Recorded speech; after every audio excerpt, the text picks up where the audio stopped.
There are many races in this world, and there are people who know how to improve themselves. There are different types of werewolves, such as spiders or bats. And also demons are intelligent beings with their own powers and orders. Anyone can become a celestial being and achieve unlimited possibilities. Someone will become a godmother, a celestial being, beautiful and cheerful. And the other will turn into a strong and courageous Mistress Noiva, the creator of people. You can even choose the type of creature for yourself, for example. Become a beautiful phoenix or another dangerous monster. But you can also stumble upon a strange atavism. The sun illuminated the huge gates at the entrance to the city. There nearby, people were gathered, listening to the words of the wise gentleman. And someone did not interfere and stood nearby and watched this. He easily spat watermelon seeds out of his mouth. Relaxed in a chair, wearing sunglasses, he chewed a ripe fruit, thinking about how low the threshold for becoming a celestial was. His name was Ye Changqing, and he was in a novel about celestials, but something went wrong. It was 5 years ago that he suddenly found himself in the middle of a beautiful mountain landscape. At first, the guy decided that he had traveled in time. In his dreams, with the help of the system, he will be able to arbitrarily dispose of laws and engage in obscenities with partners in Taoist practice. His eyes sparkled at these fantasies and drool rolled down his chin. Raising his hand, Changqing confidently called out to the system. But no one answered. Only the birds screamed as they took off. He fell to his knees and cried, trying to call at least someone, a boss, a teacher, contacts. It was all useless, and after some time the guy barely made it to the nearest town. Immediately, he met an old man sitting in front of a sparkling blue ball who offered to measure the root of life. Of course, Changqing wanted to check. Approaching the ball, he touched it and immediately received a small electric shock.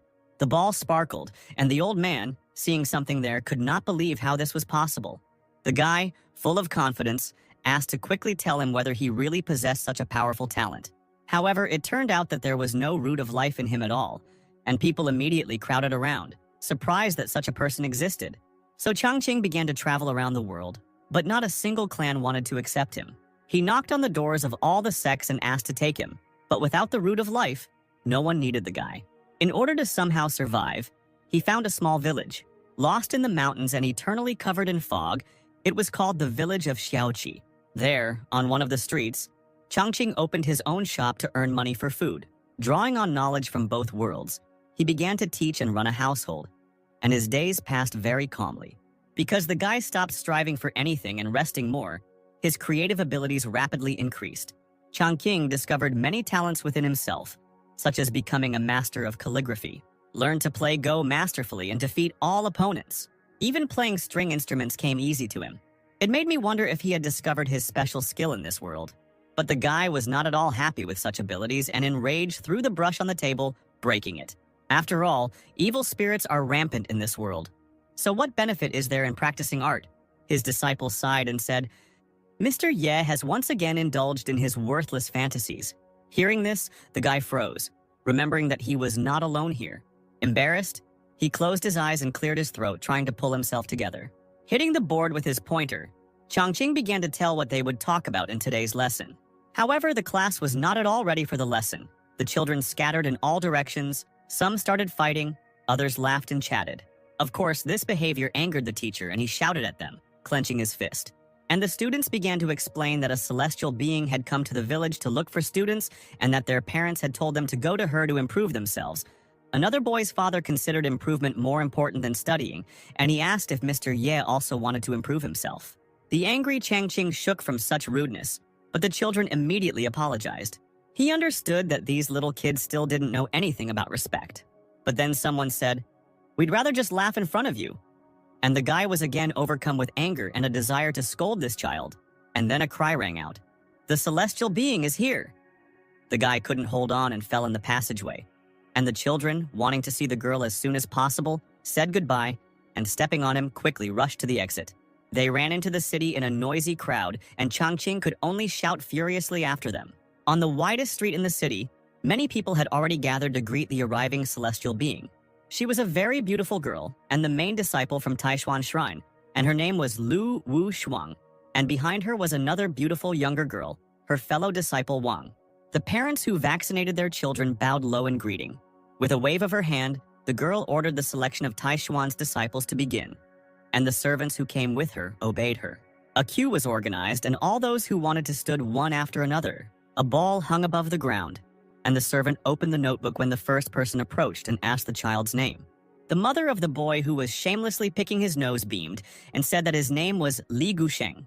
Looking at him, the servant decided that children were no good in this place and that they had come in vain, but he still asked what the child's official name was.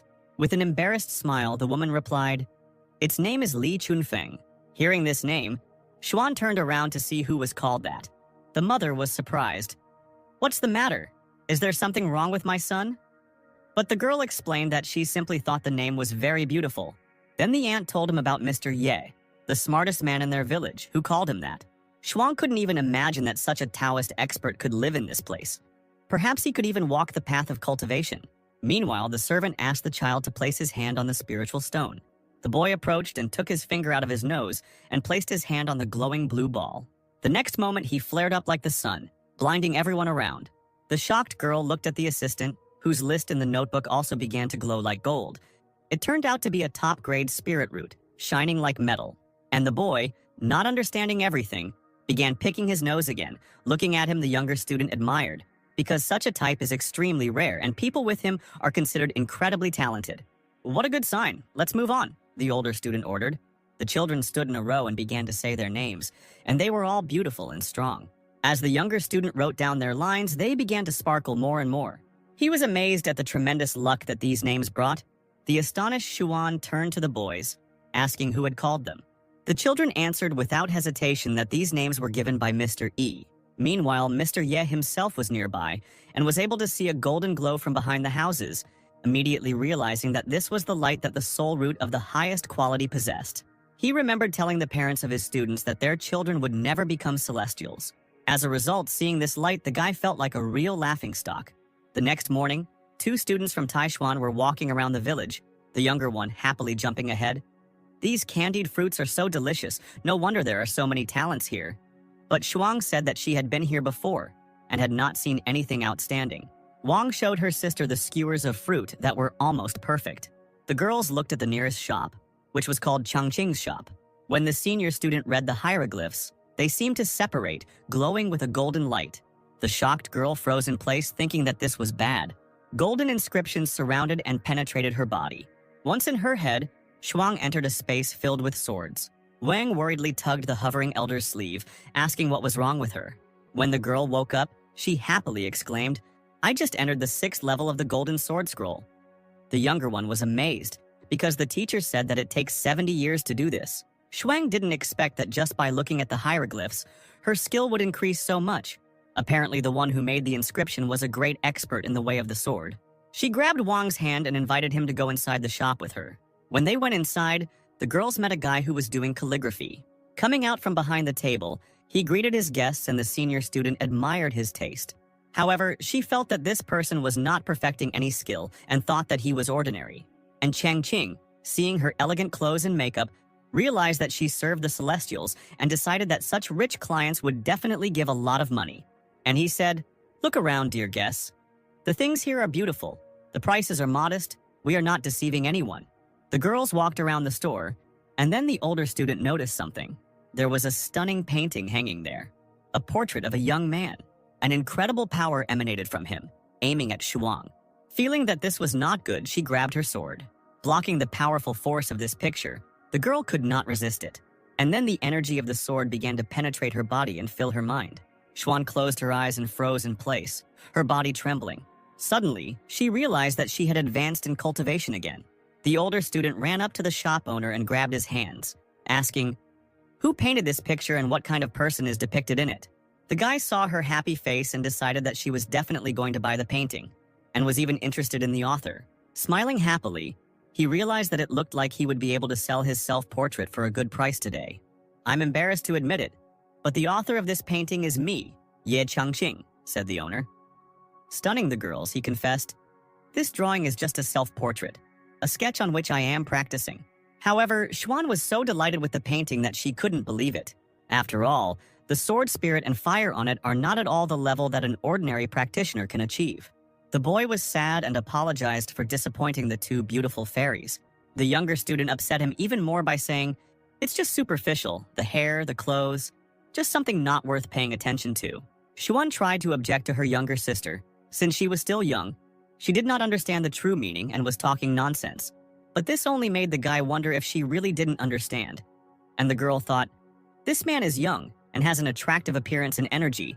So why does he have an infinite sword spirit in the picture? She was interested in Changqing, who did not feel spiritual energy. He could deliberately suppress the power.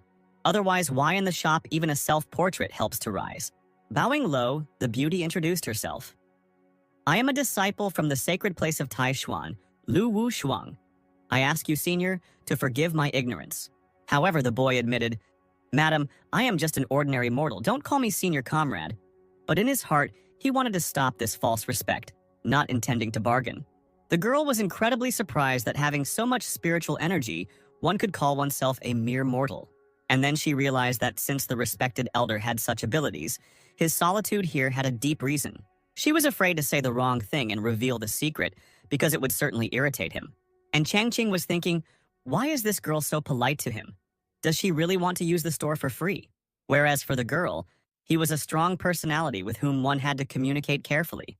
And she said, you know, I've been into painting since I was a kid and your work has inspired me, so I want to use the word senior. These words made Mr. Ye delighted. He may not have had spiritual strength, but when it came to art, it was simply beautiful. He asked the girls not to be shy and to enjoy the walk, showing them the various assortments of the store. The younger student had many questions about the branches in the pot, which were bonsai, and the dry and sticky fruits in the jars, which were actually homemade snacks. She also came across a naked, armless female sculpture, and Changqing said that it was the most beautiful woman in the world. Xuan also approached the statue, and at first glance this image seemed offensive to her. But inside she saw indescribable beauty. The girl realized that it was impossible to achieve the ideal, even if the limbs were restored. She was fascinated by the understanding of the world of sages and hermits. The many questions from curious ladies irritated the guy, since it was unclear whether they were going to buy something. But then Wang approached him with 2 wooden hairpins, asking how much they cost. Then, Mr. E raised 3 fingers, connecting his thumb and index finger. The girls said they understood, but Changqing didn't care how much they paid in 3 silver coins or 3 spirit stones. He would still end up in the black. The students looked at each other and began to think that for such an incomparable person to exchange treasures for worldly things would be an insult. For Shuang, the guy's gesture seemed to represent an infinite number of laws, and the 3 fingers pointed to the levels of life, while the circle, a symbol of fullness, had the shape of a coin. Everything became clear to her. He just needed to give him the coins. And the girl handed the stunned seller 3 copper coins. At first, he didn't understand that this was the entire payment, but soon it dawned on him that he had only been given 3 coins. The upset boy, who would now have to feed on air, considered the cultivators to be incredibly stingy, and the senior student was only glad that she did not let her sister use spirit stones and hurt the higher beings. Pointing to the painting, Shuang wanted to buy it, and Changqing could only smile. His hand holding the coins was shaking with anger because he had painted the portrait with such skill, and they were unable to truly appreciate the art. The guy had a hard time enduring it because relationships are important in spiritual practice, but he put together a picture for his girlfriend. Looking at him with admiration and wanting to hear the master's wisdom once again, she said, Senior, will I be able to come to you for advice in the future? Mr. Ye had to agree, although he did not want such a woman to leave him without payment again. When the 2 lovely ladies left the shop, sunset was approaching. Smiling, Shuang hummed something to herself. Surprised, Wang asked why she was so happy, and the senior disciple replied, I just reached the 7th level of the Golden Sword Scroll. This amazed the younger sister, and at first she thought that the girl was joking, because if the 6th level requires 70 years, then the 7th level requires at least 200 years. She asked, is it because of that handsome shop owner? And Shuang confirmed that this senior was indeed an outstanding person. With a heavy sigh, the girl said that this man possessed no small amount of strength. Stroking her younger sister on the head, she added, I don't know if it's good or bad, but I'm under his influence. Then a light appeared under the girl's feet, and a whirlwind of air swirled around them. Flying up on the sword, Shuang said, Let's go. First, let's take the disciples to the sacred land to take part in the test. I have to think about how to inform the master and elders about this. And Changqing was already walking home, thinking about how these students were all getting the attention of the gods, and the painting was sold for pennies. He made everything even worse, and now he would have to wait for it all to end. On the way, he stopped by Wei restaurant as usual. The owner greeted the guy warmly, asking whether he would have the same 3 dishes for dinner again that day. But the upset Mr. Ye changed his order. "I didn't earn much today. Just 2 appetizers and a jug of wine will be enough."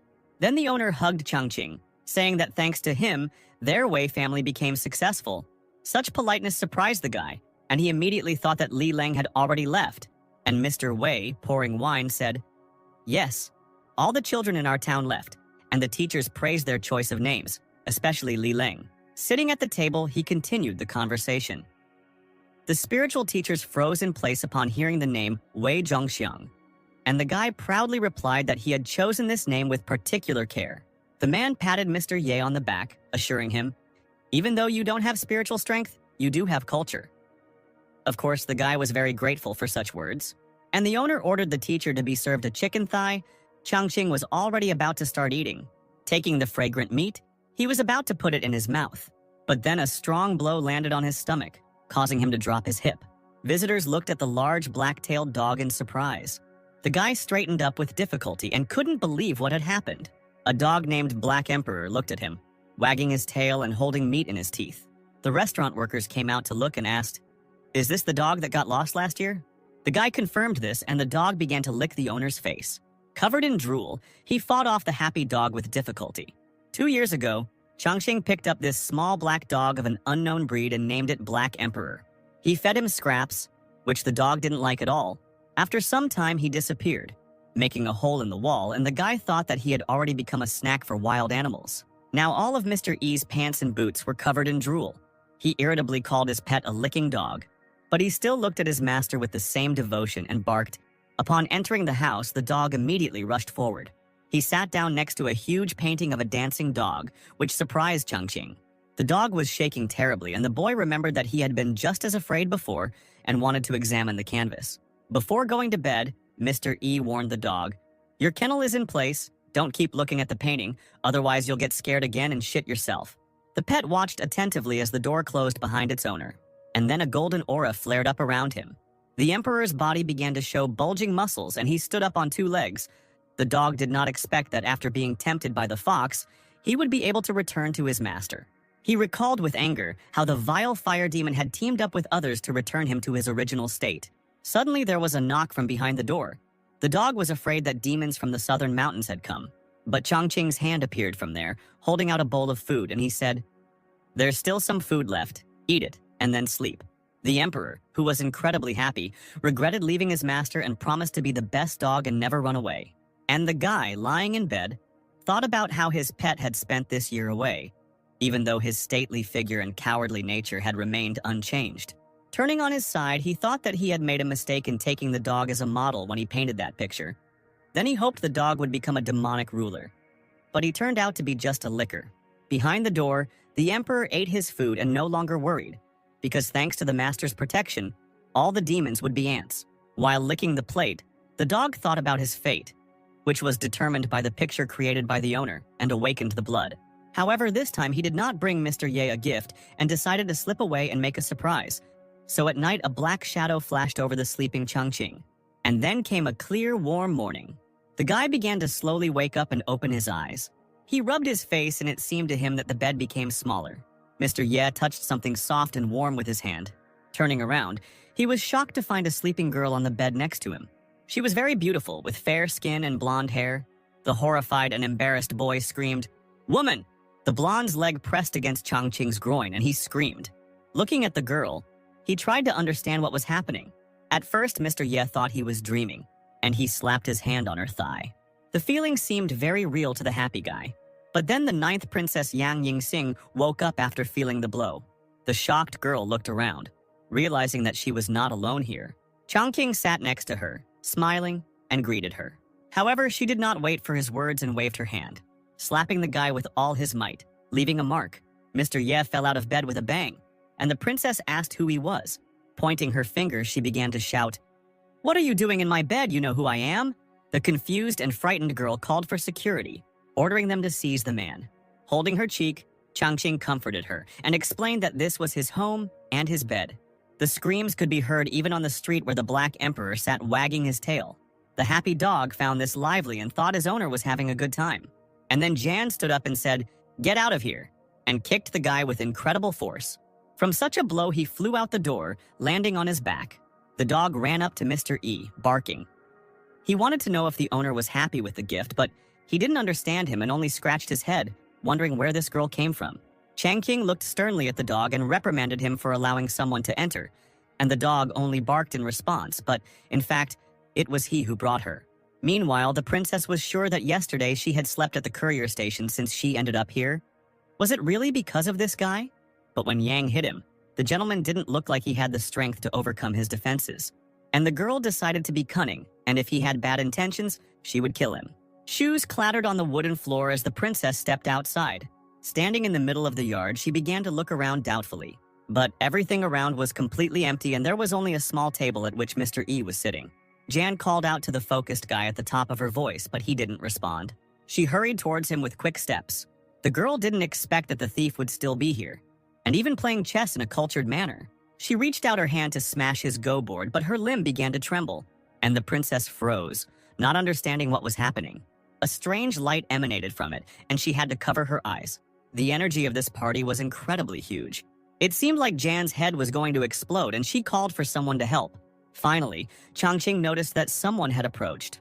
He looked at the girl's twisted face in amazement. She had slept all night, and now she was like this. Was she really trying to deceive him? The dog also noticed the strange behavior of the guest. But he knew that his master's party was covered by countless streams of energy, and not many could withstand it. And yet it was his gift, and this time he decided to help. Meanwhile, in the illusory world, the darkness began to crack. From there, breaking through the darkness, a huge black dog burst out.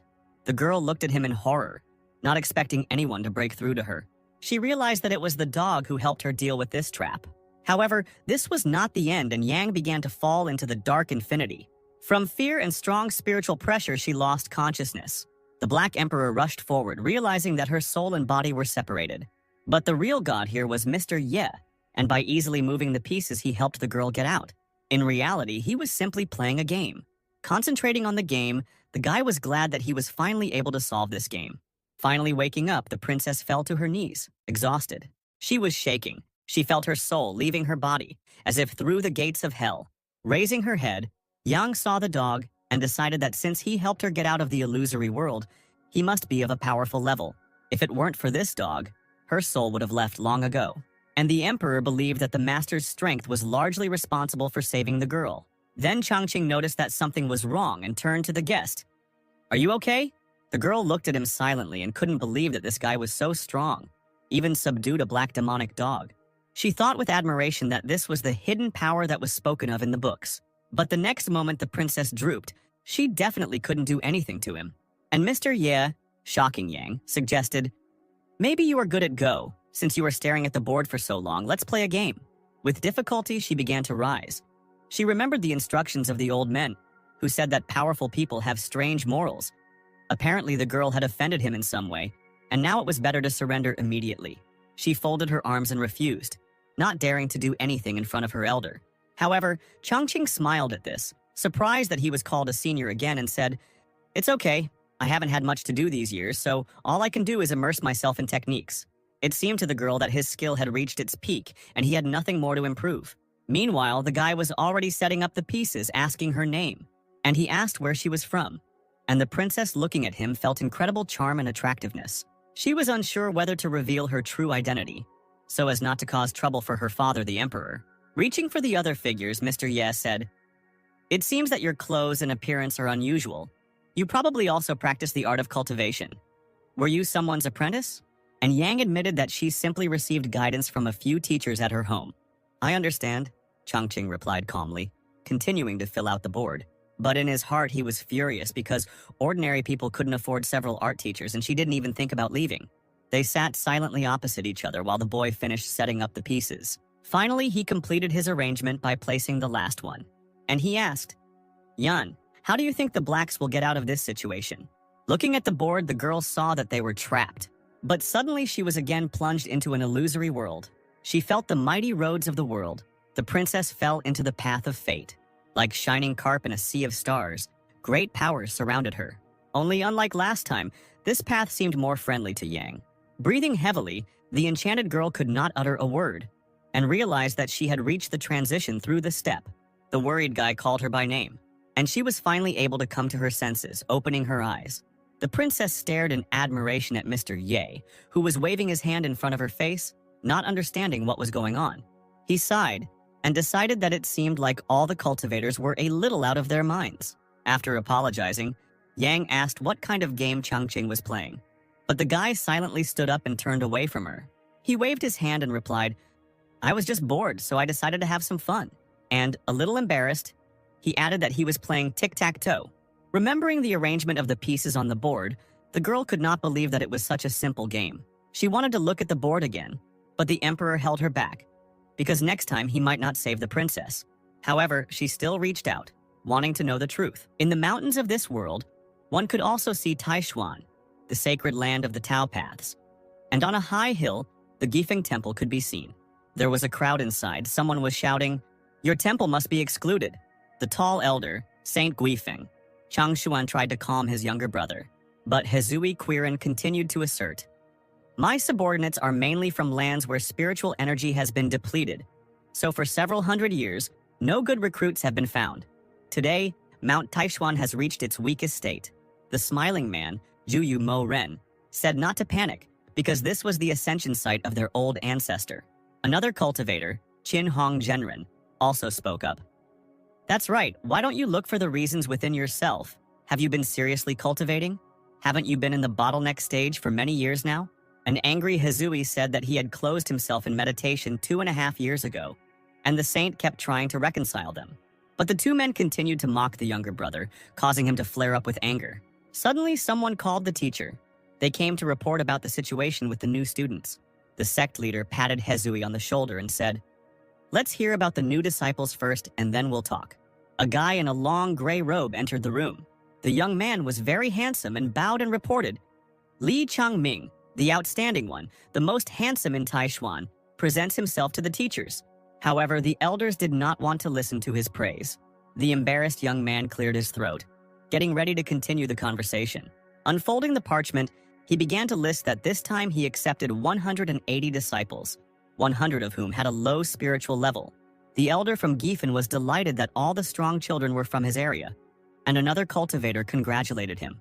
Lichen also said, 72 people with average spiritual roots, and Zhenren gloated, because they surpassed last year's figures in Zhangfen, and in the town of Hezui, there was no one at all. The cultivator was furious at this suggestion. He instantly grabbed the sword, intending to draw it. Lightning flashed. The man's aura forced the cultivators to retreat. Hezui was about to raze Shaoqi town to the ground. Meanwhile, the guy continued to talk, provoking the elder even more, about the super high level of 1 person and the high level of 7. But the next word, Shaoqi, caused the cultivator to break abruptly. He turned around, not believing what he heard. Hezui happily asked again if the high spiritual root was really from Shaoqi. Having rolled up the scroll, the young man congratulated his older brother on receiving talented students. The other cultivators didn't believe that such a thing was possible. How could so many talents suddenly appear from a small town when there had only been a single disciple with a middle root in the last 300 years? Of course, Hezui angrily exclaimed, "Is that so? Then only you can have disciples with high spiritual roots?" And the others began to ask the Lord to double-check everything. Only Chang Xuan stopped them when he saw something. He had a list of names in his hands, and the elders looked at it as the leader explained. The new students were previously called porridge and dogs, but after training their names were changed. They looked with surprise at the prominent names of each child. The most striking was Wei Zhongxiang, who had a Confucian spirit about him, and the cultivators thought that one of the religious teachers was teaching them. All the names were different. Some were refined, others were masculine or religious. Now the men were sure that the man who inspired the students was certainly an outstanding master of Confucianism and Taoism. Throwing up the list of names, Hezui was sure that this was a blessing from the gods. But Zhenren realized that his elder brother was silent, which meant he must have felt something unusual, and Changshuan confirmed it. He was worried about how he had raised so many talents in a small town in just a few years. And the man thought about it for a long time. And I came to the only conclusion it could only be the progenitor. Maybe he returned to Shiochi and blessed these children. Hezui was happy and laughed and shouted that he was saved. But his brother still had doubts and wanted to see the results of the heavenly ladder test. The master agreed with him. This is a true test to check the student's qualifications. Even the possessor of a great gift needed 7 hours to reach the top. Changmin beamed as he corrected them. finishing in 6 hours and 3/4. Genren argued that if Hezui's disciples couldn't even touch the ladder, they would be useless, but he was sure that they were just jealous of him. And then someone appeared at the door with a message. The elders went outside where the senior disciple Lu Wu Shuang appeared before them. She bowed to the respected teachers, introducing 7 new students who were completely calm, and one was even picking his nose. The head of the sect came forward, scolding the girl for interfering with the test. However, she kept her head down and did not dare to break the rules. And she said, "I just came here and found that these new students had already passed the ladder test and were waiting here." The teachers were shocked by this news and froze in place. A little time passed and the already dressed children bowed before the teachers, saying their names. Hezui even shed tears from such good manners. The elder called the first child, Chun Feng, and the boy approached him. Chang Xuan extended his hand and placed it on the disciple's head, intending to probe his spiritual roots. And then a bright blue aura flared up around. The master was stunned, because it was the embryo of a soul that was fed only by ancestral roots. Xuan, who was observing all this, became interested in what the innate energy rhythm and subsequent spiritual roots are. The head of the sect told the girl that when a student reaches the highest level in his practice, he can interact with the Great Path and cause energetic radiance. And the subsequent spiritual roots are extreme. And they only arise when from an early age the student receives an innate energetic influence. The man finished. He recalled how, 1,000 years ago, the saints had united to create a place of innate energetic influence, but it had ended in failure. And so it was amazing to find these energy fields in a small town and 7 at once. The cultivators thought about how strong the man in Jeochi was, and how great it would be to see him. But he probably didn't think their holy land was important since he didn't come to them. And Xuan was also amazed by the power of her predecessor, who turned out to be a creature that even the holy head fears. Chang Xuan ordered his brother to take the girl with him and take the children to Mount Linjiang, and Hezui agreed with a smile. Turning around, he abruptly waved his hand, intending to leave. The man called the children to come with him and walked forward with a confident gait. After a short journey, they finally arrived at Mount Linjiang. The elder immediately began to drink tea. "You're glowing. The visit to that town was a success, wasn't it?" he said to the girl, handing him the cup. He began to drink, and Xuan, with a bow, assured him that she did not dare deceive the teacher. And then she shocked the teacher by confessing, "I have already reached the 7th level in the Golden Sword Scroll." Hezui couldn't understand how she had advanced so quickly. Grabbing the student by the shoulders, he asked what had happened. The confused girl tried to calm the master down so that he would listen to her. The man moved away, cleared his throat, and came to his senses. He turned around to check with Shuang if she really met that great man in the small town. Wiping away the sweat, the student admitted that she had indeed accidentally stumbled upon his hiding place. She pulled out a rolled-up parchment from her sleeve and said, "We also received one of the master's works." The elder turned around in interest as the girl handed over the parchment and added that this image of the master had served as an inspiration to her. Deciding to take a look at it, he took the drawing from Xuan's hands. Slowly, Hezui began to unfold the powerful portrait. The man had to turn away from the bright light of his aura, covering his eyes. When he finally got a good look at the drawing, he just opened his mouth in amazement. And in Xiaoqi, all was calm. Master Ye continued his game of Go, while Princess Yang watched him. She watched with great admiration as the boy elegantly moved the pieces. However, Changqing was distracted by this constant gaze and asked why the girl was looking at him. She beamed and replied that everything was fine and that she was just curious. And the guy couldn't understand how she changed so quickly because she just looked at the chessboard. Every day, Yang began to address him respectfully and woke up even earlier than Mr. Ye, admiring his activity. "I swept the yard, although the foreman said it was not necessary. She helped a lot in the store and hardly rested, insisting that she was not tired." Looking at how skillfully the girl poured tea, Changqing wondered if she really wanted to buy his painting at a lower price. Smiling and beaming, the princess offered him the drink, and her happy face gave the guy an idea. Perhaps she is attracted by his attractive appearance. The embarrassed Mr. Ye couldn't ignore the beauty's attention. Calmly rearranging the pieces, he turned to Yang. Smiling, he offered to go grocery shopping together, as he was planning to cook a special dish today. The central street of the small village was crowded. Everyone around greeted Changqing and he waved back with a smile. The guy stopped at the counter and the girl was amazed by his respect and veneration among the locals. He started arguing with the saleswoman over expensive vegetables. But the princess only admired the master's modesty and friendliness even more. Next, they went to the butcher's shop, where they happily asked him what Mr. E would buy today. He asked for 2 pounds of the best pork side, and the seller began to cut up what he needed. When everything was ready, he tied the meat beautifully, tightening the bow. While handing over the goods, the man asked, "Have you brought your wife with you today?" The embarrassed girl blushed, realizing that they were talking about her. But Changqing corrected the salesman. "You are mistaken, Lady Yang is my guest." The man added in a whisper, "My neighbor told me that there was a lot of fuss in your house a couple of days ago. Take care of your health." And the guy, knowing that the princess would soon return to the capital, justified the residence so that she would not be offended. But the girl did not even pay attention to this. Irritated, Mr. Ye hoped that she would leave soon, because his hut was not able to support anyone else. And Yang, giggling, was already trying on the word wife. And somewhere on another street a strange group was walking, from which all the people ran away. They looked like bandits, with pointed ears, fangs, and upturned noses. One of them sniffed, drawing in the air through his nose. And he said, "Boss, I felt the breath of the Black Emperor right in this store." Their leader was especially pig-like, intending to bring this Black Emperor back and please the Fire King. The robbers laughed, rejoicing that the Emperor had received serious wounds and had returned to his original state. Approaching the shop, they kicked down the door. Right at the threshold, they were met by a black dog, and the bandits shouted at him to get out of there. "Today you will die, and you will have no peace," the leader cried furiously. The dog was calm. "Stupid pig, did you really dare to follow me?" However, they were confident that the Emperor now meant nothing, and they got down to business, preparing to attack. And suddenly, a golden aura flared up around the dog, turning into a huge monster, and he said, "On the master's land, even the red fire means nothing. I didn't intend to commit murder, but you crossed the line." From the store came plaintive cries. "What's going on, brother? Save me, my demon pearl is broken." But in the holy land of Taishuan, everything was calm. The sect leader spoke to Changming. "You are a disciple with a high chance of becoming the next saint ruler. What do you think of such a powerful figure appearing in Xiaoqi?" The young man replied, "It seems he is not hostile to our land. I think he just happened to be there." The elder was confident that if this was the case, then the sacred land of Taishuan would definitely prosper. The door to the room swung open with a loud bang. Calling the elder, a joyful Hezui entered, followed by his student. The master's behavior confused her a little, and she sighed heavily. Turning around, Saint Guifeng was surprised.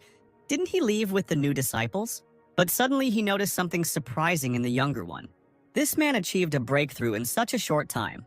The astonished elder asked, "You have been stuck at the same level for 2,000 years, why now?" But Hezui didn't care about the breakthrough, and he unfolded the picture in front of the leader.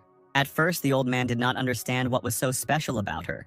Looking more closely, her true strength was revealed to him. There was a tremendous amount of energy contained in this portrait, and it was bursting out.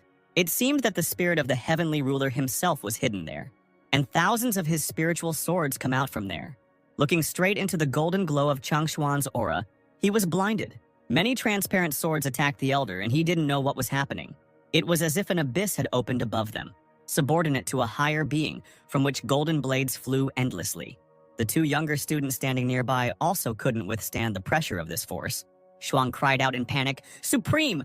Close the scroll first!" Finally, having folded his palms into a seal, the old man managed to roll up the parchment.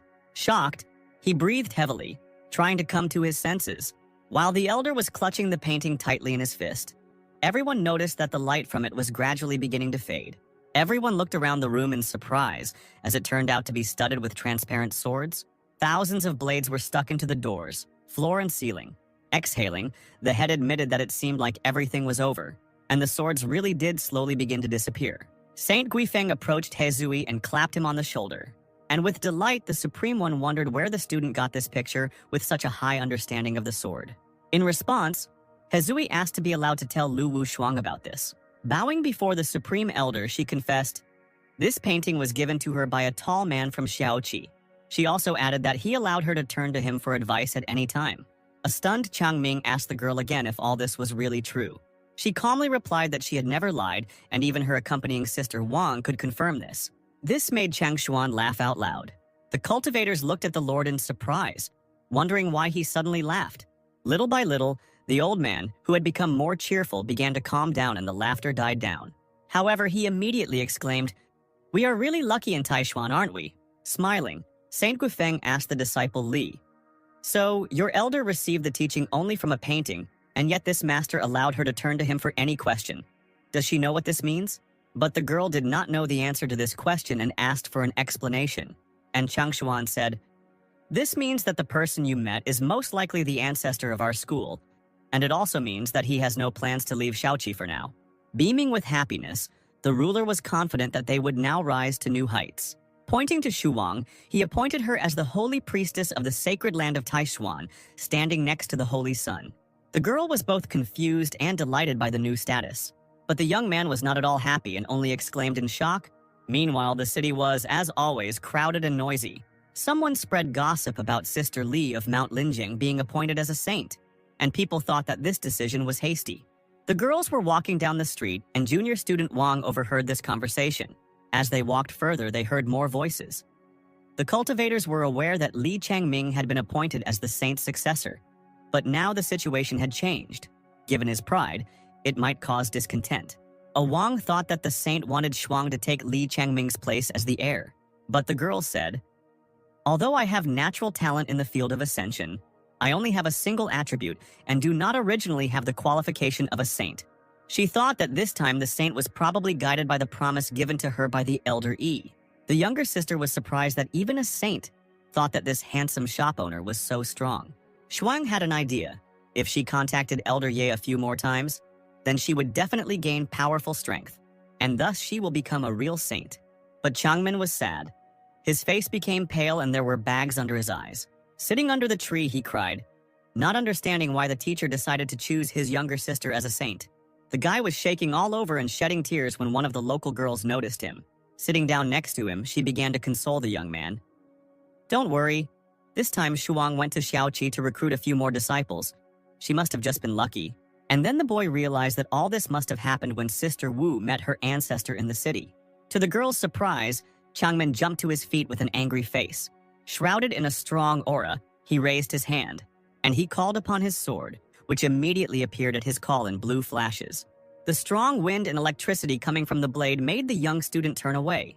Jumping onto the sword, the young man flew forward. He was sure that with his double roots and attributes, his ancestor would definitely appreciate him more.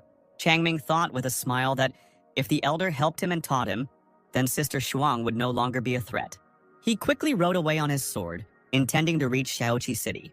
Changqing and Princess Yang were walking there peacefully, and then the guy decided to find out why the girl ended up in his bed that night. Embarrassed, she replied that she didn't know, but she added, "I just felt itchy when I woke up." And when Yan opened her eyes, she saw Mr. E touching her. Feeling ashamed, Changqing tried to justify himself because he had done nothing. However, his outstretched hand was suddenly grabbed. Squeezing it in her palms, the princess said, "I understand that the master is not such a person and is not interested in such dirty things." The girl was beaming with happiness and was sure that their meeting was an order from heaven. The confused guy thought she had misunderstood something. After all, he was not a celestial being and he was interested in all these dirty things. But suddenly, a tear ran down his cheek and his lips curled.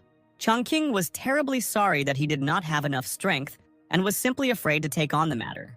And then his gaze fell on something unusual. It was a strange young man who walked on tiptoe down the street as if trying to hide. The alarmed boy couldn't believe that this was possible. In his panic, he couldn't believe that there were such monsters in this town. Just a quarter of an hour ago, Changming was flying towards the small town of Xiaoqi. There in the mountains, a strange energy flow was felt, and the cultivator remembered what his teacher had told him about it. As he approached quickly, he felt this stream under a small pond in the village. The energy led him to a small shop. Having flown up to her, the guy stopped with his foot on the ground. In this place, the energy flow was the densest. He noticed a sign above the doors, and when he read it carefully, he realized that it was not at all ordinary. He cried out in shock as the power enveloped him. From there, a sharp sword flew towards Changmin. He passed through the young man's chest like a golden arrow. Sweat was running down his face. Even if the guy had not trained in sword art, he could still feel the enormous power contained in this place, and he realized that this was probably where Shuang got her chance. He sighed, hit his fist against his palm, and bowed, greeting the elder. "Tai Xuan, the inheritor of the sacred world, Li Changming. I ask you to grant a meeting with the ancestor." But no one heard his high-flown words, and there was silence all around. Raising his head, the cultivator saw that the door to the shop was open and immediately wondered if the ancestor had left. And he went inside, although he thought that it was not good to break into the ancestral home like that. But Changmin left the house without the teacher's knowledge, and he didn't have much time. This time, the guy really wanted to achieve something. With this attitude, he confidently stepped inside. Seeing someone inside, he immediately introduced himself as a disciple from the Holy Land. There, in the center of incredible energy and dead bodies, sat a strange creature with black fur and a tail. When it turned around, the dog's eyes flashed scarlet. The monster stood on its hind legs and incredible power emanated from it. The young man opened his eyes in horror, not expecting to see something like this here. Unable to stay on his feet, he sat down on the floor, hitting his tailbone. After all, he trembled and didn't know how a demon lord-level beast appeared in this village. But suddenly someone's hand fell on Changmin's shoulder. He turned around and screamed, because it seemed to him that there was a monster standing there too. However, the next moment, a smile blossomed on the face of the man who appeared, and he asked, "It seems you were scared. Is everything okay?" Stuttering and shaking with fear, the boy pointed inside the store, claiming that he saw something there. Mr. Ye wondered what could be in his shop. In shock, the young man asked again if this was really this man's store. Having put down the basket of vegetables, the guy stood up, confirming that this was indeed the case. While he was talking with the guest, Princess Yang was already approaching them. Despite Changmin's warnings, the boy went to see if there was anything strange inside. Opening the door, he looked back, calling the Black Emperor. But then Mr. E noticed something unusual. There were many wild boar bodies scattered around the shop. And suddenly an idea came into the guy's head about how this happened. He gave Miss Yang a basket of groceries. Then turning to the frightened young man, Changqing began to explain, thinking that the young man had misunderstood. The stunned cultivator wondered what they could have told him. And the shop owner said, "Although I sometimes collect mountain goods to sell, I have never collected mountain boars." But the guy looked at him with a completely uncomprehending look. He wondered what this man meant, and he decided that this gentleman probably wanted Changmin to help him remove the demonic bodies. Suddenly, the Black Emperor interrupted Changqing with his barking. Seeing the dog, the young man froze in horror, his eyes wide open. In an instant, he jumped back to the very exit. Pointing his finger at the dog, the guy shouted, "It's him!" However, Mr. Yes smiled brightly and grabbed the dog by the scruff of the neck, saying, "This is my pet. He's a little stupid. Don't be offended." And in the eyes of the young man, this dog with a strong aura was a bloodthirsty monster. He was truly horrified that someone would keep the Demon King as a pet. Taking a long breath and calming down, the guy thought that this could be the one he was looking for. Changmin bowed deeply and introduced himself again, greeting the elder and saying that he had come for guidance. Listening to all this, Changqing only looked at the guest with bewilderment. With excitement, he realized that as soon as he was called a senior, it meant that something was not right, and that this was again a person from the Holy Land of Taishuan. Last time a girl showed up and took the painting for 3 coppers. This time they angered the guy even more by leaving wild pigs in exchange. He thought angrily, were all cultivators so greedy? Standing in front of the shaking youth, Mr. Ye finally calmed down, deciding that the wild pigs were quite plump, and if he sold them to a butcher, he could get 8 liang. And Changmin was in a panic, trying to understand why the ancestor didn't speak. Did he really disturb his peace? He was overcome with a mad fear that he had angered his elder. Only this elder was now busy counting the boars and how much he could get from them. It came to 13 liang, and the guy even lit up in anticipation of a big profit. Approaching the very sad young man, Changqing patted him on the shoulder, and to his surprise, he agreed to mentor the young man. Smiling, Mr. Ye thought that it seemed like there were intelligent people in the immortal world. He asked happily, "Have you also come for a painting or calligraphy?" At first, Changmin couldn't figure out what other painting he was being offered. But then he remembered that his elder sister Shuang had shown the master a sacred relic. He jumped up abruptly and grabbed the shop owner by the hand. Tears streamed down the young man's cheeks as he replied to the stunned Changqing, "You're right, that's why I'm here." Mr. Ye waved his free hand and invited the boy inside. He was going to get a little more serious since they were giving him so many boars. Changmin thought that this senior was surprisingly so cute. Taking his chin, the guy thought that he already recognized him. Such a wonderful man. Meanwhile, Changming imagined how they ran and jumped under the setting sun of the sacred land of Taishuan. Looking up from his letter, he asked the boy if there was a word he wanted to see on the canvas, and he began to throw out options. Changming just laughed quietly, looking somewhere to the side, and Changqing wondered what he was looking at. The Black Emperor thought that he was afraid that he might notice him, but it seems that he is not very smart. Having bitten the guy on the hand, he mentally told himself not to be rude in front of the owner and to sober up. Changmin, who hadn't expected this, awkwardly stepped back while the dog's jaws were on his hand. Hearing the strange sounds, Changqing turned around and asked him what was wrong with him. The Black Emperor was already sitting quietly next to the guy, and he awkwardly said that they were just playing. Taking up his brush, Changqing exclaimed that he would then make a laughingstock of him. At that moment, Yingxing entered the room, announcing that the material was ready. But then she noticed that it was not the eldest who wanted to write hieroglyphs. She immediately rushed to the table and offered to help him rub the ink. Changqing didn't ask her, but simply accepted her help. Coming closer, the girl pushed Changmin away. As she rubbed the ink, she thought about how she used to be completely immersed in a game of chess when she watched it. If it is calligraphy, then who knows what endless truths and laws it will contain. As he loaded his brush with ink, Changqing said to himself that at that moment the pen was 1 centimeter away from his paper. He began to move his brush across the paper, thinking that in a quarter of an hour everything would change. Anyone who sees this inscription will be absolutely enchanted by it.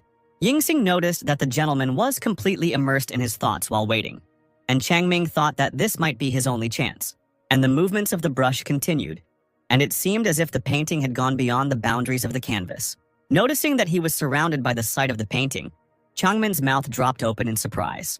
A second later, he and Yingxing were in a painting. Cranes were flying in the sky.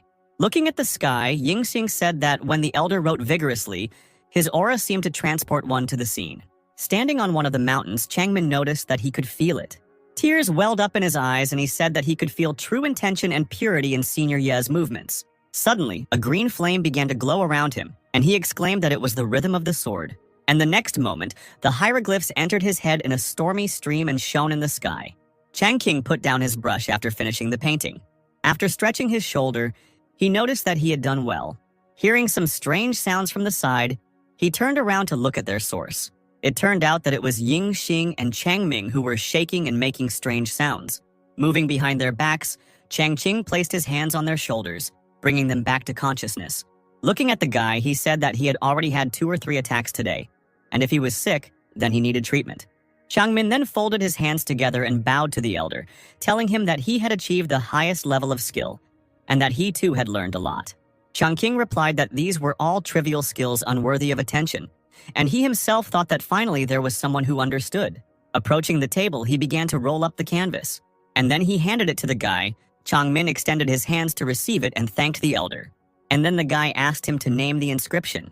Changqing thought for a moment and said that it was created as a token of gratitude for his generous gift.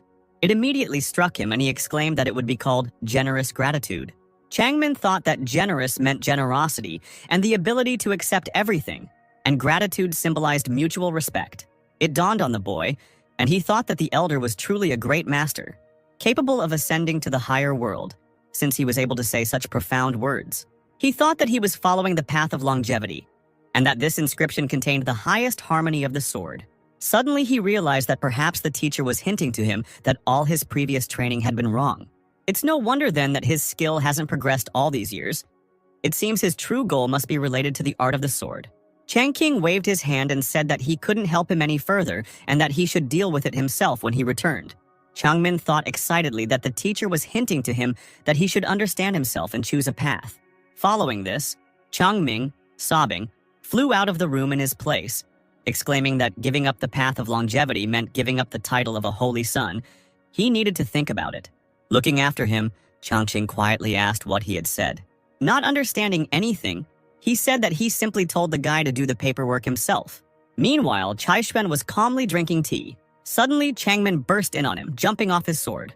He fell on his knees before his teacher, exclaiming that he realized that he had been wrong all these years. He asked the teacher if he noticed that he could not cope with the role of the holy son. Changshuan shed a tear as he thought about how he had always been raised as a future holy son. Now suddenly the Holy Virgin has appeared. It must be very difficult for him. Changshuan, without saying anything, only walked closer to his disciple.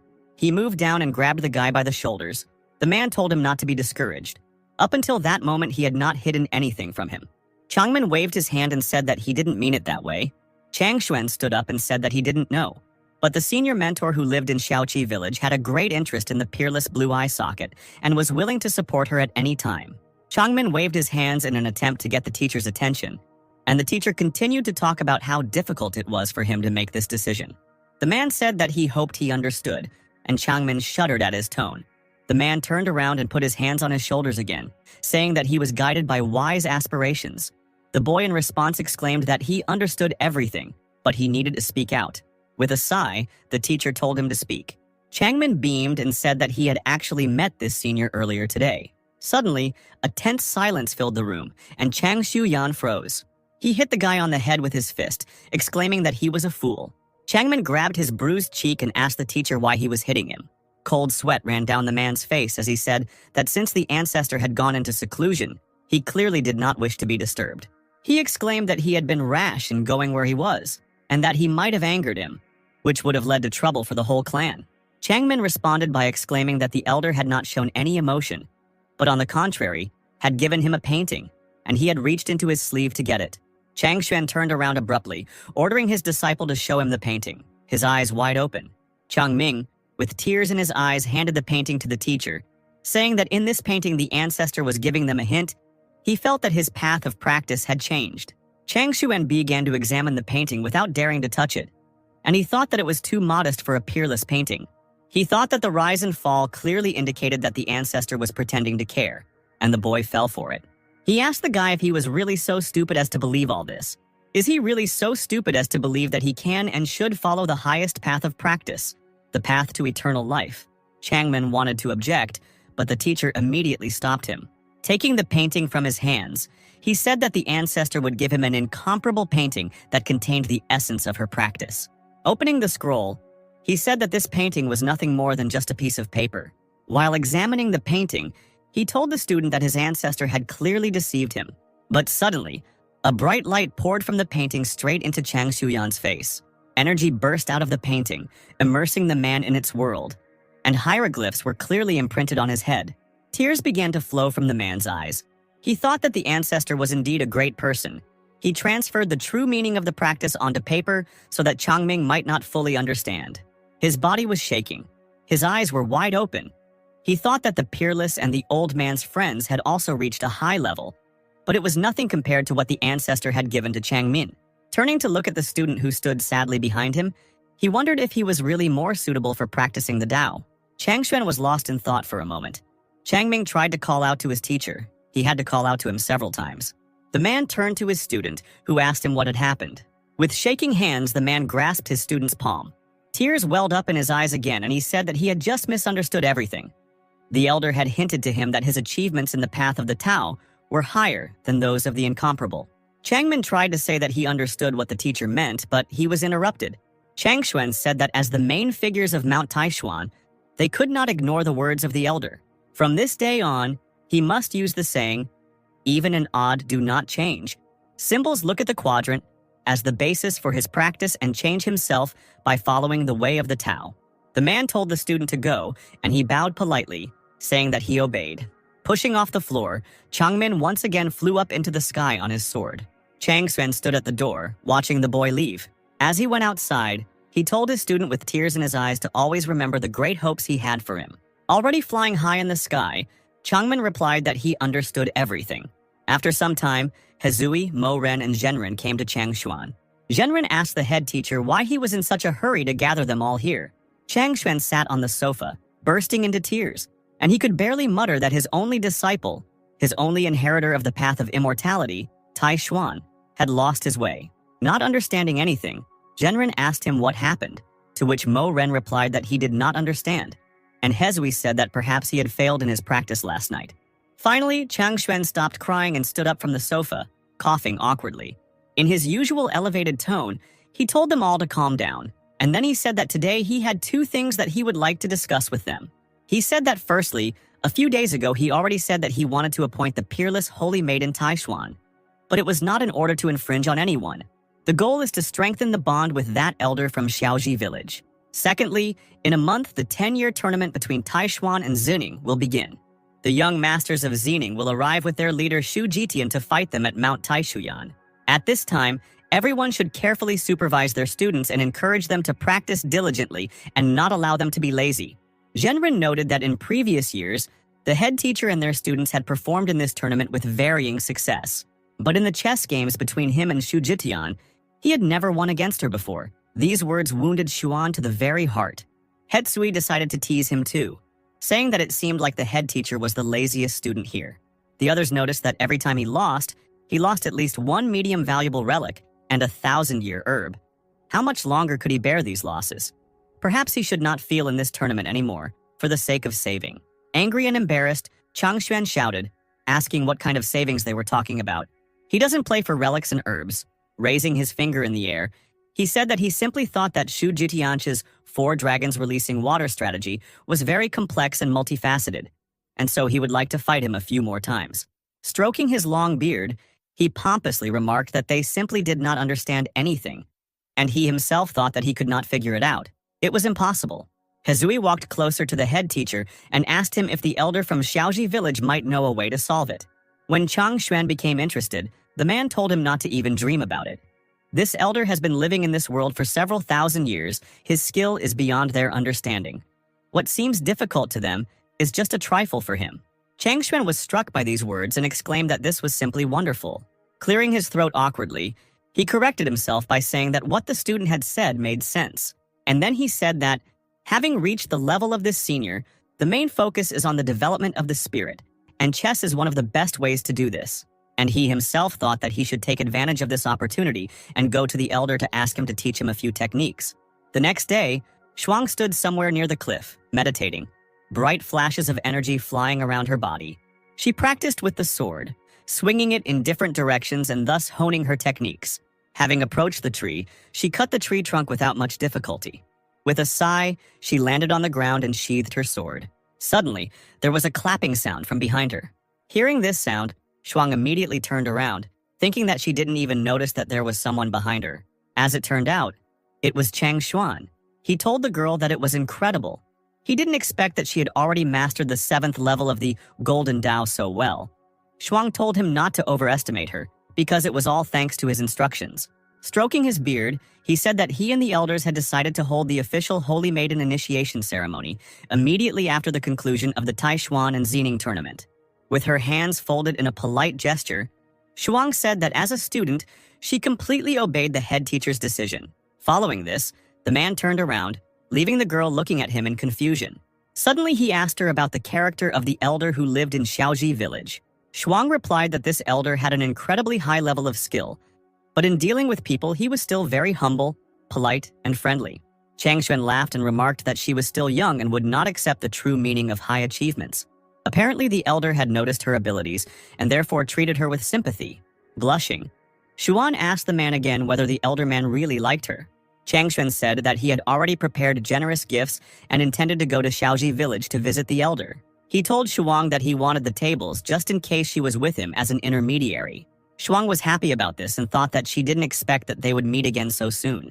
Chang Xuan told the girl not to call him teacher in front of her elder, so that he would violate the hierarchy, but simply so that she would consider him as an elder relative. Shuang bowed respectfully again. Meanwhile, Changqing was sitting at the table in the courtyard. He clenched his hand in annoyance as Ying Xing noticed the ground next to him. However, she did it so ineptly that all the dust flew straight at Changqing. Unable to bear it any longer, Changqing turned to her and told the girl to go and rest. Ying Xing exclaimed that she was not tired at all.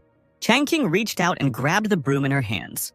Tearing her out of the girl's arms, he, trying to keep a smile on his face, told her to go and rest. Ying Xing thought that the elder was so kind to her, and her heart began to beat faster.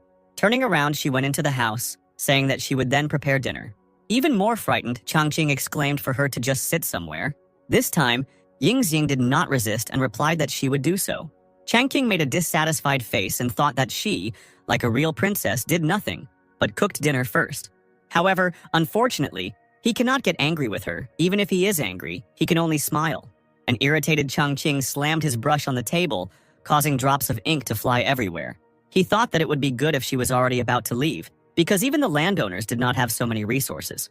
Meanwhile, a group of people appeared at the entrance to the village.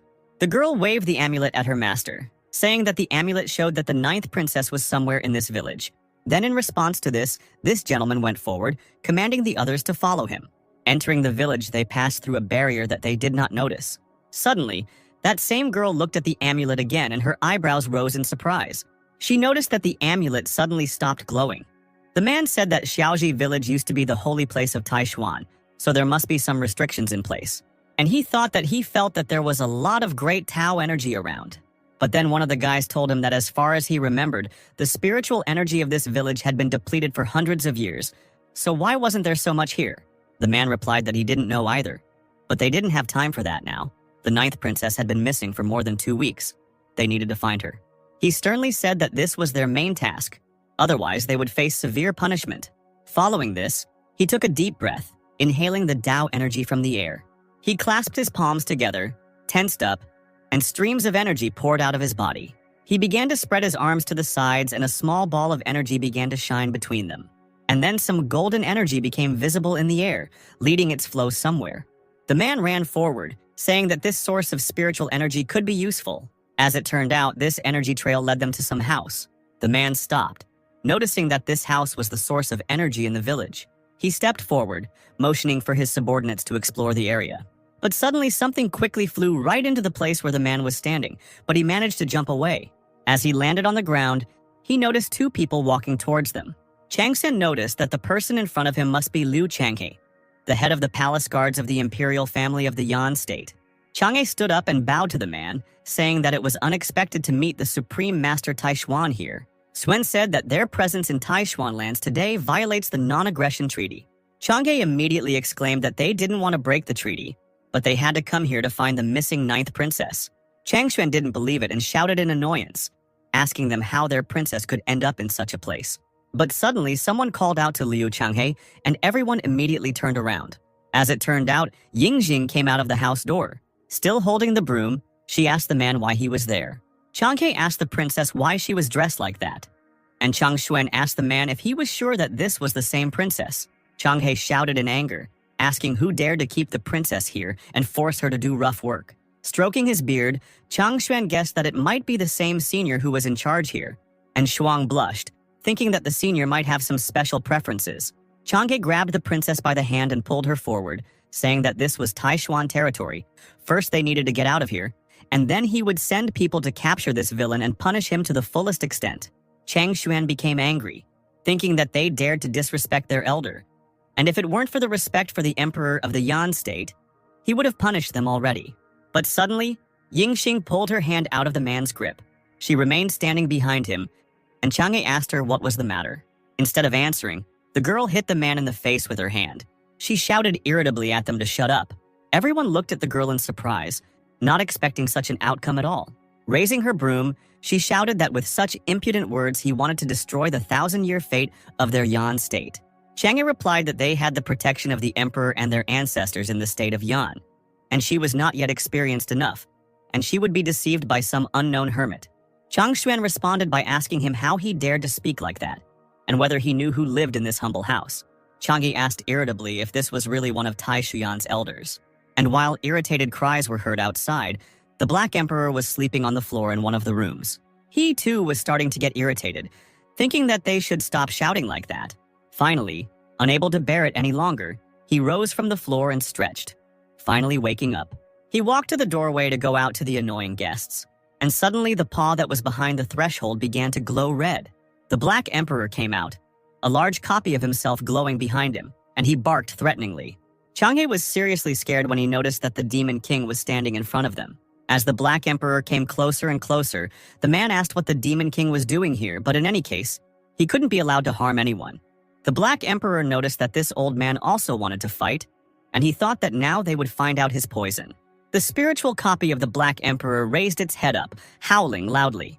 Changxuan and Liu Changhe were gathering their energy, one to stop it and the other to strike. But suddenly, in the midst of this radiance, someone's fist appeared. It turned out that it was Changqing, who hit the dog on the head, asking the Black Emperor if he was misbehaving again. He exclaimed that a dog that bites people must be neutralized. The Black Emperor looked sadly at his master, and tears flowed from his eyes. Suen and Chang'e both wondered who this person was that dared to order the Demon King. They didn't even feel any energy when he appeared. Changqing looked at the other people and apologized, saying that he was the owner of this shop and this was his pet. These words surprised the men even more, because they did not expect that the Demon King could also be a pet. Xuan hurried to bow and greet her elder. Changqing noticed that they hadn't seen each other for several days, and he asked her what brought her here today. Pointing to Changxuan, the girl replied that this was a man from her family. He saw the painting that she had bought from him earlier and was deeply impressed. so he came today especially to bow. Chang Xuan had no choice but to come closer and bow to Chang Qing, introducing himself to him. Chang Qing asked him to stand up immediately, and he himself, taking out a fan to hide his smile, thought that although he had no spiritual roots, his skill in painting was excellent, so he was worthy of being called elder by such a noble elder. Looking at Ying Xing, Chang Qing asked her who the person next to her was. Chang He was about to introduce himself, calling himself an old servant of the Emperor of the Yan state. But the girl interrupted him, saying that his name was Old Chen, and he was the manager, and he came here to find her. Suddenly, to the girl's surprise, Chang Qing walked past her straight towards the man. He grabbed his hand and with tears in his eyes said that he had finally waited for him. Leaning towards him, Chang Qing whispered to the man whether he had come to pick up his mistress, to which he replied in the affirmative. Then Chang Qing went to his shop, telling them all to come in and have some tea. Chang Xuan immediately became happy and loudly thanked the elder. After passing through the shop, the guy led the guests into his yard. The girls walked through the doorway with ease and the men followed them. But suddenly, taking a step forward, they came across some kind of barrier and bumped into it with their faces. Chang Xuan asked if this was the legendary defensive barrier technique that created itself. Chang He said that only ancient artifacts could create a barrier of such strength. Chang Xuan said that Shuang and the 9th princess had low cultivation so they weren't pushed back by the barrier, while their levels were too high so they were delayed. Chang Qing turned to the men and asked them what was wrong and told them to come in quickly. And then, driven by the wind, a single leaf flew through the barrier. The leaf broke the barrier, causing Chang Xuan and Chang He to fall inside. They fell awkwardly and heavily on their faces on the ground, and Chang Qing asked them what was wrong with them. The men quickly raised their faces from the ground, their noses bleeding, and awkwardly replied that they were walking unsteadily. Chang Qing did not dwell on this any further and led the guests on. Suddenly the men froze again, stopped in their tracks, and opened their mouths wide in surprise. As it turned out, they noticed that inside this house there was a Demon King black dog, and next to him, in the form of an ordinary tree, was an ancient demon. They noticed that everything in this house was imbued with Tao and ritual energy. They exclaimed that it seemed like they had ended up in some incredible place. Chang Qing told his guests to sit down while he went to get some tea. The guests obeyed the host, and all four sat down at a round table. Chang He, startled, asked Chang Xuan what he thought this elder was. Chang Xuan also shuddered and replied that he knew this person was great, but he didn't expect his level to be so high. Looking at the ancient demon, Chang He said that usually such demons were only found in places with great dances and opportunities, and now he lived in this small courtyard. Clutching his chest, the man noticed that just sitting on this bench he could hardly breathe. Chang Xuan also placed his hand on his stomach and said that this was just a test for them. But suddenly he noticed something on the table that was standing nearby. Chang Xuan slammed his hands on the table and stood up with a jerk. He laughed and walked to another table and said that he had expected so. He smiled and happily noticed that Elder Yi was also studying chess. Ying Xing called out to him, telling him to be careful. However, he did not hear her, and so he came even closer. And suddenly the board lit up with a bright light. The man exclaimed that this chessboard wanted to teach him something. The board continued to glow, and its energy filled the entire space. And suddenly, in Chang Xuan's head, the word sounded, "The army has no permanent position. Water has no permanent form. The sun has its short and long days. The moon has its phases." Chang Xuan was moved by these lines. Tears flowed from his eyes and he exclaimed that he understood everything. Meanwhile, Chang Qing came out of the house with a tray in his hands, apologizing for keeping them waiting. And the guests all moved to the chess table, crowding around it, and Chang Qing asked them what had happened to them. Chang Xuan rushed towards the elder, asking him if he could find out what kind of chess game this was. Chang Qing didn't quite understand the question, so he asked again, but then replied that it was a draw. The unknown word startled the men, and they opened their mouths wide. Smiling, Chang Yi said that draw was a good name. Although it looks like a confrontation between black and white figures, it contains the path to peace, the path to the obstacle, the path to harmony and life. Chang Xuan beamed and exclaimed that opposition is balance. It is harmony. This game of chess is so deep that it is rare in this world. Chang Qing didn't understand what these old men were talking about. He thought that a draw was just a draw where no one won. What was there to analyze? He quickly changed the subject, saying that there was nothing special about his house, and then asked them to try his homemade tea, and Chang Xuan and Chang He gratefully accepted this as well. Chang Xuan thought that a legendary figure like Ye Changqing was making tea, which meant he had knowledge in this matter. Their clan just happens to have a tea cake made from insight leaves left by their ancestors. He might like it. The insight leaves are a sacred item for cultivation. Even if they are fragments, they are priceless, and it can bring him closer to the elder. Chang King placed a small box on the table from which strong energy emanated. Covering his eyes with his hand, Chang Xuan wondered what it was. And then, to everyone's surprise, Chang Qing used tweezers to take out a whole sheet of insight from the box. Chang Xuan and Chang He thought that this was the first time they had seen whole leaves. Could this luxurious style really be the master's style? Chang King began to brew tea, and Chang Xuan thought that when the insight leaves were first brewed, all the spiritual energy on the surface of the leaves would dissolve in the water. The men smelled a scent that was incredibly clean. But then, the guy poured the tea into a glass and poured it behind his back. Noticing the strange expressions on the men's faces, Chang Qing asked them what had happened. When they both pointed to the puddle behind him, the elder replied that it was just some washing tea. Nothing special, just to wash away dust. Having already thoroughly brewed the tea, he poured it into cups and placed them on the table. Taking the mugs in their hands, Chang Xuan and Chang He thought that they were a little scared to drink this tea. The girls thought that just by smelling the aroma, they already feel how their level rises. Chang King noticed the strange expressions on the faces of the guests as they looked at the cups. He thought that he had completely forgotten that these people were not simple cultivators. They usually only drank the best of the best, and his tea did not reach that level. Forcing a smile, he said that if they really thought it was hard to drink, they didn't have to drink it. Chang Xuan said in a panic that they were just enjoying the aroma of the tea. And finally, all the guests took their first sip, and immediately their bodies were filled with unbearable bliss. Their faces turned red with pleasure. Chang He had already said out loud that this was such bliss, and then asked Chang Xuan about what he felt. Chang Xuan replied that it was undoubtedly the tea made from the leaves of insight. He said he already feels his level reaching new heights. Chang King couldn't help but be amazed by his guests, and he wondered why they were acting as if they had drunk the elixir of immortality. Meanwhile, Chang Xuan and Chang He felt some changes in their bodies. Mr. Liu noticed that his strength had returned, and the head mentor, clutching his head, said that he felt as if someone had returned to him the cultivation he had lost over the past 1,000 years. Chang King asked his guests how they liked his tea, which brought them back to reality. Chang Xuan leaned towards Chang He and asked him how they should answer, to which the latter suggested that it was a test of their knowledge of cultivation. Then, Chang Xuan raised his finger and said that this tea was sweet and pleasant, leaving a long aftertaste after drinking it, feeling like you were immersed in warm springs. Chang He had already raised 2 thumbs up and exclaimed that this was definitely the best tea he had ever drunk. Chang Qing looked at them suspiciously, thinking that they couldn't feel that much from a cup of tea, and for some reason he had the feeling that these people wanted to deceive him. Meanwhile, Shuang and Yingxing also felt changes in their bodies. However, they didn't say anything, they just looked at each other and laughed together. Chang He reached deep into his robes, calling out to Mr. Yi. Taking out a small box, he said that this item was a family heirloom. If he liked it, let it be a thank you for taking care of his niece. Chang King thought that the man seemed to realize that his relative had been drinking and eating here for so long, and therefore felt uneasy.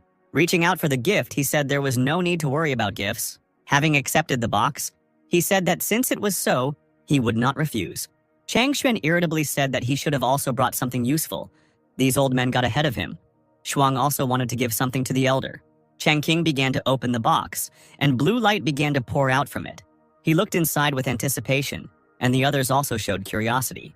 As it turned out, there was a pearl of cold ice inside, which surprised everyone except Chang Qing, who asked what it was.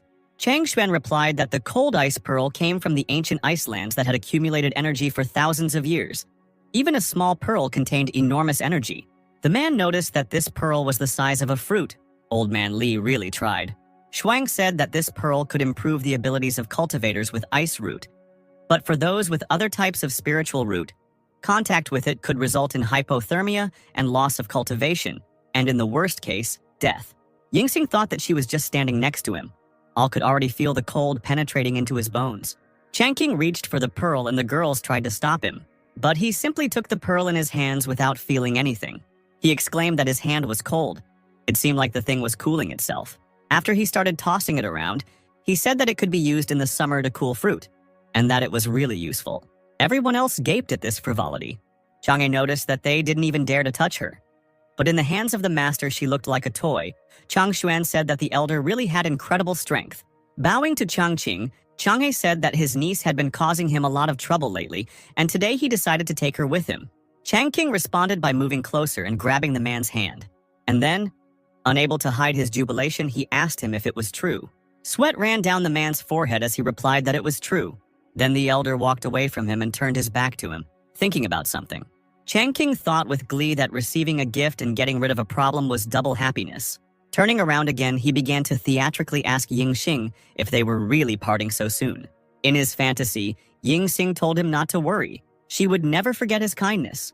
Watching this, Changxuan thought that he didn't understand what was so special about this 9th princess, that she deserved such attention from the master. But suddenly the girl stepped forward and exclaimed that she was not going anywhere. Feeling his insides breaking, Changqing asked again. The girl bowed to Changqing and said that she would never forget his kindness. Then she turned around and ordered Changhe to tell her father and mother not to worry. She would stay with Mr. Li for a while longer, and when she wanted to return, she would tell them. Suddenly, Changqing remembered the words he said on the first day of the meeting, and his face turned red. Changqing noticed that Changhe was a little embarrassed and was about to give in, and he thought that he needed to do something about it urgently. Changqing thought for a moment about what to do and stepped forward, clearing his throat to attract attention. Finally, turning to Yingxing, he said that virtue was above all else. If she really liked staying here, then she could go to her parents and then come back. Changxuan intervened in the conversation, saying that he was already at the age when all his relatives had long since turned to dust. So he told the girl to appreciate the time spent with her family because she was still so young. Yingxing wanted to object again, but she couldn't find anything to say. Changqing didn't wait for her words, but simply took the brush in his hand and began to paint a new picture. Various landscapes came to life under his brush, and finally he finished the canvas with incredible words. Seeing this, Changhe, Changxuan, and Shuang's eyes began to shed tears of admiration. This also brought tears to Yingxing's eyes. Her body shook with sobs, and no matter how hard she tried to hold back, tears streamed down her face. At last she exclaimed that she understood his intention, and therefore would return home at once. Changqing, delighted with such an outcome, replied that everything was clear between them, and he began to roll up the canvas. He handed the canvas to the girl, telling her to accept this calligraphy as a final touch. Changhe wiped away his tears and said that just a few lines had awakened memories of old times in him. Master Li had truly reached the heights of art and wisdom, while Changxuan said that his words, like poetry, could shame even those who considered themselves the descendants of ancient scholars in the Central Plains. With their hands folded respectfully, Changhe and Yingxing bowed to Changqing, and the girl said that she would take his advice and return home, but would visit him again soon. Changqing replied with a smile that she should take her escort with her and return, while he himself thought that they should never return. Finally, Yingxing, followed by Changhe, walked away. Looking after them, Changqing thought that it had already been 5 years since he came to this world. The farthest place he has been is the foot of Mount Taishuan. He thought sadly that if it were possible, he would like to travel all over the outside world. Changxuan watched Master Li and noticed that he was so polite and courteous. Stroking his beard, he said that, having reached a level that they could not even dream of, he was still ready to personally see them off, ordinary people. And Shuang told him that he was the true image of a great master. Changxuan suddenly noticed something and turned away from the girl, not paying any attention to her. With quick steps, under the girl's puzzled gaze, he approached the table. Changxuan looked at the canvas that was lying on this table and exclaimed, "It was incredible." It turned out that this was really so. The man touched the canvas and bright sparks shot up from his fingers. And, as had happened before, he immersed himself in this picture, as if he had passed through the entire universe. Landing on some body of water, he noticed that he was in the lands of Taishuan. Looking at the mountain to the side, he noticed with surprise that nearby was the main peak, where the Taishuan temple was located. The man noticed that Master Li was using the power of nature and millions of Taoist formulas. He exclaimed that all this was for the sake of protecting their sacred land. He thought that it was no wonder that so many talented Taoists had gathered here. Even the younger disciples were able to reach the level of a god 1,000 years earlier. Looking at his hand, which was lit up with bright sparks, he thought that perhaps even he would reach his limit in this life. Shuang approached the sect leader and asked him worriedly about what was going on.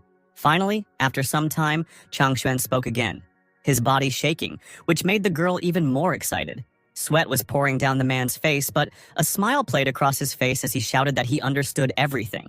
Raising his head to the sky, he laughed loudly, causing tears to flow from his eyes, and he shouted that he realized that Mr. Ye was that legendary ancestor. Walking closer, Shuang asked him if he wanted to say that Mr. Ye was the legendary figure of their sect. Chang Xuan replied that it could not be otherwise. Master Li was certainly the same ancestor who ascended to heaven. Shuang bowed to her mentor and said that she was not smart enough, and therefore asked him to explain it to her. Chang Xuan decided to explain, saying that when he entered the painting, he saw something. He saw a cloud of 5 colors, symbolizing good luck and prosperity. He said that this cloud symbolized luck and prosperity of their sacred land of Taishuan. The girl asked again. She said that she had never felt such powerful energy before. Chang Xuan replied that it was normal. Luck was a mysterious and powerful force. He too had felt it only a few times, but it was too powerful. So powerful that the slightest carelessness can lead to catastrophic consequences. Chang Xuan, stroking his beard, told the disciple to think about who could use the highest divine powers to bless their land of Taishuan with such good fortune. He pointed his finger vigorously and exclaimed that there could be only one answer. He exclaimed that Mr. Ye had come from the higher worlds, and he is the very ancestor that their Taishuan sect has been worshipping for all these many generations. Changqing returned back to the courtyard after finishing seeing off Yingxing and Chang'e. He noticed Chang Xuan and Shuang looking at his painting, Eternal Youth of Taishuan, and he asked them what they thought of it. Chang Xuan did not answer this question, but only came closer, folding his hands in a respectful gesture. And he asked him whether he had painted the sacred mountain Taishuan on this canvas. Something about this question made Changqing nervous, but he still replied that it was true. He frowned and clicked his tongue, noting that they did recognize him. Turning away, he sadly said that 5 years ago he suddenly wanted to visit Mount Taishuan. He remembered how, having reached the sect there, he clung to the man, begging him. With tears in his eyes, he promised that he would grow up and find spiritual roots, and therefore he prayed to be accepted as a disciple. But the great master only replied that he should go away, because he would never take him. Reminiscing about how he decided to infiltrate the sect's territory back then, Changqing said that he knew that Mount Taishuan was the abode of immortals. He said that when he returned, he was inspired, and he painted this picture. However, in reality, it was not because of inspiration, but he was forced to paint this picture when he was beaten in the sect for trespassing. Changqing said that today he looked at his old work in a new way. He said he realized that something was missing from it, so he decided to fix some areas and redraw it again. Chang Xuan was surprised to find that Mr. Ye had already come here 5 years ago. Suddenly, Changqing exclaimed that he would like to drink with both of them, and asked if they drank wine. Having caught hold of these words, Chang Xuan brought his hand to the ring on his hand, and it began to glow with a bright light. Taking out a small jug from it, he said that he had just brought with him a rare wine of the Snow Soul. After heading into the house, Changqing said that since they had such good wine, they should prepare some snacks. Shuang exclaimed that this was the same wine made from the flowers of the Snow Soul growing on the 1,000-year-old mountains, and it is obtained only once every 1,000 years, but can be bought for a lot of money. Chang Xuan replied that it was true and it wasn't for everyone, and even he at his level could only drink 3 cups at most. If Mr. Ye wasn't in the mood to drink, he wouldn't have gotten it. After a while, the guests had already sat down at the table, and Changqing brought out the last plate of food. The pot was still steaming when the man placed it on the table. Changqing smiled and named all the dishes on the table, saying that they were all his signature dishes. Chang Xuan and Shuang began to examine the treats with interest and admiration. Shuang asked the master if even these pieces of meat were filled with spiritual energy. Chang Xuan picked up a piece of meat with his chopsticks and said that it was definitely demonic energy. The man noticed that this energy was so pure, definitely from a higher demon, although in fact it was only boar meat. Changqing, watching the guests, wondered whether he was going to eat at all or just watch. Finally, the guests tasted the appetizers, and a wave of pleasure once again swept through their bodies. Giving Master Li a thumbs up, Chang Xuan exclaimed that he was truly a master. The man began to eat the snacks, thinking that this blood and meat of the higher demon was comparable to an elixir. Then he decided to add some snow wine to all this to make it even better. Xuan, already tipsy and full, asked what kind of wine it was. Suddenly she hit her face on the table. Changqing noticed with surprise that she had drunk from 1 cup, and he thought about how he wanted her not to die here. Chang Xuan was also already red from drinking and exclaimed that this student was too impatient, and he himself thought that all this was not for a small cultivator, but for a great master like him. Turning to Changqing, the man told him to ignore her and continue eating, and so they drank another cup of wine together. After emptying the cup, Changqing noticed that the wine had a grassy aroma, and he asked it whether it had a health-promoting effect. Also finishing the bowl, without looking as collected as Changqing, Chang Xuan noticed that the elder was perceptive. Mr. Ye told the man to state his demands if he had any, since he had brought such wine. and he himself slyly thought about the fact that he just didn't have any money. Chang Xuan thought that he was amazed, and then cleared his throat, saying that then he would not hide it, and that painting was indeed a masterpiece.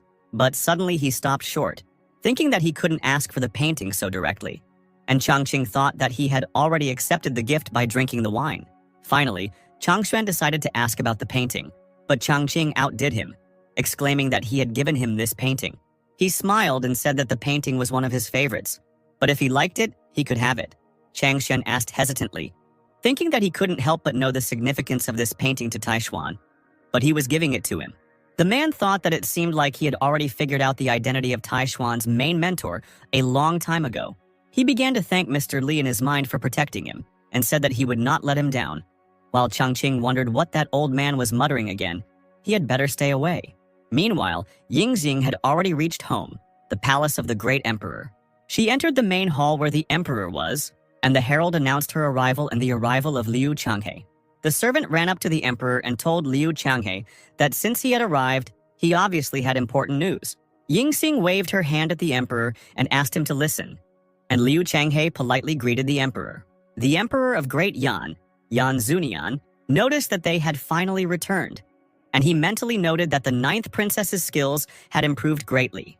Yingxing clung to her father, exclaiming that she had missed him so much, and he asked her if she had caused trouble again and returned with an escort. Frowning, the girl exclaimed that everything was not like that at all. She said that this time she really met an outstanding master. Zunian asked his daughter what level this master was. The girl waved her hand towards Changhe and exclaimed that he should ask the head of the Liu residence about this if he didn't believe her.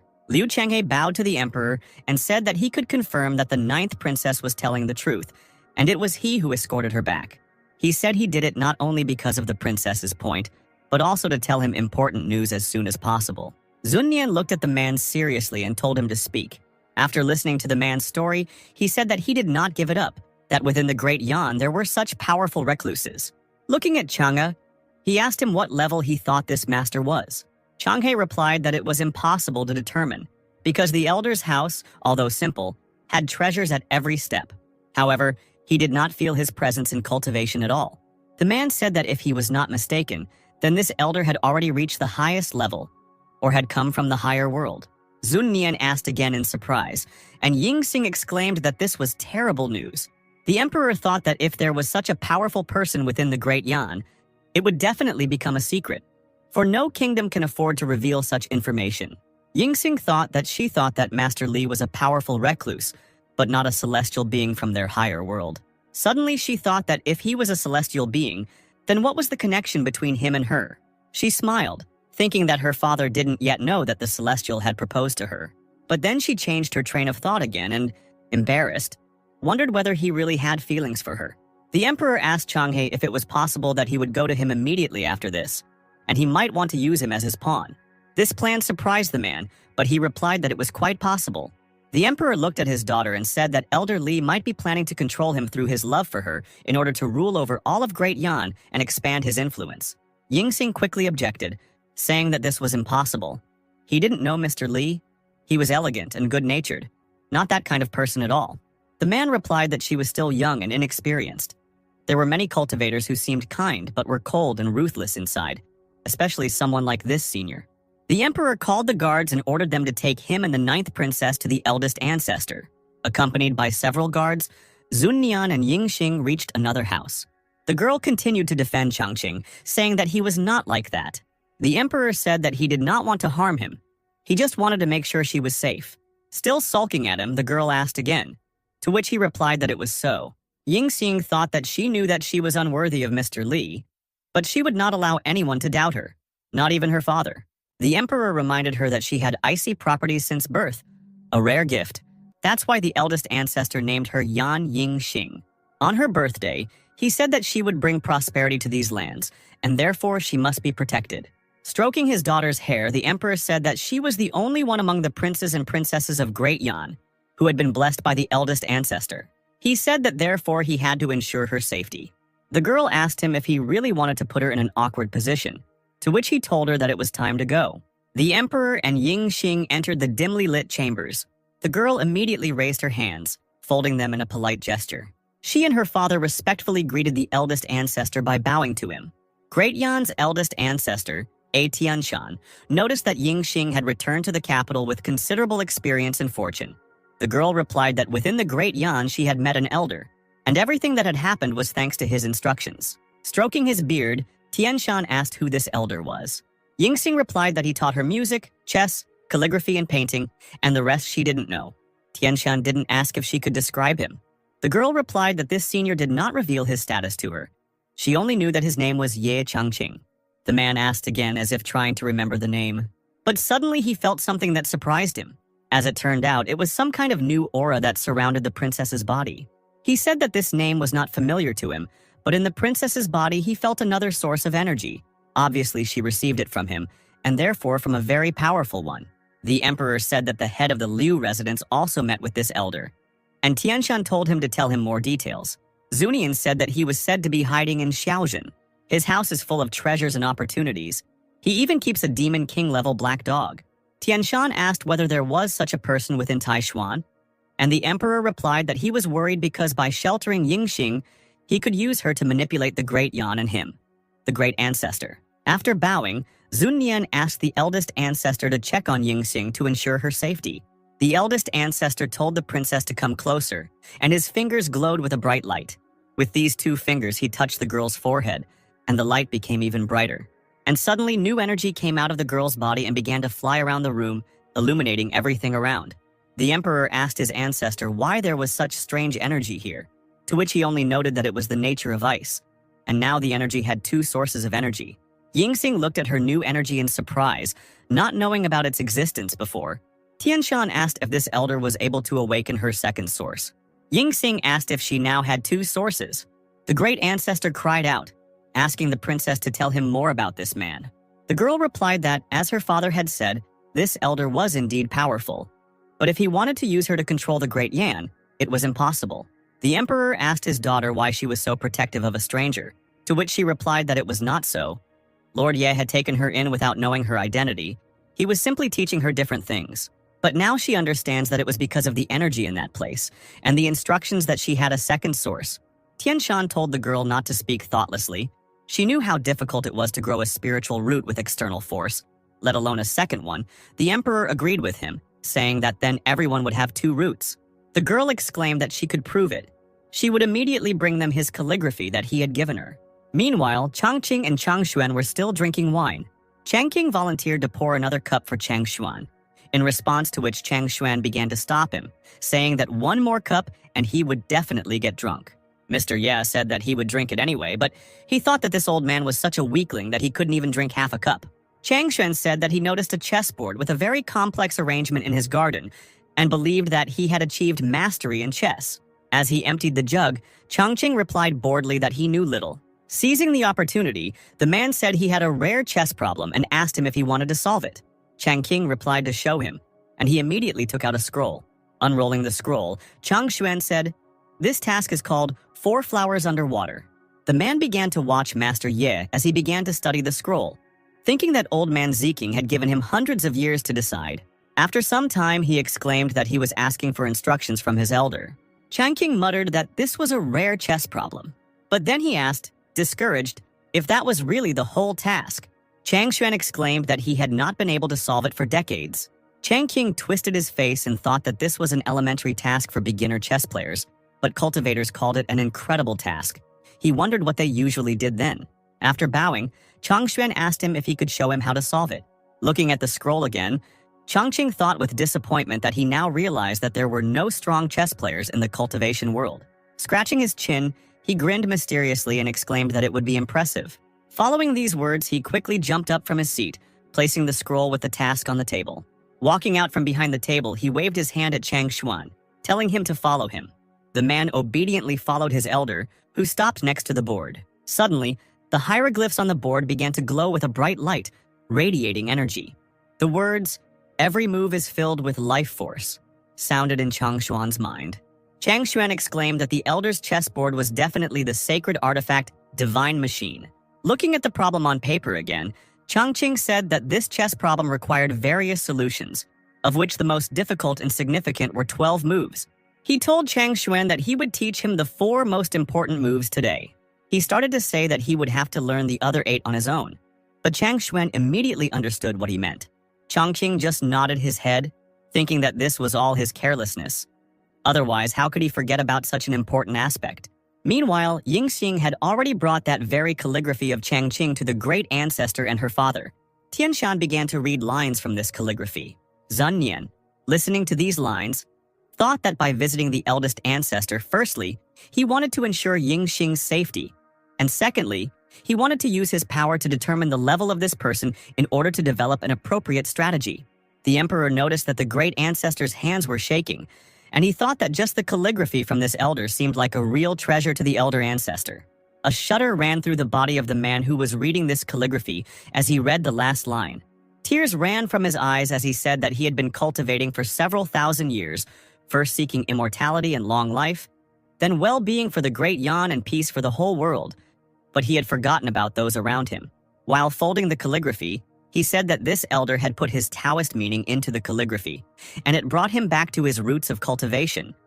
Cultivation is self-improvement of not only the body but also the soul. The emperor thought that the elder ancestor understood this on an emotional level. The eldest ancestor called out to Yingxing, who was standing next to him. Pulling the calligraphy back to her, he told her to thank this elder for it if she had the opportunity. Stroking his beard again, he said that calligraphy alone had broken down his internal barriers, and if nothing changed, he would soon be able to reach a new level. Zun Nian asked his ancestor in surprise if this was true. Yingxing asked her ancestor if he wanted to thank him so much. Then why didn't he visit him himself? Tianshan turned his head sharply to look at the girl and asked her what she was talking about. The girl happily reported that before she left, Mr. Ye had already agreed for her to come back and visit him again. Intrigued by this, the elder ancestor asked her if this was true, to which the girl replied that it was. The emperor hastened to intervene in this conversation, shouting that this should not be done. It seemed to him that there was something in this. He asked if there was such luck in the world that this man had such power, because he not only gave Yingxing the second spiritual root, but also agreed to accept them at any time. He said that usually powerful beings would use moments like these to manipulate events, so he was worried that he was using Yingxing to lure them all into a trap. Tianshan interrupted this monologue by shouting loudly for him to stop, and he asked the emperor how he could be the emperor of Great Yan, being so narrow-minded. The eldest ancestor exclaimed in annoyance that this elder had presented the Great Yan with a real treasure, and he dared to doubt his intentions. It was simply ridiculous. Yingxing quickly defended her father, saying that he was not that kind of person at all. He only cared about the Great Yan. Tianshan replied that if this were not so, there would be no point in the position of emperor. Addressing the emperor by name, Tianshan said that he had not yet reached the required level, and therefore did not understand everything. He said that using weakness to manipulate is the approach of those who have been stuck at one level for thousands of years and cannot break through further. This elder one has definitely reached the highest point of perfection. As the saying goes, the great art is in simplicity. Such elders, instead of being players, prefer to remain hidden in everyday life, observing the world with a smile. Zun Nian immediately fell to his knees and began to bow, shouting that he realized his mistake. He exclaimed that if the eldest ancestor was going to visit this elder, he would prepare worthy gifts later. The elder ancestor replied that it was fine if he hugged, but people like Elder Li probably did not attach importance to material things. Therefore, it is necessary to organize a reception for the elder in the capital. And the emperor immediately gave the order to prepare for this reception, and therefore the construction of pavilions began. The construction of a statue of the elder Yi was in preparation. The news spread through the streets that 3 days later, on September 6th, all the subjects of Great Yan were to gather at Jade Hill for a ceremony, and the people were immediately in a state of talk. Someone said that the whole city had to build pavilions in 3 days, and it looks like it was called the Changzhong Pavilions. As it turned out, someone was secretly watching and listening to all these conversations. This man thought that something suspicious was going on, and therefore it was necessary to return and report to His Majesty. Sometime later, this man left the Great Yan and reached his state. Someone informed the advisors that many Changzhong pavilions were being built within the Great Yan, and he asked who knew what they were. The advisors turned their heads, wondering what Zun Nian was planning, and whether this was another trick by old Yan Tianshan to confuse them. One of the advisors approached His Highness and asked him to increase the number of scouts to find out the truth. Meanwhile, this news about the construction of the pavilions reached the state of Guten, Emperor Guten slammed the table, shouting that these spies were useless if they couldn't get information. The advisor tried to calm him down by saying that although they didn't know the identity of this senior yet, such honors were clearly not intended for an ordinary cultivator. The only one who this can be is a great Taoist who is on the threshold of ascension or an already great person from the higher worlds. The emperor asked his advisors what they should do. The advisor said that in his humble opinion, it would be necessary to send more scouts to thoroughly investigate this matter. 3 days passed like this, and Zunyan was already standing near the new pavilion. He said that Senior Li's pavilion was almost completed, and then asked Senior Ancestor to inspect it. A maid approached the emperor and said that the eldest ancestor was on the verge of a breakthrough, so he should be careful and not be careless. The emperor replied that he understood, while 2 spies watched him. One spy told another that His Majesty was right. Yan Tianshan was indeed on the verge of a breakthrough. Another spy asked if His Majesty didn't suspect that Yan Zunian was up to something. Then the first one asked whose side he was on. A scuffle broke out among the spies, while the emperor turned around to report to Yan Tianshan. Crowds of people had already gathered at the top of the mountain, waiting for the ceremony to begin. In the middle of the square stood a huge statue, which was hidden by a red cloth. Among the people, someone said that such grand works are only for those who have brought great benefit to the great Yan. The heralds announced that the emperor and the 9th princess had arrived, and their subjects immediately fell to their knees. Zun Nian immediately ordered them to rise. He told the people that he knew they had many questions about why he had organized such a grand construction project in the capital, building the Changzhong Pavilion and erecting a statue of the elder Li. But the matter is very important, and all that can be said is that the elder Changzhong has rendered a great service to their state, and this service will influence the future of the empire for tens of thousands of years. Questions immediately began to circulate among the people about who this elder was and whether he was immortal. The spies immediately noticed that now the great Yan was probably under the protection of the immortal, because the order for construction came straight from the palace from that ancient elder. They joyfully noticed that this ancient old man was still alive, and so they decided to quickly return to the sovereign. Zun Nian then gave the order to the Yellow Master to begin. The Yellow Master opened the scroll and read that September 6th was a favorable day for all affairs, and that evil omens should be avoided. Suddenly, he shouted that the Changzhong Pavilion was completed. The emperor approached the statue and began to pull the cloth off it. And before the eyes of the people appeared an incredible, huge statue of Mr. Li, with a naked torso, made of gold. A glow emanated from the postcards under his armpits. The emperor immediately asked what this was. What was happening here? The order was given to immediately protect the emperor, but this radiance had already reached the crowd. And suddenly they exclaimed that they were so pleased, they felt full of strength. The emperor noticed that no statue had ever emitted such a divine presence before. He asked whether Senior Li was so great that he stood out even among immortals. The crowd suddenly noticed rainbow clouds in the sky, and they immediately shouted that this statue had called them, bringing them heavenly blessings. But suddenly the skies darkened, opened up, and lightning flashed from the clouds. The crowd wondered why the rainbow clouds and thunder had appeared, but then someone shouted that it was a sign from heaven and they needed to bow down. Yingzhang exclaimed that such omens were not common and asked her father if they should call the elder Liao, to which he replied that they should wait and see what happened. Soon the skies brightened again and sunlight illuminated the earth. The rainbow clouds in the sky shone even brighter, astonishing all the people below. 3 figures of people appeared from the clouds, descending from the sky. Zun Nian noticed that it was a miracle. But was Yao the result of Senior Comrade Ye's actions with Lu Yu and the Golden Body? Suddenly, a servant called him and said that after his return to the imperial palace, it was clear that his brother had reached the heavenly heights, and the state of the Great Tao was in order, so there was no doubt that the Great One was going to break through. The emperor was delighted by this news and exclaimed that the Qin clan's ascent to the highest realms would be closer. The sunlight illuminated the sky in the distance where Changqing's house was. Zun Nian and Ying Xing bowed and asked Great Comrade Ye for help. The emperor said that if one day the ancestral emperor reached the highest realms, their great empire would enjoy eternal peace. Meanwhile, after a few days, news of this event reached the old city district. Emperor Guten slammed his hand on the table and shouted that old man Lao Er really wasn't dead. He asked the spies if there was any other news. The spies replied that only small things remained. Now the great Yan has a great master who has achieved perfection. This man established the golden sky of Yiluyu, and the heavens gave signs. They say that the old man from the Yan Empire also received advice from this man.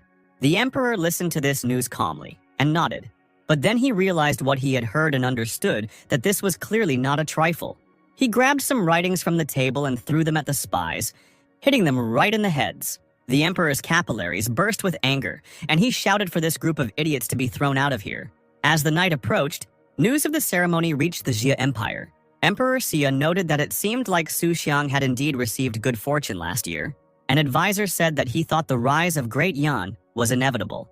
Another said that if the old man from the imperial palace successfully broke through, the other 3 states would be under his control. And a third said that the most important thing now was to find out who this senior comrade Ye was. The advisors began to argue among themselves about who they should form an alliance with, each proposing his own candidate. Emperor Xia listened calmly to these disputes, frowning more and more. Meanwhile, Changqing had a dream. A voice in his head said that 1,000 years ago, the lands of the central region were divided into 7 states. An age of chaos and upheaval arrived, and then a man of exceptional strength appeared. He took charge and established order, and thus 4 great states arose. The ancestors of these 4 great ancient states wanted to erect a statue of this great man, to establish a golden body and a temple to honor him for thousands of years. But for some unknown reason, he died without illness. Upon seeing the news of his own death, Changqing jumped out of bed, exclaiming that he did not want to see it. He sat up in bed with a jerk, his breathing rapid and heavy. Scratching his cheek, he noticed that the wolf's answer was too beautiful. He even dreamed that they erected a statue for him and brought sacrifices to him, and suddenly he became a great man. Getting out of bed and stretching, he said that if he didn't have common sense, he would believe it. As he approached the door, he noticed that sleep had really helped him. It seemed he was sleeping better. As he walked out into the yard, he thought that the old master had already left a month ago. Sitting down at the table, he thought that he was wondering if he had found out anything about the 4 dragons that release water. Frowning, Changqing remembered that he had only taught him 4 methods. After looking through the gifts that were sent to him, he sighed heavily. There was a stone and a tablet on his table, and Changqing wondered who could have sent him such a thing. He noticed that someone had sent him a stone and an amulet, but he hadn't even shown himself. He remembered how he taught Chang Xuan the playing techniques while constantly scolding him. He wondered why it was so difficult to understand the basics of this school. Changqing sighed and said that in the great mystical book, there is a place for those with strong spirits, those who move forward without looking back. He exclaimed that if he had a strong foundation and high intelligence, he would have long ago become an unrivaled master of the entire cultivation world. Following these, Changqing waved his hand, throwing the amulet aside. Putting the stone on the table, Changqing sadly said that he was now his rival. Humming something to himself, Changqing stood up from the table and walked away, and suddenly small cracks appeared on the stone. The cracks became larger and larger, and a bright light began to shine around the stone. Changqing entered his office, his notes illuminated by the sun. Stretching, he said that the morning was the most productive time, and therefore, it was time to start training. He ran his brush across the paper, and suddenly red sparks flew from his ink. Looking at the brush in confusion, Changqing asked if there were any discipline problems and if the recording paper was missing. Shaking his brush, he looked back at his canvas. Looking at the hieroglyphs, he noticed that golden smoke appeared around them. This sight made Changqing frown slightly. He picked up his brush again to lay out his work, thinking that he was actually making progress. Bright sparks of light flew from the canvas in different directions. Changqing happily noticed that the golden smoke continued to appear. A loud, joyful cry came from Changqing's office, saying that it was all his golden finger, causing everyone around to become frightened. The Black Emperor, half asleep, thought that his master was so powerful that even his finger was turning golden. Mr. Ye, looking even more animated, exclaimed that it was time to return to training. After some time, more symbols appeared on the canvas, glowing with golden smoke. However, Changqing was not going to stop there and continued to practice calligraphy. And suddenly a blue tornado appeared somewhere near the man's house. Raising his head from the canvas, Changqing saw that same blue tornado in the window. He wondered if he had caused this phenomenon, but this did not stop him, and he continued training. Meanwhile, thunder rumbled, and bright lightning flashed in the sky. Changqing took a break and went outside to get a better look at this weather phenomenon. And the lightning became brighter and stronger, and they were already striking the ground. But soon the sky cleared, and Changqing exclaimed that the heavens had not abandoned him. He said that when a true strong master is born into this world, he will summon heavenly signs, and with one mental effort one can move across the sky and earth, overcoming any obstacles. Believing in his abilities, he raised his hand up, shouting the spell, "Fly!" Changqing cast a spell, but nothing happened. He looked at his hand and asked if any other spell was needed. Then he took out the vault of the brush again and exclaimed that may his wish come true. And now, in response to this, the skies darkened again, and lightning flashed from the clouds. Lightning struck straight into the hand that was pointing towards the sky, causing Changqing to be electrocuted. Almost fainting, he wondered why he could summon signs but had no spiritual powers. But then he wondered if this was a hint that he had a foundation. Several days passed and ships began to hover over the Taishuan sect. People looked up at the sky exclaiming that the time had come again for the great competition.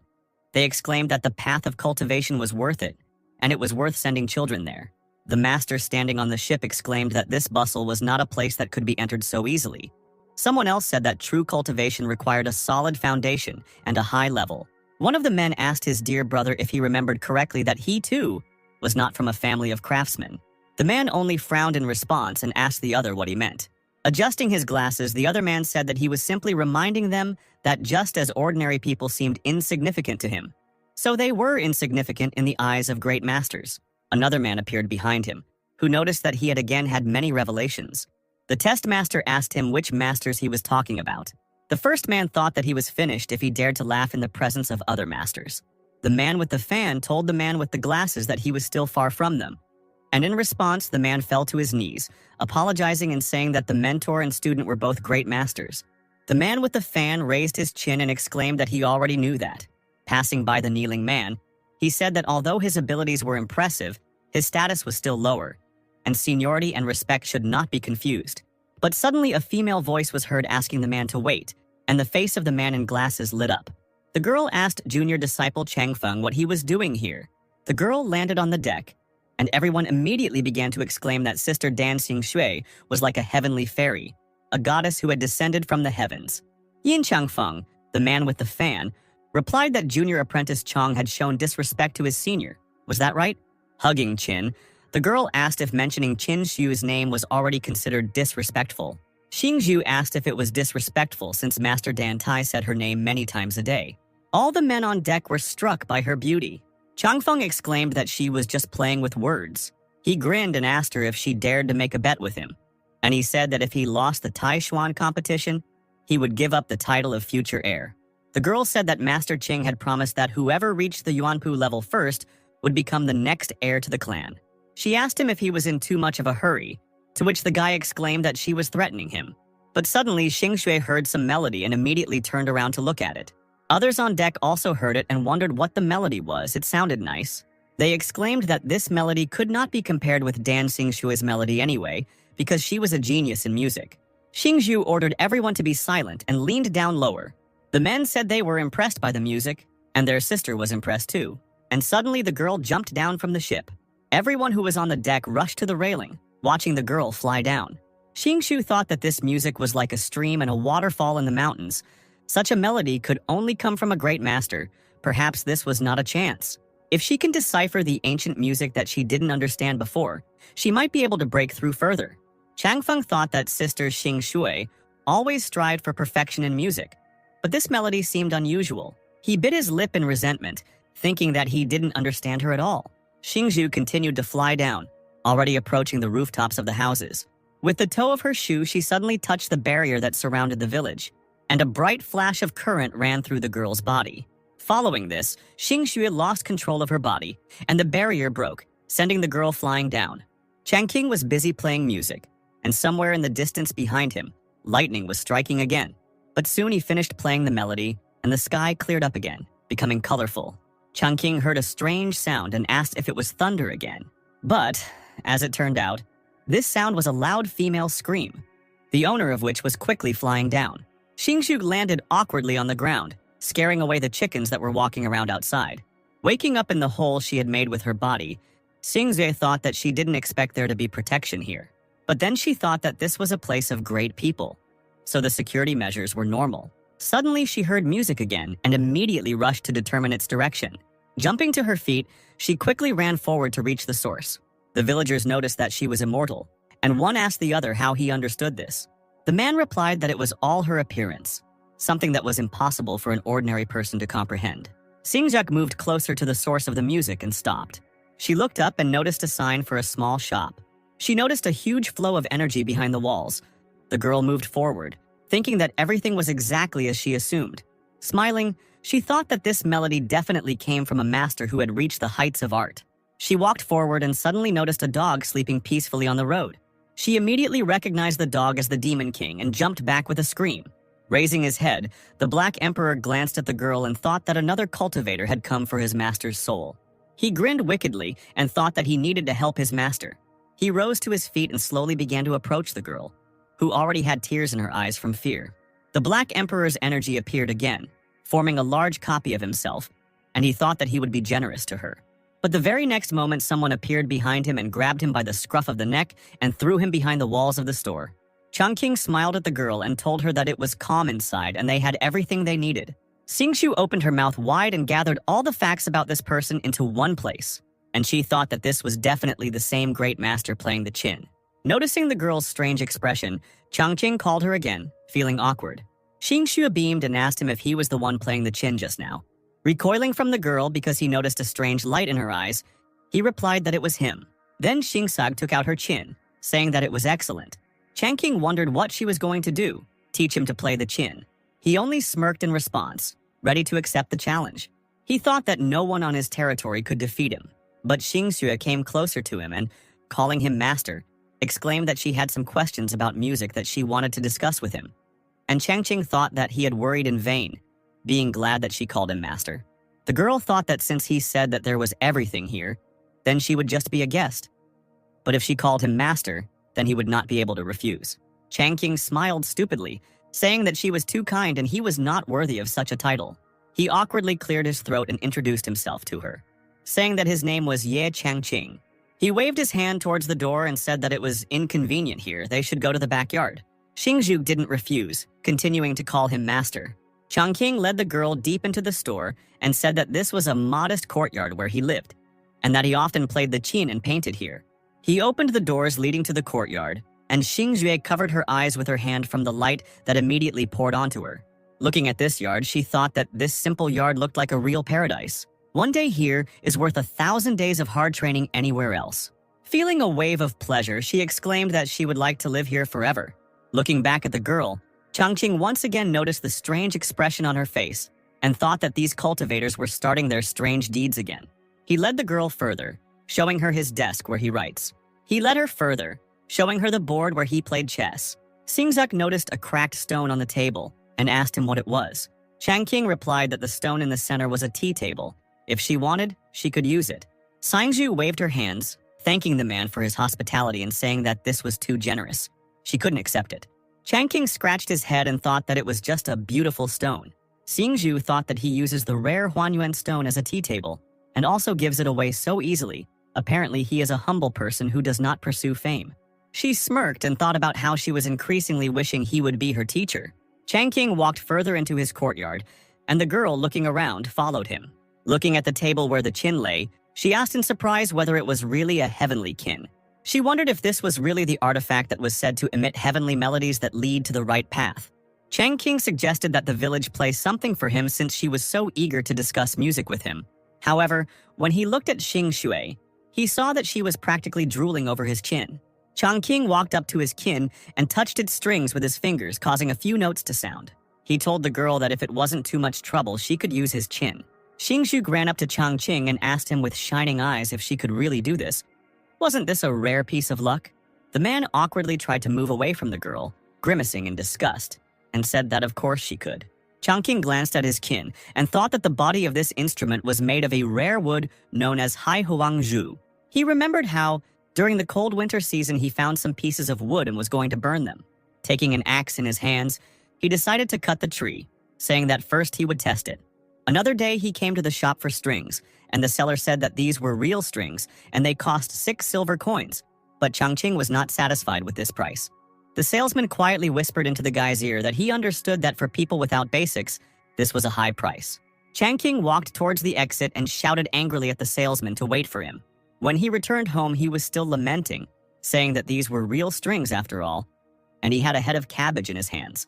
Having lured the silkworms, he decided to start making the strings himself. While plucking the strings, Changqing told Xingxue that to create the perfect qin, several things were needed. He said it was heavenly time, earthly comfort, and human unity.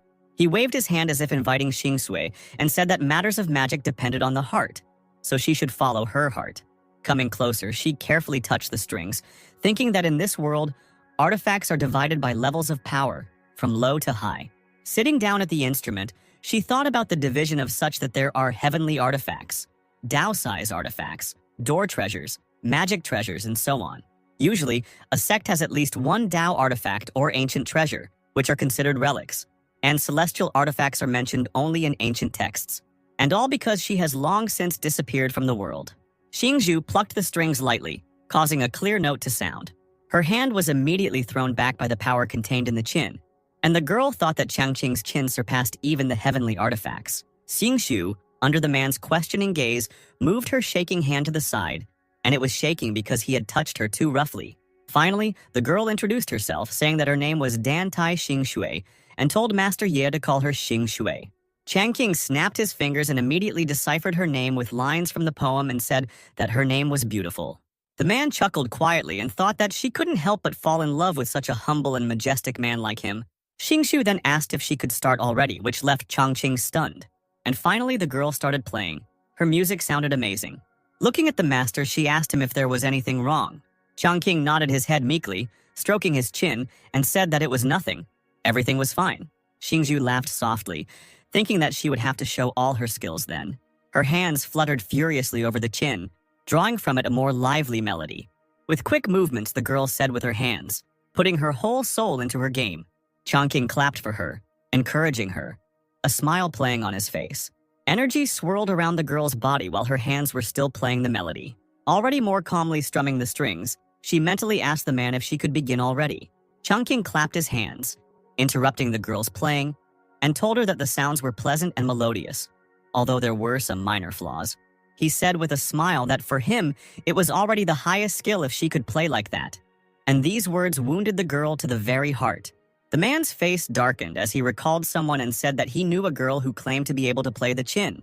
As it turned out, he was remembering Yingxing, whose acting was simply terrible, and when she sang it was even worse. Changqing gave Xingxu a thumbs up and said that compared to her, she was much higher in skill. Xingzhu, on the other hand, planted her sandpipers in irritation, thinking about how dare he compare her to such a person. But, coming to her senses, she turned her head, thinking that the master's words must have a deep meaning. She smiled at Changqing and modestly said that her skills were still insufficient. Looking at him with a look of obsessive desire, she asked him to guide her. Then she stood up from the table and, folding her hands in a polite gesture, thanked Master Yi. She recalled her teacher's words with excitement. He told her that as a person who came from the ordinary world, she had already achieved a lot. She must remember that on the path of music and cultivation, she will definitely succeed if she does not give up. Xingxu thought that she didn't know what Master Ye would say about this, but she was still willing to learn from him.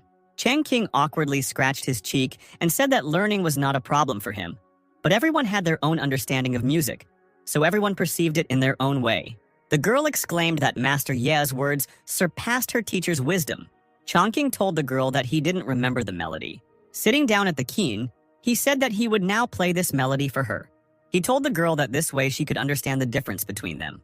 Xingxu folded her hands again in a polite gesture, saying that she would be glad to receive this lesson. She wondered whether the transmission had brought understanding through music. This is the unique method of Master Yi. Meanwhile, Changqing gently touched the strings, and from his touch, weak streams of energy flowed upward. The first notes rang out and a wave of energy poured out from the qin, shining brightly in the air. Looking at the man, the girl noted that the strings of the qin seemed to sound in unison with the Tao. Giving birth to infinite wisdom, the sounds of qin make the mind calm, clear, and pure. She thought about how she felt among the clouds, as if she were flying on a crane in the sky. Changqing placed his hand on the strings, stopping them when the melody ended. He brushed the tears from his forehead, noticing that the song was more difficult than he expected. Xingxu stood there with her arms wide open and in absolute bliss. Changqing glanced at her, thinking that she must have really put her heart into it. Getting up from the table, he said that the main thing she could understand was that this was already progress. After some thought, Xingxu came to her senses and exclaimed that she understood everything. Looking at Changqing, who was calmly sipping tea, she thought that his skill in music was truly incomprehensible. She thought that perhaps he could help her resolve her biggest misunderstanding. She recalled that since she was a child and entered the Zeking sect, She began to study the way of music. Everyone admired him not for his talent on this path. People applauded her, saying that she played great, she was truly amazing. But one day the girl found the score in the cave of the great master, who had long since passed away. Every time she started to play, she couldn't bear the wisdom hidden in the notes and stopped. Not once was Xingxue able to play this melody to the end. Turning away from Changqing, Xingxue took out the score and thought about what would happen if she showed it to him. She wondered how he would feel about this, but she still decided to approach, handing the man the score. She said that the man had not had this score for many years, and she asked him if he could help her. Taking the score in his hands, Changqing asked the girl if it was really such a difficult melody. Xingxue replied that anyone who can understand the secrets of music can read the score, but not everyone can play it. Not even the teacher could. The girl remembered that her teacher was electrocuted when he tried to play her. Xingxue trembled at the mere thought of it and said that he couldn't withstand the pressure of the wisdom contained in the notes. Changqing opened the score and replied that he understood it. Looking at the girl, he noticed that the author of this score was a woman. Xingxue was quite surprised by this remark and said that the cave actually used to belong to a woman. The girl turned around with glee, thinking that Master Ye was able to understand it at first glance. He was really the one she needed. Changqing sighed as he looked at the score and thought that a man could not have created such a melody. The man coughed awkwardly and told the girl that he would then help her play the melody. With a glint in her eyes, Xingxue turned around and asked if it was true. Having thanked the master, she moved a little further away, and Changqing sat down at the kin again. Raising his hands, the man thought that this melody was indeed difficult, but it was not beyond his strength. His hands touched the strings again, and even stronger energy began to burst out in different directions, forming a beautiful pattern. Caught in the energy's range, Xingxue cried out as she was blown back. She was surprised to find that this energy was incredibly powerful. Changqing continued to confidently produce note after note, the melody flowing like a river, filling everything around. Suddenly, the girl felt something wrap around her legs, and her body shuddered. Something invisible crawled over her arms and body, restricting her movement, making her body shake even more. Looking at Changqing's back, she wondered if he really wanted to use this melody to pass on the knowledge and wisdom of the Tao to her. Xingxue's body shook even more violently.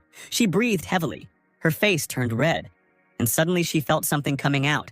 With a loud cry, she arched her back. In incredible ecstasy, it seemed as if something had blossomed within her. Her inner lotus opened, and within it, one could see the birth of new life. The girl was surprised to find that she had reached the stage of initial awakening. She couldn't believe that just by listening to Master Ye's performance, she was able to achieve awakening.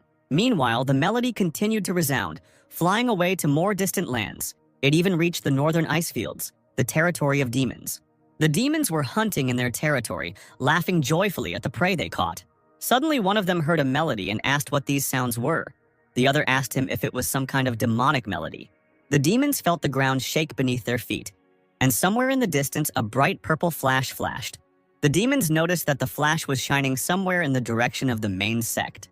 The demons started talking about how the demon emperor might finally be awakening. But after so many years, why would he be awakening now? Could it really be because of that melody? The demon asked the elder what was happening, what the leaders were discussing. The elder said that they say that something is hidden beneath the depths of the northern ice field, and it is there that the most terrible of all the great demon emperors sleeps. When he awakens again, he will once again lead the demon army and take over the central plains, conquering the entire world. Suddenly, having finished his story, the elder fell to his knees. A tear ran down his cheek, and he folded his hands in prayer, saying that once the demon emperor awakened, their 1,000-year exile would end. Meanwhile, the melody had already reached the southern mountains, which stood among 10,000 large mountains. The melody flew between the mountains and rocks, getting deeper and deeper, reflecting off the stones. So she reached a cave where someone was sitting and meditating. The stranger's eyes flashed a dangerous red light as he turned his head and asked who was playing. The man walked out of the cave, and his subordinates immediately appeared in front of him in the blink of an eye. They bowed their knees before the ancient demon, falling down in unison. The ancient demon gave a voice, ordering his subordinates to stand up. One of the subordinates asked the ancient demon why he woke up so suddenly after sleeping for 1,000 years. The ancient demon asked her if she hadn't heard that sound. The girl replied that some of them heard a strange melody, but it was an ordinary piece. The ancient demon only replied that this melody was far from ordinary. It was legendary. And then the girl guessed that this was the very same song. The demons immediately began to ask the ancient demon what kind of song it was and how it could affect him. Sitting down on the rock behind him, The ancient demon began his story, saying that this song was written 10,000 years ago. It was written by a magical girl who was stronger than even the great demon emperors, and her human lover. The demons were surprised by this turn of events, not expecting such a girl to exist, and they asked why she had a lover among humans. The ancient emperor replied that no matter how impossible it may seem, it is all the pure truth. The demons asked if love between a human and a demon was possible, and they remembered that the world was once ruled by demons and monsters, and that the girl had incredible power, which also made it impossible. Showing his demons a fragment of the past, he said that 1,000,000 years ago, demons and monsters divided things between themselves. People were at the very bottom of the social ladder. Later, the weak wallpapers silently studied the cultivation paths that were most suitable for them. Later, the rapidly developing human race, together with demons and monsters, divided the whole world into 3 parts. And so it is no wonder that these two fell in love with each other. At that time, the girl's strength level had already reached incredible heights. But this human cultivator paid a high price, and all in order to gain their powers and resist cruel fate. His beloved used an ancient secret method, and with this, she sealed him in the depths of the northern wastes. His soul was placed in a mysterious coffin and hidden underground, far from sight. The ancient demon said that before this, a cultivator left a song. Only by playing it could the seal on the mysterious copper coffin of this magical empress be broken. It was also mentioned that only the descendant of this cultivator can play this song. One of the demons asked the man if he thought that if the song was heard in the northern wastelands, it could be heard there too. He exclaimed that the coffin of the sealed magical girl could already be expected there. The ancient demon said that he was sure that soon the demons would return to fight the people again. The demons immediately said that they understood everything, and they would immediately send people there. The ancient demon shouted that if the demons attacked, they could take advantage of the moment and attack the central continent. At the same time, the ships of the Ziking sect had already reached what they believed to be a secret mountain temple. Changfeng went out on deck and looked down, and he said that these were the 7 peaks of the secret mountain temple. He chuckled and said it looked like the meeting would start earlier than expected. But suddenly, the ship began to shake violently, and all the students immediately fell to their feet. Even Changfeng couldn't withstand this shaking and was already starting to lose his balance. He stumbled awkwardly and fell face down on the floor, asking what happened. Raising his face with a bruised cheek, he screamed with tears in his eyes for someone to save him. As it turned out, the ship collided with the temple barrier. The shaking did not stop. The students noticed that something was happening there. They shouted angrily that they knew they were coming but didn't turn off the mountain's big defenses. They thought it was a threat. Meanwhile, Chang Xuan and the others were on their way to meet the people from the Holy Land of Ziking. Zhenren turned to the head teacher and asked him if he was confident that he could solve Shu Jitian's 4-sided water formation. Chang Xuan didn't respond, but only hit his chest, trying to stop the trembling that had arisen. Turning around, he exclaimed that he had already received the true instruction from the teacher. To solve it is as easy as eating or drinking. He told his comrades to wait, because this time he would return everything that belonged to their land. Chang Xuan's younger brothers cheered happily. Mo Ren told him that he must fight like a real man. But suddenly Chang Xuan interrupted them, saying that they needed to calm their joy for a while, and he said that they should keep a low profile when they saw this old Su Jiqian. Stroking his beard, he said that this old fox had always been suspicious. If he suddenly changed his game tactics, he would simply waste his energy. There was a footstep behind the great teacher, and someone greeted him, saying that they had not seen each other for a long time. Turning around, Chang Xuan nervously greeted Shu Jitian in return. Folding his hands in a polite gesture, he said that he had heard that over the past 10 years, he had made significant progress in the art of chess. Shu Jitian laughed and pointed out that he still hadn't figured out the 4-dragon water formation that had been created tens of years ago, so there was no point in him trying hard. He noticed that so many of Tai Suyan's treasures already belonged to him that he was even ashamed. Hazui, Mo Ren, and Zhenren immediately joined in the surge of anger, but tried to keep their mouths shut. Stroking the arch of his mustache, the headman of Ziking, Qi Dalin, came out, saying that whoever played should accept his defeat with dignity. It is not a shame. Unable to bear such mockery, Hatsui grabbed the sword that hung behind his back. Directing him forward, he shouted that it was okay if this Shu mocked him a little, but he was not allowed to do that. Dalun told the man that he was still as hot-tempered as ever, and then he suggested that they duel again sometime. A small sword design appeared on Dalin's forehead as he shouted that he thought he hadn't forgotten his swordsmanship yet. But suddenly something greatly surprised the man, and the sword symbol began to gradually disappear. A strong aura began to flow around Hazui. and Dalun asked him if he had really broken through. Gritting his teeth, he thought about how 10 years ago this old man had said that he would need another 2,000 years. Hezui swung his sword, and his aura began to spread throughout the space. He shouted at the man that he certainly didn't expect this. He smiled happily and exclaimed that he had successfully reached the level of spirit transformation. Chang Xuan covered his face with his hand in shame, thinking about how he had asked them to behave with restraint. Finally, Chang Xuan decided to intervene to stop all this before it was too late. He grabbed Hezui's shoulders and pulled him aside, telling Shu Jitian that he was sorry that she made him laugh. With his hands folded in a polite gesture, Chang Xuan said that although his younger brother had broken through his limitations, his abilities were still too modest, so he would forever remain one step behind in chess. From behind, Hetsuya's cries could be heard, telling him to stop showing his weakness. Genrin exclaimed that everything had changed now. His elder brother was no longer afraid of him. The others also shouted that they needed to fight and increase the stakes. Chang Xuan felt his heart sink and his head split into pieces, and he wondered if they were really playing a trick on him.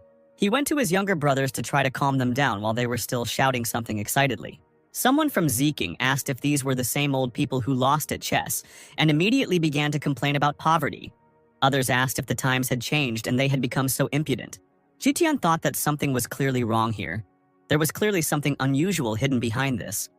It seemed like there was someone very influential behind the people from Taishuan. Chang Feng came up behind Zitian and said that the disciples from Saint Ziking had already arrived. Chang Feng bowed to Chang Xuan and his younger brothers, greeting them. Chang Xuan smiled and replied that there was no need for such ceremonies, and he noticed that the holy son Ziking had made progress again. Shu Jitian said that this was just a small success. The man patted Chang Xuan on the shoulder and said that he had heard that the holy son Li Changming had also made great progress in learning the longevity technique over the past 10 years, so he hoped that he could show off his achievements. Chang Feng mockingly asked why Brother Li hadn't shown up yet. He assumed that the boy was avoiding him because he knew he would lose. Zhu Jitian told the student to be more polite.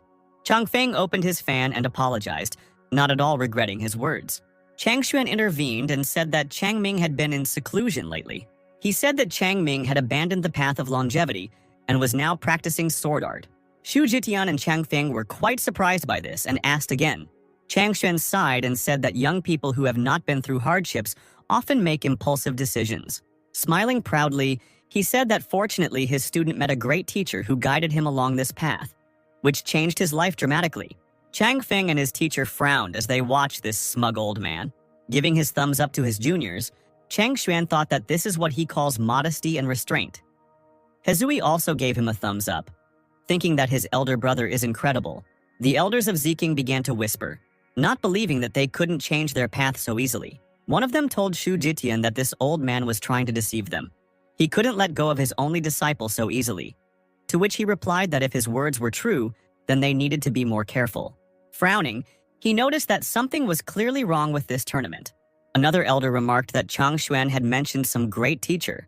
He exclaimed, asking if Chang Ming had received the true inheritance of sword art from some master. Jutian replied that they would not change anything one way or another, and that he would play a game with Chang Xuan before the Holy Sun's tournament and try to learn more.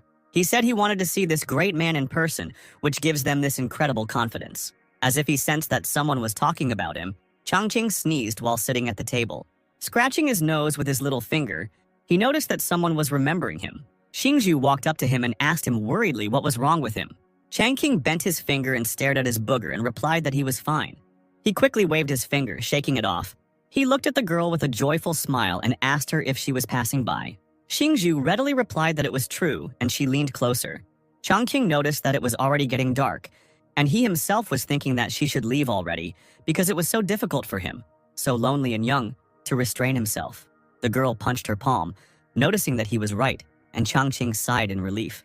Xingzhu asked the teacher if she could stay overnight with him tonight, and she, without thinking, ran into the house, thinking that in the morning she would again ask the teacher to teach her to play the qin.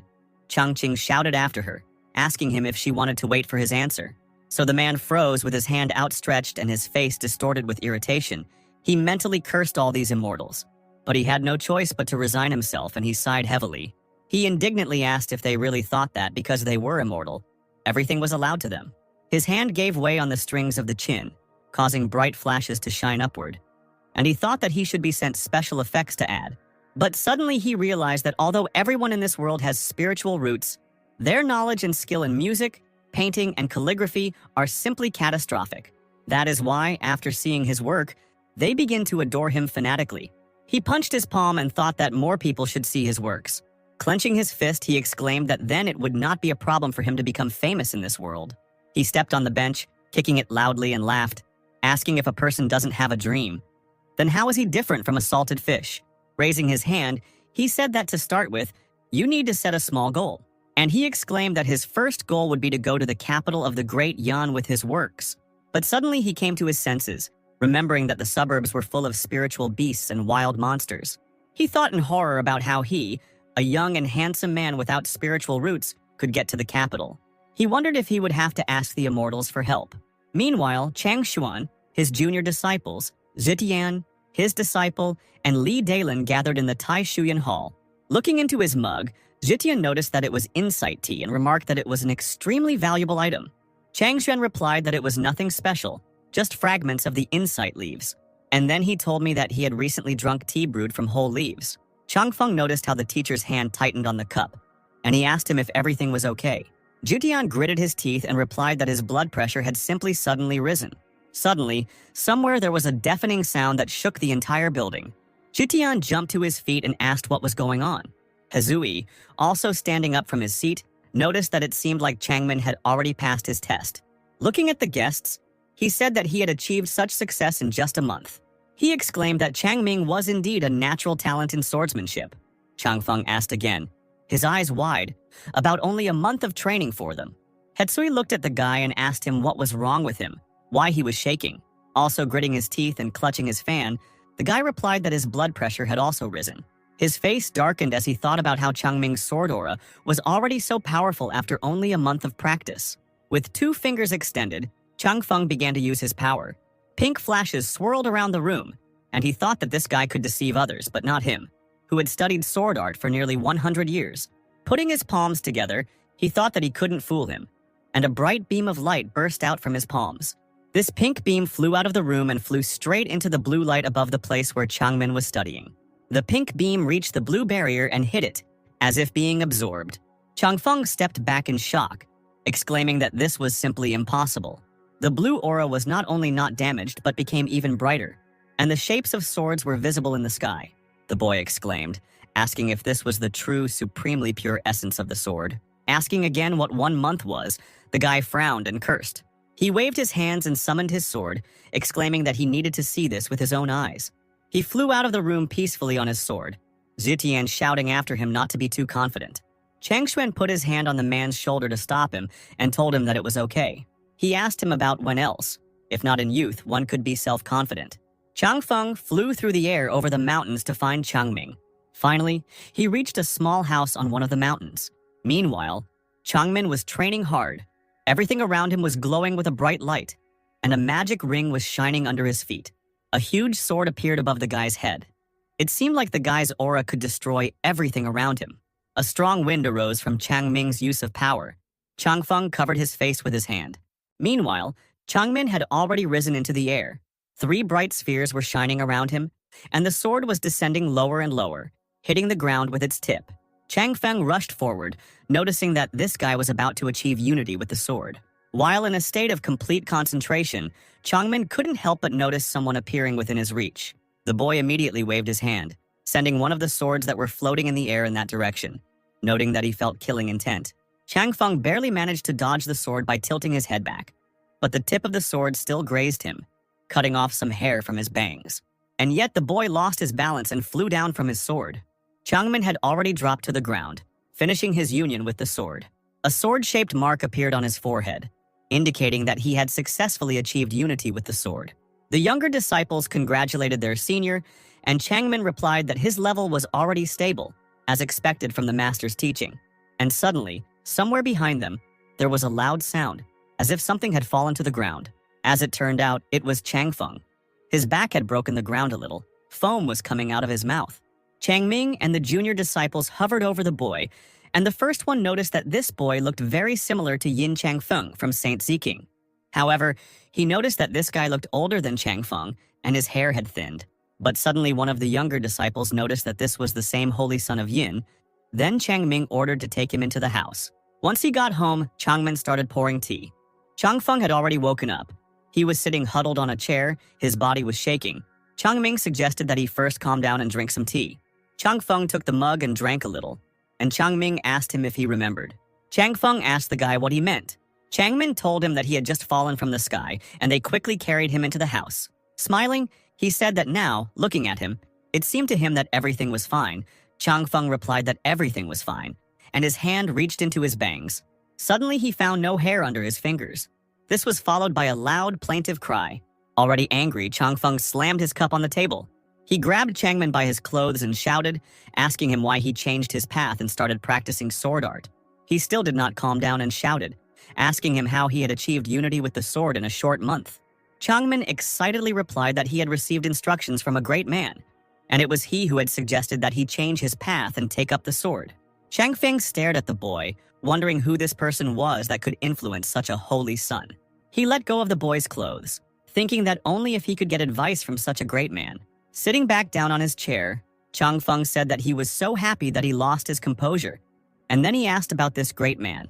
Changmin leaned closer and whispered in his ear what he was going to tell him. However, he then whispered that it was a secret. Chang Feng asked again, dumbfounded. Changmin shook his head and spread his arms to the sides, saying that it was not because of greed on his part, but the Holy Lord had clearly forbidden mentioning this man and any information about him. The guy said in a threatening tone that anyone who violated the ban would be immediately expelled from Taishuan. The next day arrived. The duel was about to take place, and a crowd of people gathered in the square. Mo Ren was pacing anxiously on the balcony. Zhenren was sitting on a chair, watching his older brother. Mo Ren asked where the Holy Lord was. As he sat down on the chair, Zhenren calmly sipped his tea and replied that he had gone to play chess with Xu Jitian. Mo Ren sighed and said that he hoped that he could show a good result this year. Chang Xuan, feeling the need to remember him, sneezed loudly. He was sitting in the pavilion with Xu Jitian. He asked why he felt like someone was talking about him behind his back. Jitian did not hesitate, and he pointed to the board and suggested that Chang Xuan decide quickly this time. He said they could play one game to determine who won, and they could raise the stakes at any time. Stroking his beard, Chang Xuan confidently agreed to these conditions. Jitian waved his hand, giving his opponent the opportunity to make the first move. Chang Xuan turned to Xu Jitian, placing the first piece on the board. He told him that his four-dragon spewing water formation was really impressive. He couldn't figure it out for so many years. He grinned and asked the man if he had found some famous mentor. Jitian didn't respond, but simply placed his piece on the board and made a counter move. He asked Chang Xuan if he had heard of Nangong, the chess saint. Chang Sen shouted, asking him if he was talking about Nangong Xuanji, the #1 chess player in the Central Plains. Now Jitian grinned and said that he had just received his instructions. Chang Xuan noted that he had managed to secure the support of the great chess player. He grinned and said that he had laid all his cards on the table and asked him if he really thought he would definitely win this time. Jitian replied that it was not exactly like that. It was just that he was not as greedy as him. A spark flew between them when Jitian said that he was not hiding information about his mentor, not wanting to give away even the slightest detail. Chang Xuan asked again about greed, and then raised his hands up. A bright light shone between his palms, and he said that he was raising the stakes. Luxurious items shone in the air, and the man said that he was betting 5 spiritual treasures. Not expecting this, Jitian shouted, asking his opponent if he had gone crazy, since he had Nangong's support. Chang Xuan smiled and told the man not to worry and to use all his skills, making a new move, as if his hand was being guided by Chang Qing. Chang Xuan thought that compared to Master Ye, Nangong was just a child. The figure stood on the board, and a magic circle began to shine underneath it. Jitian watched this with horror, thinking that this simply couldn't be happening. He could see one of the living points in his four-dragon spewing water formation. Through one stick of incense, Chang Xuan, following Ye Changqing's teachings, destroyed all the living points of the formation. Jitian puffed angrily, and he asked Chang Xuan about who actually taught him chess skills. Chang Xuan only smiled in response, thinking that he wasn't going to tell him that. Jitian's face darkened as he accepted this challenge, thinking that they would play like this. Under the table, a small stone shone in Jitian's hand. He smirked and mentally told the man not to blame him if he was using his old methods. Gritting his teeth, he glanced at Chang Xuan, thinking that it was he who had forced him. A green, barely visible streak flew out from the stone and flew away. Zhiqian thought that it was good that he gave Nangong the transfer stone. The green streak of energy flew further and further, connecting Nangong and Zhitian. After some time, the energy reached Nangong, touching his shoulder. Taking out the accessory stone, Nangong asked Mr. Shu what business he had. Zhitian told him that his 4-dragon water trap would soon be solved. Nangong was surprised and asked him who was able to figure out this technique, since he spent thousands of years creating this game.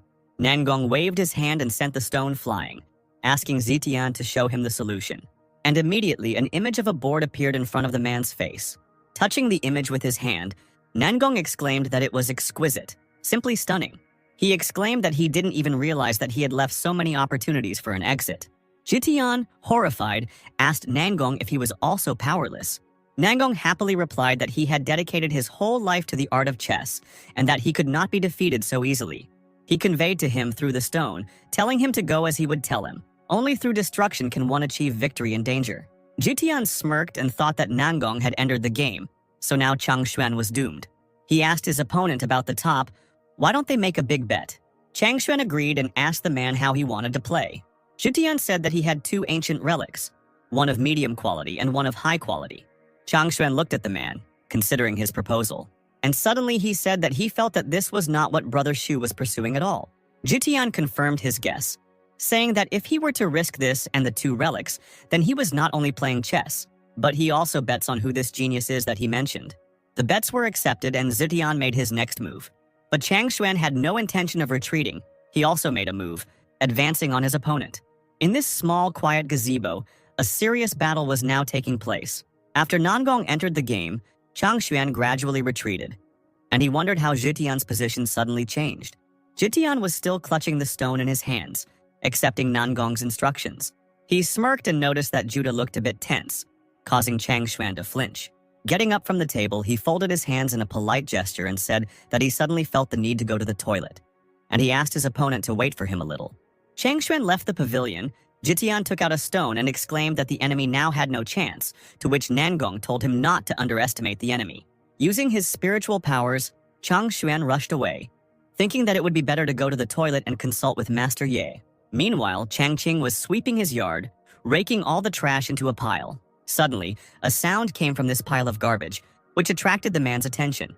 Chang Qing walked closer to the pile of trash and bent down to pick up the object that started making sounds. Picking it up, he noticed that it was the wooden medallion that Chang Xuan had given him, and he wondered what was going on. And suddenly, a loud cry came from that medallion. Chang Xuan's voice called out to Senior Ye. Chang Qing involuntarily recoiled from the loud cry. A cloud of spiritual energy burst out from the tablet, in which the face of Chang Xuan appeared, begging Chang Qing for help.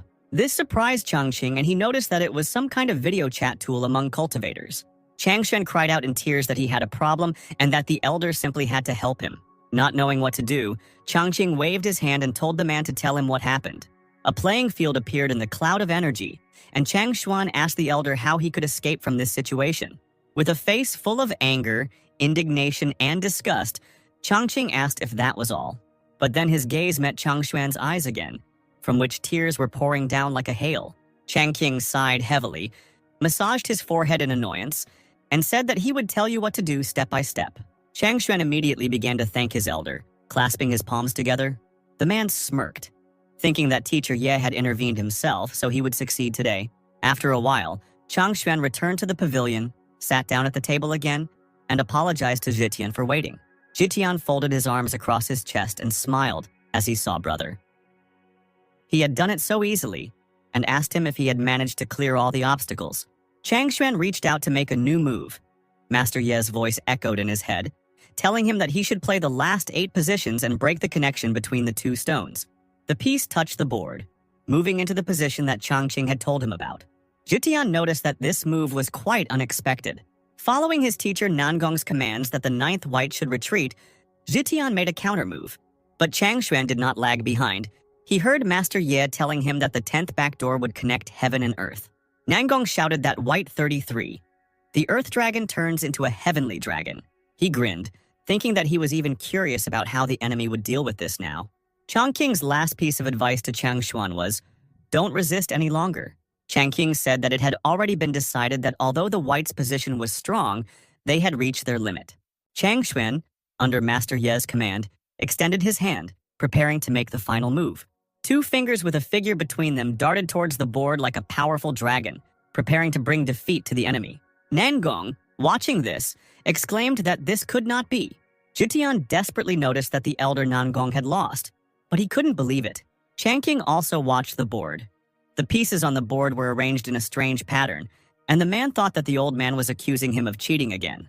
Rejoicing at his victory, Changshuan smiled and whispered his thanks to Senior Ye.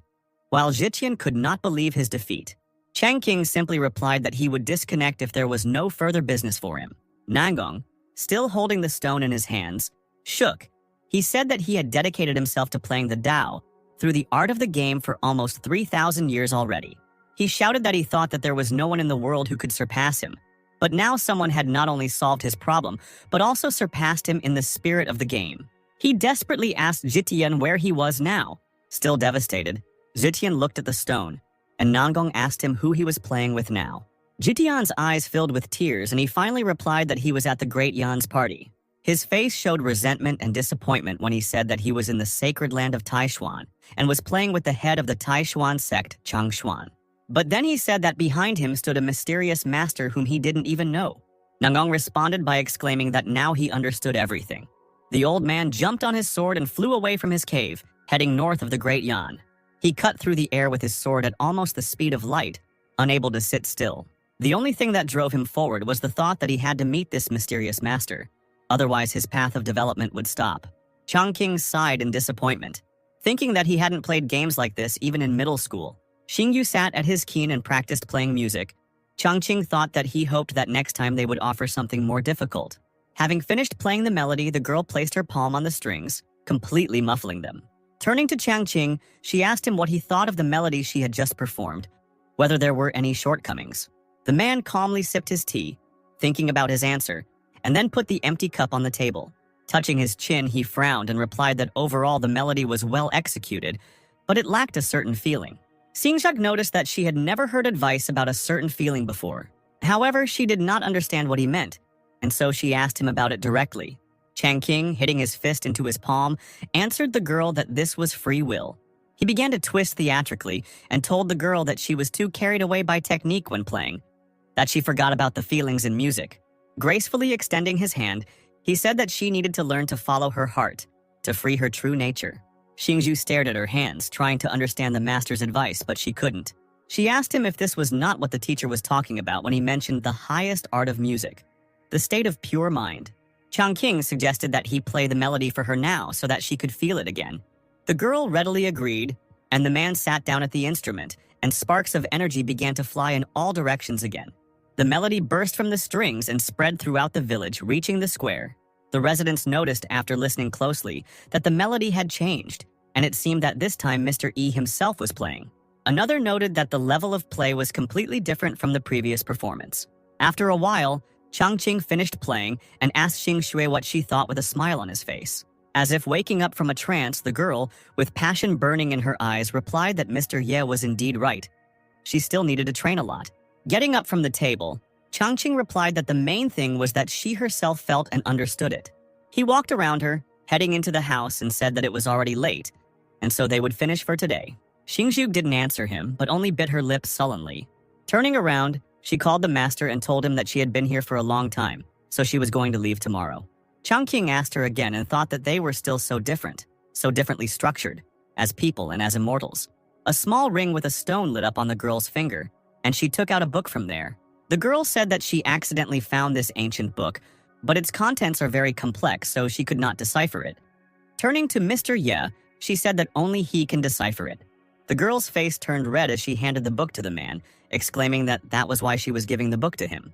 Changqing accepted the book and, upon opening it, he noticed that the text of the book was specially mixed up according to some rule, and he joyfully exclaimed that it could be deciphered, and he would try to figure it out tonight.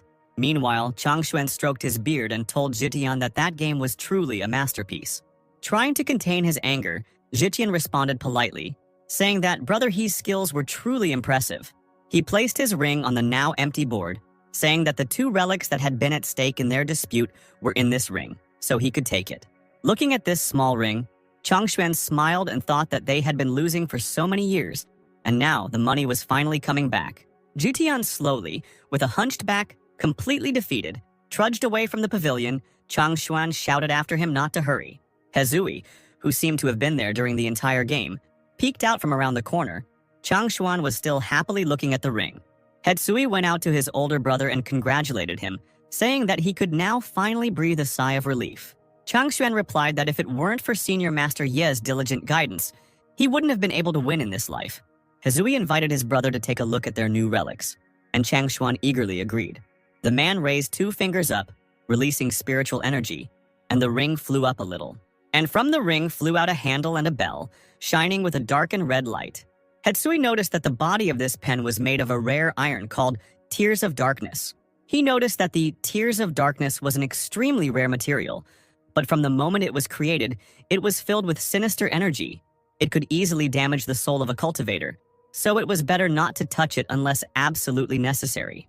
Looking at the bell, he asked why it emitted such a strong, ominous aura. Changsen noticed that only by killing many souls could one gain such terrifying power. He said that this ancient relic contains enormous power. He said that this relic could become the central formation protecting artifact of Taishuyan. Hezui happily remarked that then the Holy Land of Taishuan would be able to enjoy peace forever. After putting the artifacts back into the ring, Changshuan turned away and frowned, saying that they would talk about this later. He and Hezui left the pavilion and headed back to the square, and noticed that the Tournament of the Holy Suns was about to begin, and they should go and watch. The arena was already being prepared for the fight. It was cleared there was not a single soul in it. Returning to the elders of his sect, Zitian felt their advancing gazes on his back. Turning around abruptly, he asked them why they were looking at him like that. Li Delong told him that he had just lost 2 ancient relics. The other elders asked him if they could charge him for these losses, since even though their land of Zeking was rich, such expenses could ruin them. In an attempt to justify himself, Zitian waved his hands and said that these 2 relics were from his personal collection, so they had nothing to worry about. Stroking his beard, Delin asked him why he hadn't said that before, and the other remarked that he had made them worry unnecessarily. The third elder approached Zitian and asked him why he hadn't mentioned this before. The man replied that everything was true, because these 2 relics were the rarest weapons of destruction. All the elders, hearing this, immediately became alarmed and asked again. Jitian said that they all came from the same place, full of great evil. Countless of their brothers and sisters died there, and it was only with difficulty that these 2 artifacts were contained until today. Jitian said that even with their current strength, they should not try to break the seal, otherwise disaster would be inevitable. Lai Dilong shouted, asking the man if this thing was so dangerous. Then why did he want to hand it over to Great Master Tai Shuyan? Another elder supported Delin and asked whether it would not lead to disaster if he broke the seal. Jitian just turned around and said that he knew what he was doing. And then he grinned, thinking that he would even be glad to see Changshuan break the seal and disaster loom over the Taishuyan holy place. He will be very interested to see if this mysterious old man he told him about will remain on the sidelines. The elders, still worried, asked him if he thought it was too risky, if he decided to destroy his territory because Changshuan had won once. They noted that if it became known, it would damage Xining's reputation. They unanimously asked their leader to think again. Jutian didn't respond, but only raised his hand as if urging them to finish this. And then he said that he understood their concerns, but he had his own plan, and the 3 brothers no longer needed to dissuade him. Looking down at the arena, he asked where his snowflake was. He noted that he hadn't seen her since she arrived here. Li Delong replied, saying that she heard the sound of Qin on her way here and followed it. It seemed that she felt her luck again. Jitian nodded his head and said that it was true. He said that although both Changfeng and Snowflake were named Holy Son and Holy Daughter at the same time, their talents in the Tao were equal. However, the girl has a special luck from birth. Despite all the failures, she always manages to find opportunities that best contribute to her cultivation. And the man said that he was sorry that she didn't have even half of Changfeng's aspiration for the title of Holy Master. Finally, a cry came from somewhere below, asking the 2 holy children to come into the arena. And Jitian looked down in anticipation. A crowd began to gather at the arena, and 2 bright flashes, pink and red, flashed in the air. The flashes landed on the arena, and Changming and Changfeng stood opposite each other. The younger disciples noticed that ever since elder brother Li had changed his way of the sword, he seemed to have become a different person, and a certain Buddhist aura had appeared within him. Changmin smiled mischievously. His body really did have a bright aura, and his fellow disciples stood behind him, cheering him on. The red-haired man from Zeking folded his arms and asked what would change if he changed his path. His followers exclaimed that Ying was years ahead of him in the art of the sword. Changfeng was already standing in the arena. He waved his hand and a sword appeared in it. The people from Zeking also supported their holy son. Chang Xuan reached Jitian's balcony, and the latter told him that all that was left for him to do now was to lead the battle. Chang Xuan smiled at the man and agreed with him, saying that he had waited so long. As he approached the railing, the man exclaimed that the martial arts tournament was starting now. In response to this, the crowd began to cheer, shouting words of support to the warriors who stood in the arena. Chang Feng beckoned to Chang Ming with his hand, asking him to show him all his skills. But in response to this, Chang Min put his palm forward and asked him if he could say a few words first. Chang Feng, alert, asked him what he wanted to say, while he himself tried to understand what he had in mind. Still smiling slyly, Chang Min said that he had only been practicing the way of the sword for half a year, and his skills were still far from perfect. He said that when it came to the sacred lands of Taishuan, the only one who could rival Brother Yin in swordsmanship was his younger sister Wu Shuang. Chang Feng asked again, asking if he meant Lu Wu Shuang. He asked him if he was talking about that same swordswoman from Taishuan with an iron character. The boy thrust his sword forward and exclaimed that she was just a disciple, a true heir, and that she could not be on the same level as them, the holy sons. Still smiling calmly, Chang Ming responded by telling the boy that he was looking too narrowly, as the sword skill of Wu Shuang's younger sister was undoubtedly superior to his. Chang Feng was caught off guard. He thought about how much strength this girl could have if her elder brother had already honored the sword's true intent. He glanced at his teacher, thinking that he couldn't miss this chance. While Xing Sui was away, it was his time to shine. Pressing his lips together, he thought that he absolutely must not lose this fight in front of the holy teacher. He clenched his hand, gripping the hilt of his sword tighter. Turning to Chang Min, he told him to stop being distracted and let them fight first. His eyes flashed with a bright light, and the guy jumped up, throwing himself at his opponent. But suddenly, before Chang Feng could land a single blow on Chang Ming, the true essence of the sword shone somewhere in the distance. As it turned out, it was the true essence of Wu Shuang's sword that was now in the air. She immediately headed towards the arena, causing a look of surprise to appear on Chang Feng's face. Jitian also glanced at the girl, looking her over from head to toe. And then he noticed that she already had the yin and yang sword. Hezui said that he had observed correctly, and he said that the meaning of the yin and yang sword is a supreme realization that far surpasses the ordinary intention of the sword. The girl sank down onto the stone floor next to her older brother. The crowd immediately began to rejoice, exclaiming that the elder sister had not only greatly increased her strength, but had also become even more beautiful. The admiring men shouted that her cold face was like the winter sun. She was beautiful but cold. Changmin bowed slightly to his younger sister and congratulated her on her next breakthrough in the path of the sword. Smiling, the girl thanked her brother, saying that she was going to train for some more time, but in order not to miss the fight, she left early. Wu Shuang bowed to Chang Feng, saying that he had been studying the art of swordsmanship for many years, and she would like to take this opportunity at the fighting tournament to ask for his advice. Chang Min happily exclaimed that both of them were skilled in swordsmanship. It would be a battle of equals. Chang Feng tensed up and thought that, although Lu Wu Shuang was young, she had already mastered the art of the yin-yang sword. Even if he gave it his all, the outcome of the battle was still unpredictable, and he thought that today, at such an important moment, he could not risk losing. Finally, he told the girl that this was a competition between holy sons, and that she, an ordinary student, hardly had the right to compete with him. Chang Qing responded by hitting his palm with his fist and exclaiming that so much the better. And he said that the teacher had already announced that Wu Shuang would become the holy maiden of Taishuan. This news shocked the guy, and he asked again. Zhutian, also starting to get tense, asked Chang Xuan if Chang Ming was telling the truth, to which he replied that it was true. Turning to Chang Feng, he said that Wu Shuang had already been appointed as the holy maiden of their clan. It was just that the initiation ceremony had not yet taken place, so their duel would not violate the rules. Jitian thought that in the end, Lu Wushuang was only a cultivator at the Golden Dan stage, and Chang Fing was only a step away from the Yuanying stage. She definitely wouldn't be able to defeat him. And he shouted to his disciple that since the chief saint of Taishuan said so, he must accept the challenge. He must not let outsiders humiliate their holy place. Changfeng gritted his teeth, thinking angrily that he wanted to defeat Li Changming to show off his strength.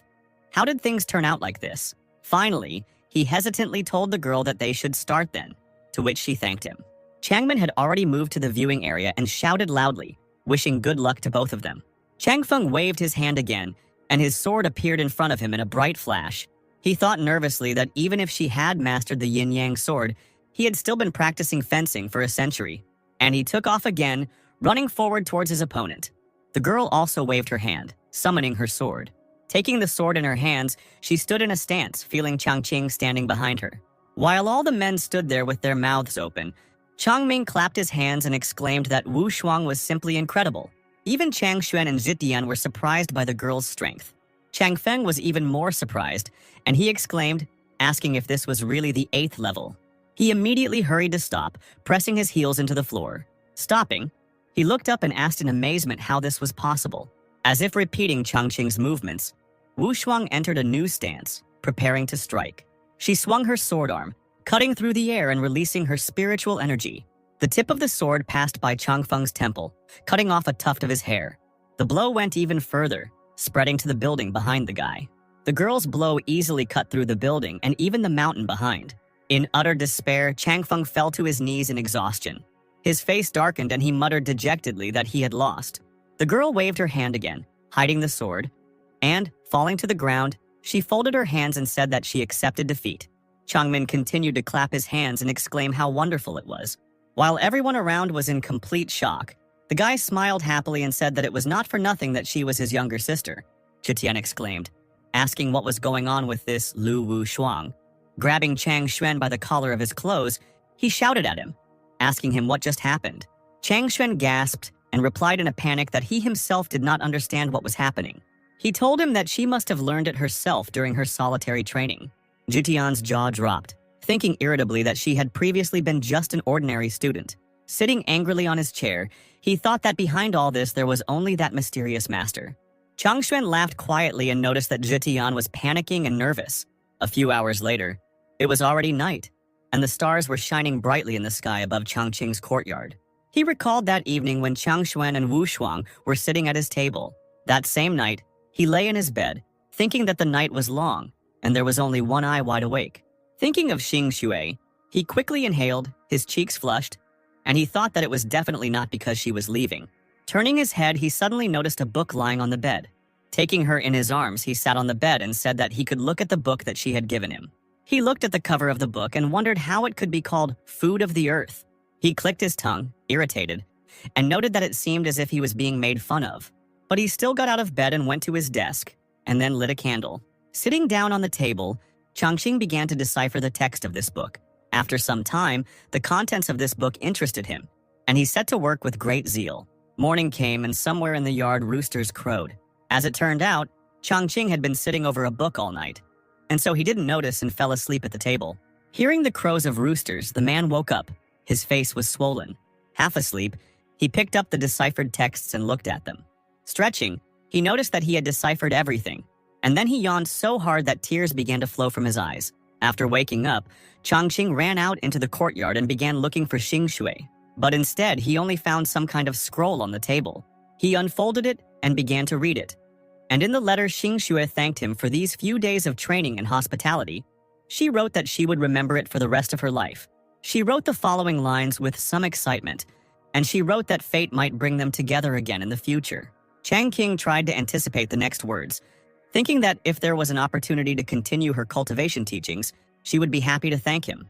However, the letter said that she would definitely come back to see him. Chang Qing threw the paper aside in disappointment, and then he picked up the book again, saying that since the girl had left, he would try out the technique that she had given him. Sitting down on a couch in the courtyard, Changqing began to read the text of the technique out loud.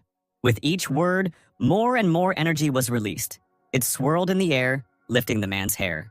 After some time, Changqing moved to the ground and sat there in the lotus position, truly meditating. In response to Changqing's meditation, the skies turned black again, clouds gathered, and flashes of lightning flashed across the sky. One after another, lightning began to strike the ground, hitting Changqing's house. However, the man seemed not to notice all this. His brows were furrowed as he diligently meditated, and a shining dragon circled around him. The villagers froze and looked at him, noting that she had changed too abruptly. They exclaimed, saying that there had just been sun and that lightning was so terrible. The Black Emperor, who was still sleeping, could not help but awaken from the roar of lightning. He quickly jumped up on his 4 paws and noticed that a heavenly punishment was visible in the sky. When he reached the courtyard, he saw his master had already flown into the air, still meditating, and the Black Emperor thought that he had been by his master's side for so many years.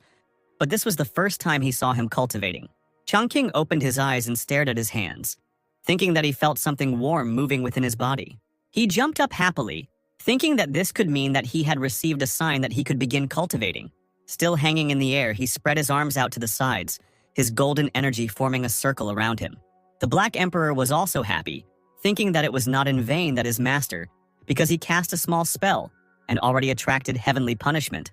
Suddenly, the very stone that Changqing had given to Changshuan flew up to the first one.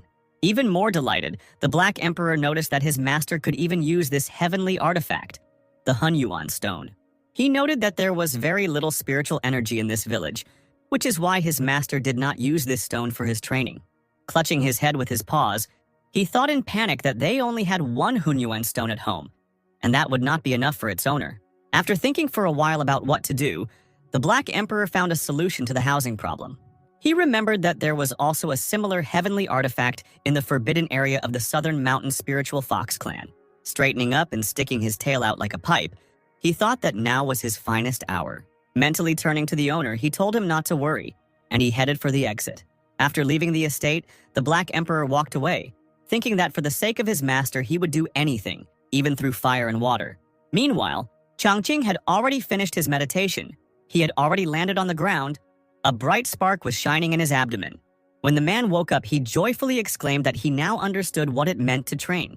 Scratching his chin, he wondered why he had been unable to achieve enlightenment for more than 5 years, and then suddenly opened up. Suddenly his gaze caught on the purple stone beneath his feet. Changqing bent down to pick it up, wondering why his tea talisman had suddenly changed color.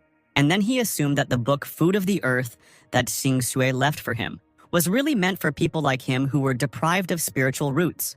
Looking at the stone in the book, he exclaimed that this was a long-term training method that absorbed the energy of the stones. A few hours later, night had already fallen. Changqing exclaimed that this was all very reasonable, and as he thought, the heavens did not abandon him. Thinking back to various anime, he remembered that someone became an official by cooking food. Someone became a saint by playing chess. There were even those who, by playing games, were able to start a harem. Holding up his precious stone, Changqing exclaimed that he, 5 years after he came here, was now going to reach the pinnacle of life thanks to this stone. But the man immediately realized sadly that he had only one such stone.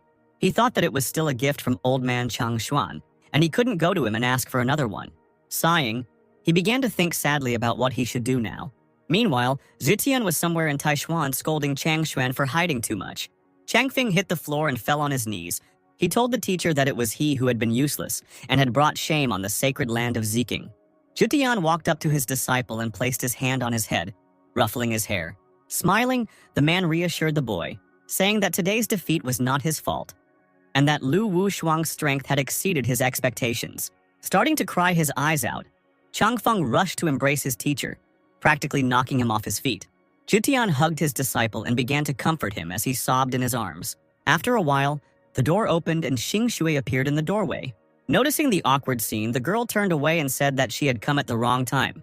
Zutian immediately pushed Changfeng away and awkwardly scratched the back of his head, assuring the girl that she was just in time. He walked closer to her with loud steps and asked her where she had been all this time. Xingzhu replied that she had suddenly sensed an opportunity while flying over Shaoqi village in a flying boat and had gone out to look for it. Zutian asked her again, and immediately a small blue lotus began to shine on the girl's forehead. And the man was surprised to find that she had already reached the Yuanying level. Changfeng also stood up, asking in surprise. Xingzhu smiled smugly and said that she was not so useless after all, and even overtook brother Changfeng. Zutian laughed and exclaimed that this was indeed an unexpected surprise. And he told the girl that he wanted her to participate in the tournament tomorrow and defeat the Holy Sun, Li Changmin. Xingzhu immediately shook her head, indicating that she refused it. Zutian never expected that his student would refuse him so easily, so he asked again. The man asked Changfeng to leave, saying that he wanted to talk to the junior student alone. The boy did not resist. When Changfeng left, Zutian sat on a chair and asked the girl why she didn't want to participate in the battle. Folding her hands in a polite gesture, Xingzhu noted that she had already reached the Yuanying level, while Li Changming and Lu Wushuang of Taishuan were still at the Jindan level. She noted that if she fought them, it would be an unequal battle. Leaning closer, she quietly said that Taishuan might have hidden powers and she might lose. She noted that then it would be completely impossible for the teacher to save face. Xingzhu chuckled and concluded that she could neither win nor lose. And she asked the teacher how he wanted her to fight. Jitian listened to the girl's arguments and awkwardly hit himself on the head, smiling and agreeing with her. Clearing his throat, he said that he, who had lived for 1,000 years, had allowed the desire for food to cloud his judgment and had almost fallen into a trap. Squinting, he thought that this girl had not only increased her strength in just a few days, but her spiritual state had also changed noticeably. He noticed that she now had true dignity. Jutian told her that since she was already at the Yuanying level, he decided that after the tournament was over, he would announce to the entire Zeking holy place that she would become the next head. He asked her with a smile what she thought. But Xingxu shook her head again. She smiled sheepishly, apologized, and politely declined the offer. Jutian's jaw dropped. He never expected the girl to refuse him again, and especially not like this. Once again folding her hands in a polite gesture, Xingxu told the teacher that she was currently only focusing on achieving the state of pure heart and was not thinking about the position of head. And she noticed that senior brother Yin was a more suitable candidate. The man took the girl by the shoulders and began to shake her to bring her to her senses. He asked her what had happened to her over the past few days, that she was even refusing the position of head. The girl's eyes lit up when she told her that she had met the great master by chance. Jitian asked her again, thinking that he had a feeling that everyone was meeting masters, but he alone seemed to be missing out on anything. The man exclaimed, ordering the girl to tell him who he was and what level he was. Xingzhu replied that she didn't know anything about the level. She said that Master Ye kept the Demon King at home as a pet. He also uses Chaos Stones as tea toys. He can also play ordinary melodies on the heavenly instrument Tianyu. The girl noticed that in other respects this master did not stand out in any way, Jitian exclaimed, asking the girl if she really called this something ordinary.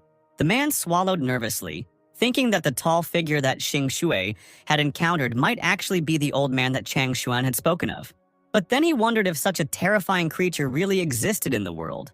Meanwhile, Chang Xuan was in some unusual place. Hieroglyphs were flying around him, and in front of him was a large transparent cube.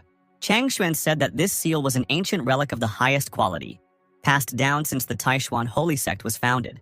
He touched the writing with his fingertips, saying that today it had already become the core of Taishuan's magic formation. Chang Xuan waved his hands and the bell that Jitian had played for him appeared in front of him. The man smirked and said that he could combine this bronze bell with the eye gift of the formation and combine it with the Taishuan seal. Then the two ancient relics would become the heart of the formation. And then their protective magical system will become impregnable, like a wall of gold and iron.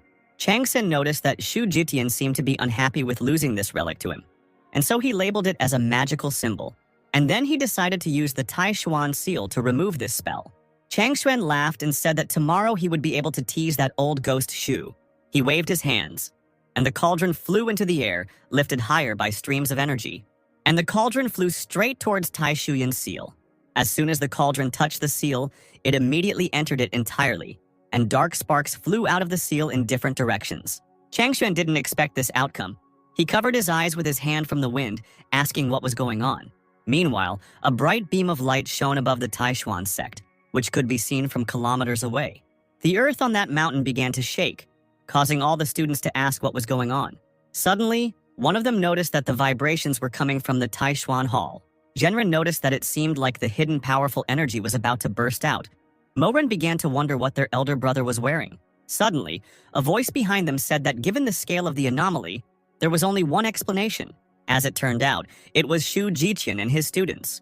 The man said that it seemed like old He Chang Xuan was using the very ancient relic he had given him to strengthen Tai Shuyan's defensive formation. Hetsui immediately understood what was being talked about and asked if this was the same bronze bell with a hint of evil energy. Gritting his teeth, Jitian mentally asked Chang Xuan if he was really in such a hurry. He thought about it. He thought that he only wanted to remove the seal on the ancient treasure and the spirit of the artifact would be released. At that moment, everything was going according to plan, and he could ask that mysterious elder to intervene. But who knew that the old man would be so reckless? Jitian was horrified to see that things could get even worse. The mountain formation might not be able to withstand the power of the day's treasure and collapse. People shouted, pointing their fingers at the Taishuan palace. from the roof of which there was a bright beam of light. Jutian turned his gaze there and realized that the worst-case scenario had come true after all. Morin and Hezui could barely stand on their feet because the explosion of energy was too strong. Genrin turned to his brothers and told them to quickly go and protect the disciples. The three of them came together and performed the technique, and a barrier formed around them and the students.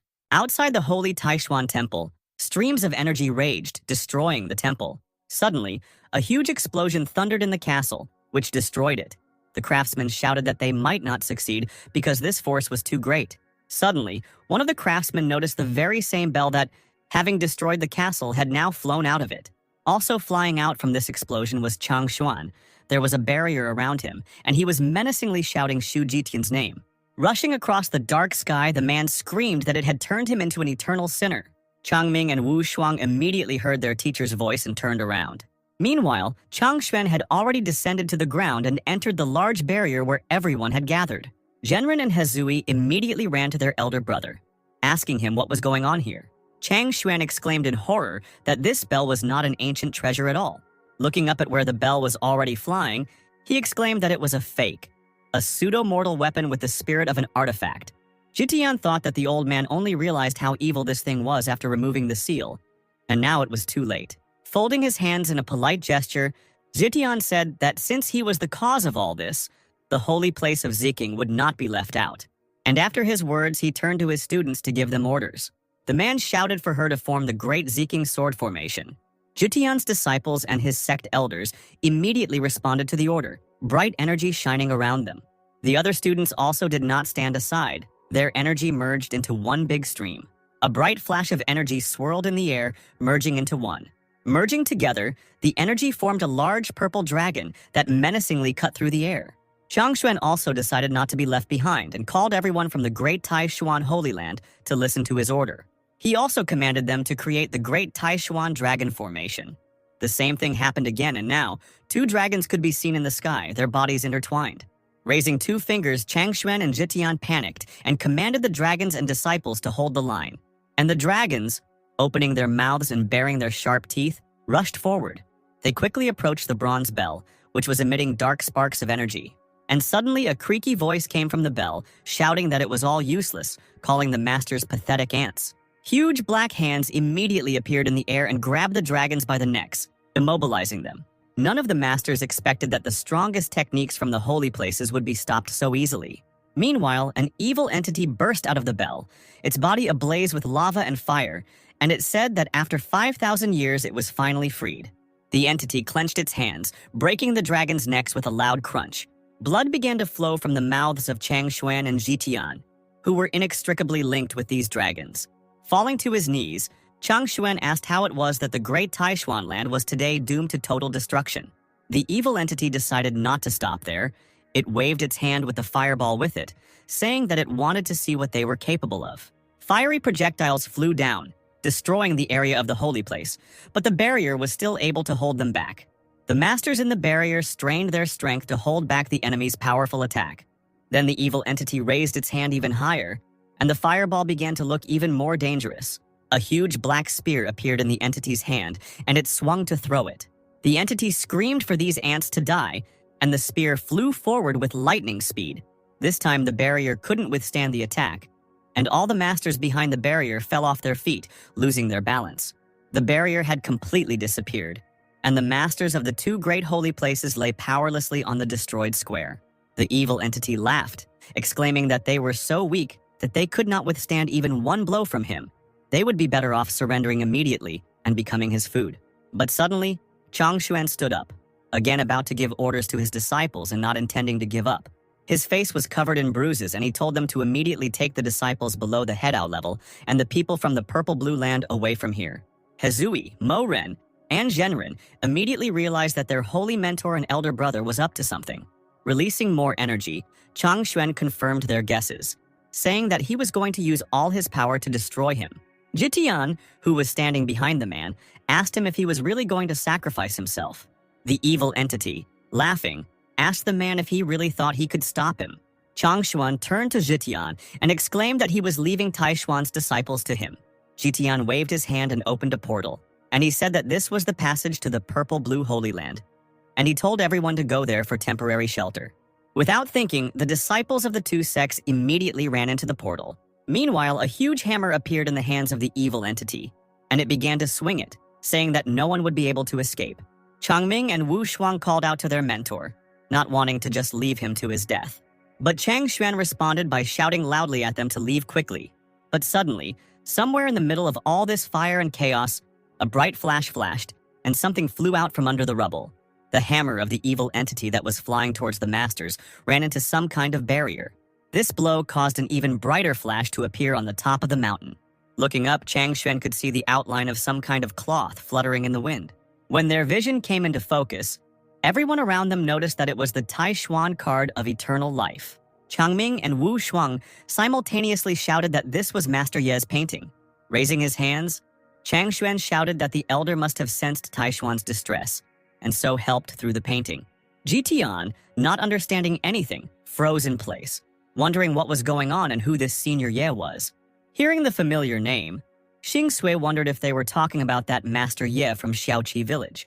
The girl smiled contentedly, thinking that she knew he was definitely an unusual person. The evil entity waved its hand to make a new weapon appear in its hand, and it exclaimed that this pathetic technique dared to stop it. Jumping up in place, the entity struck again, which was met with a barter of canvas. Meanwhile, Changqing was tossing and turning in his bed, covering his ears with his hands. His whole body was shaking slightly. The man opened his red eyes wide, full of anger. Sitting up abruptly in bed, he shouted that it was too noisy today. He slammed the bed, screaming for it to stop as a wave of energy emanated from his hand. And then his hand began to appear from the canvas that was hanging high in the air in the middle of the battlefield. This hand became larger and larger, reaching out further and further. Changqing's huge figure appeared in the air with his hand outstretched, making the evil entity seem very small in comparison. The evil entity raised its head to look at the figure, and recognizing the danger, it hesitantly told him to stop. The evil entity was ready to beg for mercy when a huge palm struck it. The evil entity was pressed into the floor of the square. It was completely flattened. Fire and lava splashed in all directions. Instead of that huge entity, a small light appeared, which quietly said that it turns out that there is such a terrible force here. She said in horror that her recent actions seemed to have disturbed the Great Master. Firepaw galloped away, bouncing off the tiles of the square, and he said that he could not afford to get into such a conflict. Fire reached back to his bell, exclaiming that he needed to save his life as quickly as possible. And the little fire climbed back into its bell, which still radiated evil energy, but it was no longer dangerous. Jutian shouted and asked how this bronze bell was pacified.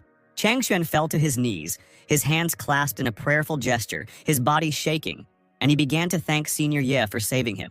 The man began to bow actively, saying that the spirit of the ancestors had appeared, and that the heavens were blessing Taishuan. The disciples followed their teacher's example and also began to bow, giving part to Changqing. Jutian realized that this seemed to be the master, the one behind Changxuan. After such a fight, Changqing simply fell asleep, wondering who was doing the repairs at such a time. Meanwhile, the scroll began to glow even brighter and increase in size. Wu Shuang looked up at the sky and exclaimed that it was simply majestic.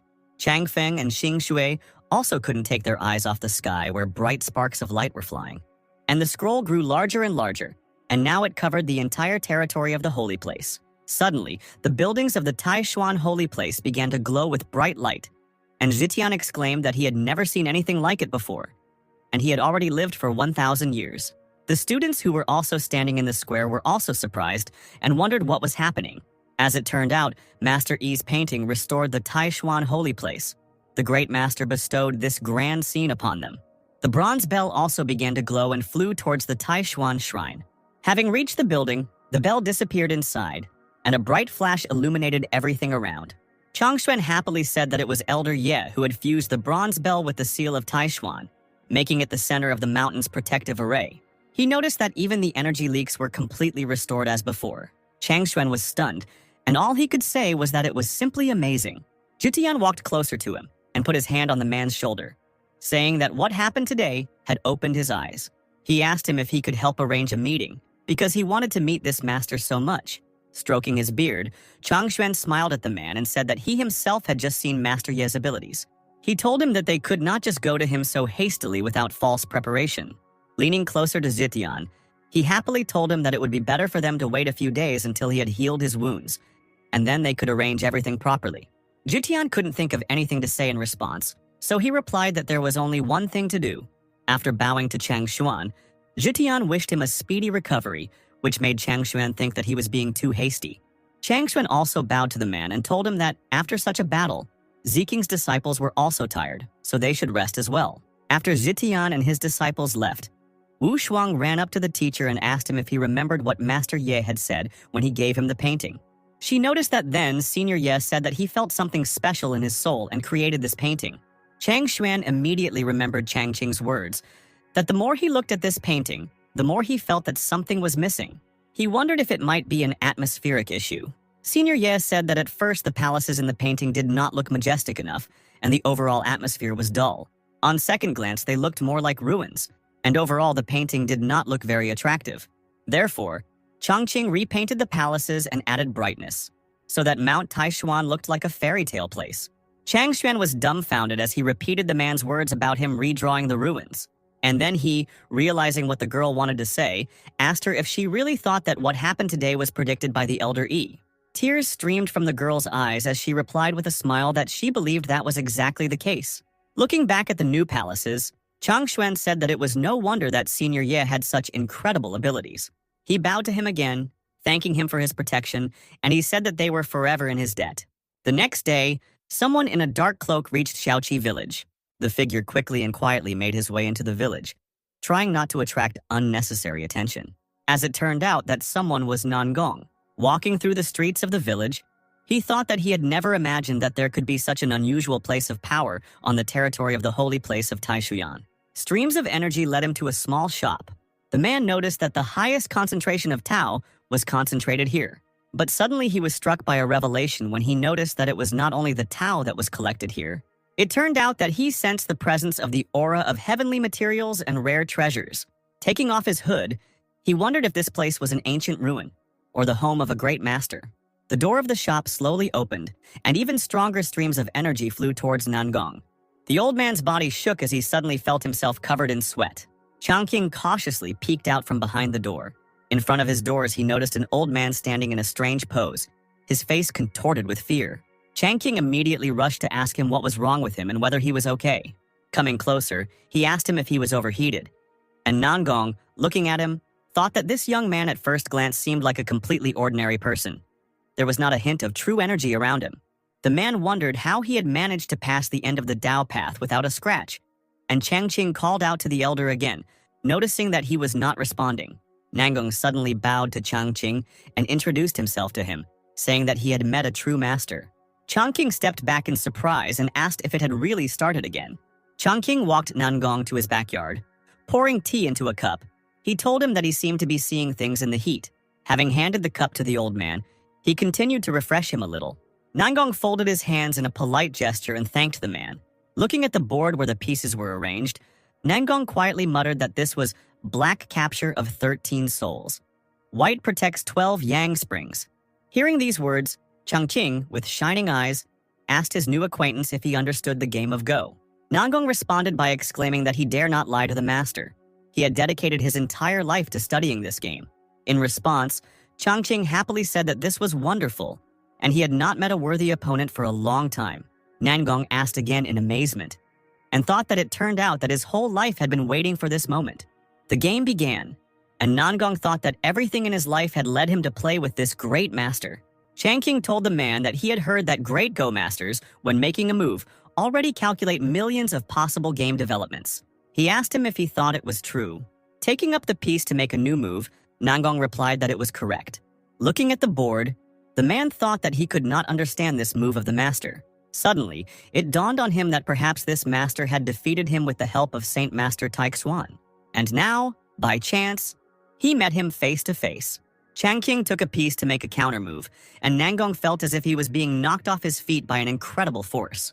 Feeling incredible pressure, the man thought that this must be a test from the master. Reaching forward, he thought that if he could just grab it, it would already be an incredible success. With a sharp wave of his hand, Nangong made his 214th move. Changqing's face showed growing curiosity and mischief as he began to respond to this move. His fingers reached out to the board, making the final decisive move. In response to this move, a strong tremor ran through Nangong's entire body. He said that all his life, all people called him the holy master of the game of Go. But today, in this game, he realized that there will always be someone stronger, and the heavens are higher than the heavens. Following his words, Nangong felt something stirring in his head. He noticed that the mystery of his power, which had held him back for almost 1,000 years, was beginning to unravel. With shaking hands, the man reached over the figure, thinking that if he could hold on just a little longer, he could win. His eyes sparkled with an incredible desire to win, to unravel this mystery. But suddenly a voice sounded in his head.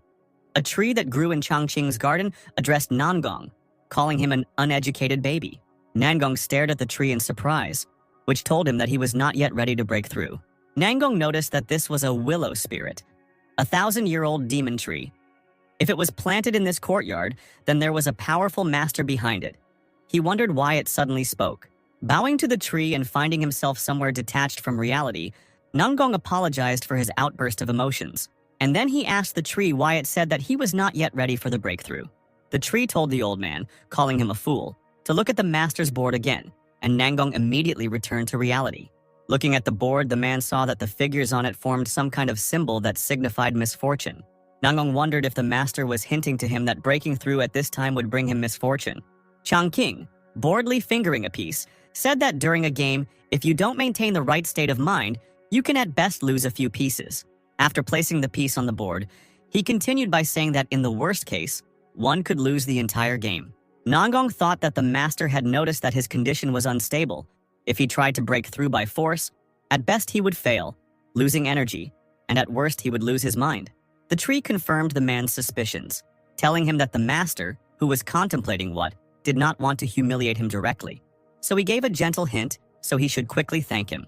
Following the tree's advice, Nangong immediately stood up from the table. He folded his hands in a polite gesture and bowed, saying that the matter was truly superior to all. The man admitted his admiration. Changqing, not understanding anything, wondered how he could give up after just a few moves. He thought that he still had a few more hidden combinations. He told the man that he was being too modest, and he told him that they could continue. But Nangong replied that even if he devoted his whole life, he would not be able to achieve even 1/10 of his skill, and he would no longer dare to show his insignificance. Following his words, once again finding himself somewhere far from reality, Nangong extended his palms, onto which a leaf from the tree flew. The tree told the man that he was being prudent after all, that these leaves were his opportunity, and that he should leave quickly. Nangong thanked the tree by bowing to it again. After that, he bowed to Changqing, telling him that he had troubled him too much today, and he bid him farewell. Continuing to bow at every step, Nangong walked backwards towards the exit. Changqing's face darkened, and he wondered why this old man had left so suddenly. Looking at the tree, he wondered if he was allergic to willow fluff. Nangong happily flew away, saying that he didn't expect that such a master was hiding within the holy Taishuan. Now he understood why he lost back then. Meanwhile, Taishuan and Xining had already finished their battle. Looking at the list in his hands, Changshuan happily noticed that each of them had swords, pills, symbols, and amulets. There were small achievements, while Zhitian thought with irritation that not only did they have no achievements, but they had also lost 2 valuable relics. After clearing his throat, he asked the man when he was going to take him to meet that same elder. Changshuan turned around in a panic and quickly began to justify himself, saying that it was not that he did not want to take it to him, but that it would simply be inappropriate. Zhitian waved his hand and said that he was not rushing him. It was just that the master of the game of Go, Nangong, would arrive soon, and his goal was precisely this mentor. Changshuan was taken aback and asked the man again. He told him that the elder Nangong had already mastered the path through the game of Go and reached the level of emptiness, and that he would probably break through to a new level in the next 50 Leo years. Changshuan thought that he shouldn't conflict with such a person, no matter how much he calculated. He never thought that Zhitian would use his name to force him to introduce him to Master Ye. A voice rang out in the courtyard, announcing the arrival of the Go Master Nangong Xuanji. Nangong entered the hall where Changshuan and Zhitian were. The former immediately began to bow to the elder, and the latter ran towards him. Nangong smiled as he greeted the 2 holy lords. Turning to Changshuan, he said that he had come today without an invitation, but hoped to be received favorably. Bowing respectfully again, Changshuan exclaimed that he dared not do otherwise. Smiling stupidly, He greeted the Go Master once more, saying that this was the part for Tai Xuan.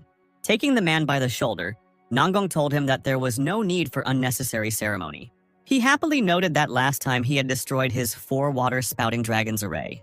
Chang Xuan felt himself getting nervous, and Xuanji exclaimed that it was truly impressive. Jitian decided to intervene in the conversation, telling the Go Master that he didn't know something.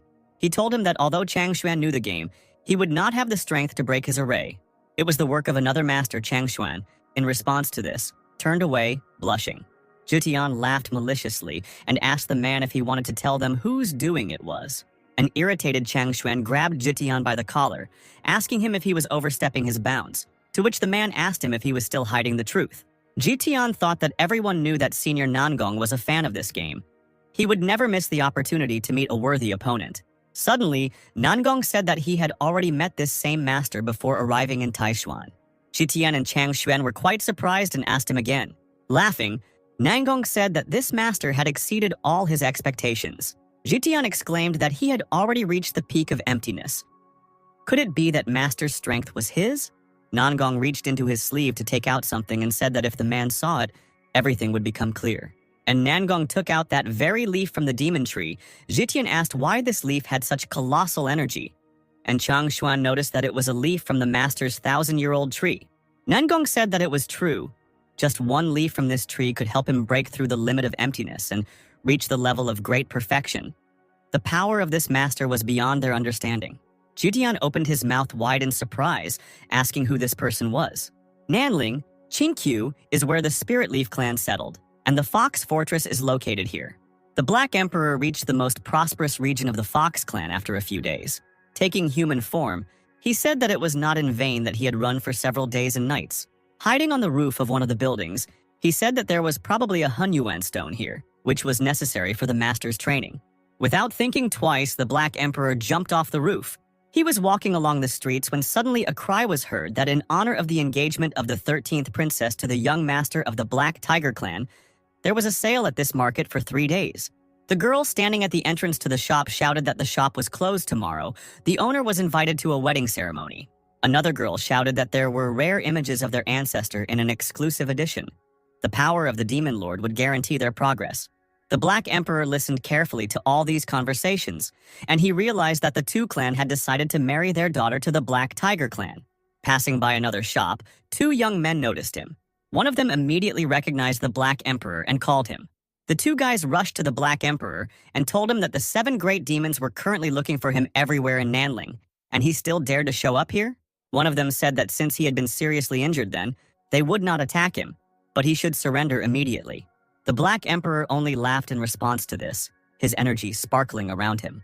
Spiritual energy burst out of his body in a powerful stream, pushing the guys in different directions. The Black Emperor raised his hand, lifting the 2 boys off the ground with his energy. He exclaimed that they were such fools and asked them how they saw that he was wounded. And he himself thought that after blessing the portrait of the Black Emperor, of his master, he felt stronger than before.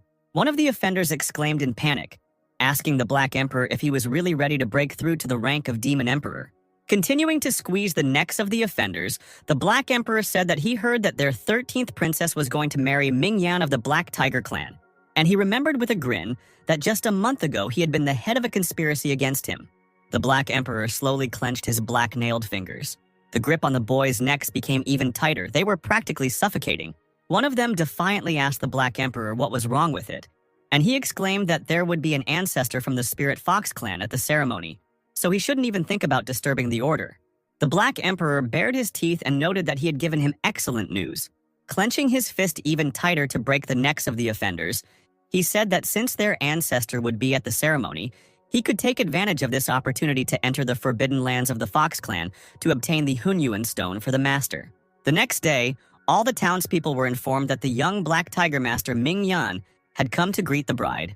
The procession walked through the streets of the city, but it was absolutely silent, which made people worried. And they started talking about the fact that apparently the Black Tiger clan did not want to recognize this marriage. Ming Yan himself rode through the city gates on a huge black tiger. He thought that he didn't want everyone to be ashamed of him for marrying a girl from another clan. He thought about how the 2 guards' bodies from yesterday were filled with the Black Emperor's aura. Ming Yan gritted his teeth. thinking that this bastard wouldn't dare to appear in front of him, and even if he did, he would die on the spot. Suddenly, the townspeople began to shout that the orchestra had finally arrived, and just in time. Turning around, Ming Yan asked who dared to disgrace him. As it turned out, it was the Black Emperor and several other men who were actively jumping and singing a song. Getting closer, the Black Emperor congratulated Ming Yan, saying that he had specifically asked the boys to play the Zhenghu smile. Ming Yan got off the tiger and pointed his finger at the Black Emperor, asking him how he dared to appear in front of him. A fireball glowed in his hand, and the man rushed forward, shouting that he had not kept him alive so that he could be here today. The men standing behind the Black Emperor immediately ran away in fear. The Black Emperor grinned and asked his opponent if this was all he could do, and he easily dodged Ming Yan's attack. And then he began to attack himself, waving his finger. Dark chains immediately appeared around Ming Yan's body, restricting his movements. But the Black Emperor, manipulating his chains, swung his hand downwards. And Ming Yan, led by the chains, flew straight headfirst into the ground. Finding himself pinned to the ground, he asked the Black Emperor if he had really been cultivating all this for 3 months. And he himself thought that he had been seriously wounded then. But now he had not only recovered, but had also become much stronger. The Black Emperor smiled again, congratulating the man on his wedding with the 13th princess from the purest bloodline of the Fox clan. Still clinging to the ground, Ming Yan hissed at him to stop being hypocritical and let him go immediately. Otherwise, he would bear the consequences. The Black Emperor did not resist and snapped his fingers, causing the chains to disappear. And then he simply walked away, telling Ming Yan that they would see each other again at the wedding ceremony. Ming Yan shouted after him, asking him how he dared to interfere with him. The Black Emperor looked over his shoulder at him with a smile and said that he was not in the way. He was only a man of his word. Rising to his feet, Ming Yan spoke to the servant, ordering him to inform the Spirit Fox clan that the Black Emperor had reached the Demon Emperor realm, and to convey that the guards at the wedding were to be careful. After some time, that servant reached the Peach Hill Palace, which was the residence of the head of the Spiritual Fox clan. The man began giving orders to the guards to hurry and find the Black Emperor. The palace guards fled in a crowd, and the Black Emperor watched them from above. Having taken up residence in a tree, he said that he had managed to lure the foxes out of the mountain, but they had fallen into the trap after all. Turning into his animal form, he jumped down from the tree. As he ran forward through the grove, he thought that there would be only one old fox at the ceremony, so it wouldn't be that easy to enter or leave the forbidden area. Suddenly, a white flash appeared behind him. The Black Emperor couldn't help but notice someone at his side, and after a few moments, a white fox stopped in front of him. The fox, quickly moving its paws, climbed onto the branch of the nearest tree. Turning to the Black Emperor, she said that she didn't even notice him at first. The fox grinned and said that this was the same legendary Black Emperor in person. Addressing the human form, the Black Emperor exclaimed that since she recognized him, he would come to her in trouble. The fox asked again, a bright pink light shining from her body. The fox also acquired her human form. As it turned out, it was the same 13th princess. Sitting on a branch, she told the man that this was exactly what she was counting on, because she wanted to evaluate his strength. She lay down on a branch and addressed him in a sweet voice. The Black Emperor smiled stupidly, his cheeks turning red as he thought that he would never have thought that foxes could be so beautiful. Laughing a loud laugh, the princess jumped down from the branch, clinging to the man's chest, and told him that they were here together. But the Black Emperor only hit her on the neck, stunning her, and he threw her onto his shoulder, saying that he was a real wolf and such tricks didn't work on him. He began to jump vigorously on the ground, moving forward with the girl on his shoulder. He told her that he was going to the Fox Hill, so she would show him the way. Meanwhile, the clan elder appeared in the banquet hall, thanking all the elders and brothers of the clan and inviting them to the wedding ceremony. The crowd shouted that it was time for them to begin the wedding ceremony, and they asked the elder where the newlyweds were. The men in the crowd were shouting that they had heard that the 13th princess was amazing, and they couldn't wait to see her. Irritated, Fox clan elder Jia Shanyao quickly calmed the crowd down, saying that the bride needed even more time to prepare. Ming Yan's cry rang out, shouting that he couldn't wait for her any longer. He asked the elder why this fox had not yet appeared, and he walked through the crowd that showered him with congratulations. Ming Yan started to climb the stairs towards the elder, who told him to be careful. The two of them were very lucky that the ancestors gave their approval for the marriage. Grabbing the elder by the neck, Ming Yan said that their ancestor had already lost his strength, so they were waiting for the Black Tiger clan to help them. Shanyao told the man that he should watch his words. In response, the man only pushed Shanyao away, causing him to fly backwards into the wall. Ming Yan shouted that he had the black tiger banner in his hands, so this fox had better show up quickly. The elder's body shook and he weakly replied that he would tell her. Shan Yao quickly stood up and ran away. Ming Yan watched him go. He chuckled and thought that if the Black Tiger clan didn't need the primordial chaos stone, they would never need their help. He thought that soon he would break through the demon emperor's quarter. And then the entire spiritual fox clan would become the pawns of the first tigers, and all 13 daughters would become his toys. Meanwhile, the 13th princess lay on the ground, slowly coming to her senses. Opening her eyes, she saw the Black Emperor in front of her, who noticed that she had woken up. Sitting down on the ground, she noticed that her hands were tied with a rope behind her back. Tightening the rope, the Black Emperor said that since she recognized him, she must be one of the princesses. Taking the girl by the chin, he told her that he wanted her to take him to the sacred forbidden land of her clan. The princess looked away, and then smiled and said that she would do so. The girl asked the man how he seemed to have gotten there. The Black Emperor replied to her that he had taken advantage of the opportunity, namely the wedding ceremony of the 13th princess and Ming Yan. The princess asked him if he knew about the 13th princess. Looking around, the man replied that everyone knew about her, and he said that she had the purest blood among all the spiritual foxes. She had been hidden from everyone's eyes since childhood, and now she had been released into the world. The princess took the Black Emperor to a small mansion in the middle of the forest. Turning to the man, she asked him if she could go now. But the Black Emperor only pushed her in the back, telling her to be a good hostage and not talk nonsense. He and the princess headed towards the entrance of the building, and on the roof, a fox was sitting crouched. Meanwhile, Ming Yan asked Shan Yao if he had seen the Black Emperor at today's celebration, to which he replied in the negative. Baring his teeth, Ming Yan wondered if he was teasing him. Suddenly, a maid burst into the hall, shouting that they were in trouble. With tears in her eyes, she screamed that Her Highness was missing. Running up to the maid, who was shaking with fear, the elder asked her how this happened. Kneeling, the girl stuttered as she explained that Her Highness had sent away all the servants, saying that she would dress herself. She said that when she went in to check on the princess, she was no longer there. Ming Yan slapped the maid in the face, asking her what she was being paid for. Shan Yao asked the young master to calm down and said that he would immediately send people to find her. Burning with rage, Ming Yan thought that this fox would pay him back for everything. Meanwhile, the Black Emperor and the princess had already entered the ancient palace, and the girl, lying on the ground, asked the man what he thought about this marriage. Rummaging through the chests and throwing the contents in all directions, he replied that it seemed to him that Ming Yan was only thinking about himself. He raised his head and said that he was sorry that the princess would have to marry such a guy.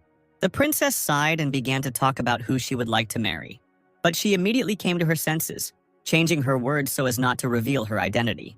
And she said that the princess had said that only a powerful, elegant man with a pleasant and easy character, capable of bringing people to their knees with one movement, could become her husband. The princess sadly leaned her hand on the floor, asking if such a person really existed. Turning to look at the girl, the Black Emperor asked her how she could say such a thing in front of him. And then he said, raising his hands up, that his master's development is simply unattainable, but he is not arrogant and gives others a chance. He grinned and asked the girl if she knew how long his master had been cultivating. The princess estimated that since he had already reached the realm of the Demon Emperor, he must have been cultivating for about 500 years. In response to this, the Black Emperor merely showed her 5 fingers, and then, beaming with pride, he explained that he had only been cultivating for 5 years.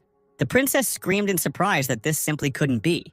The Black Emperor continued to rummage through the chests, while the girl was puzzled as to how it was possible to achieve such a result in just 5 years. Blushing, she thought that if he really was that strong, she would be glad if he allowed her to serve him all her life. Looking at the girl again, the Black Emperor told her that when he was done here, he would take her to him. The princess immediately beamed and did not refuse such an offer. The man didn't answer her anymore because he noticed something strange. As it turned out, he noticed that next to another chest there was a pile of primordial chaos stones.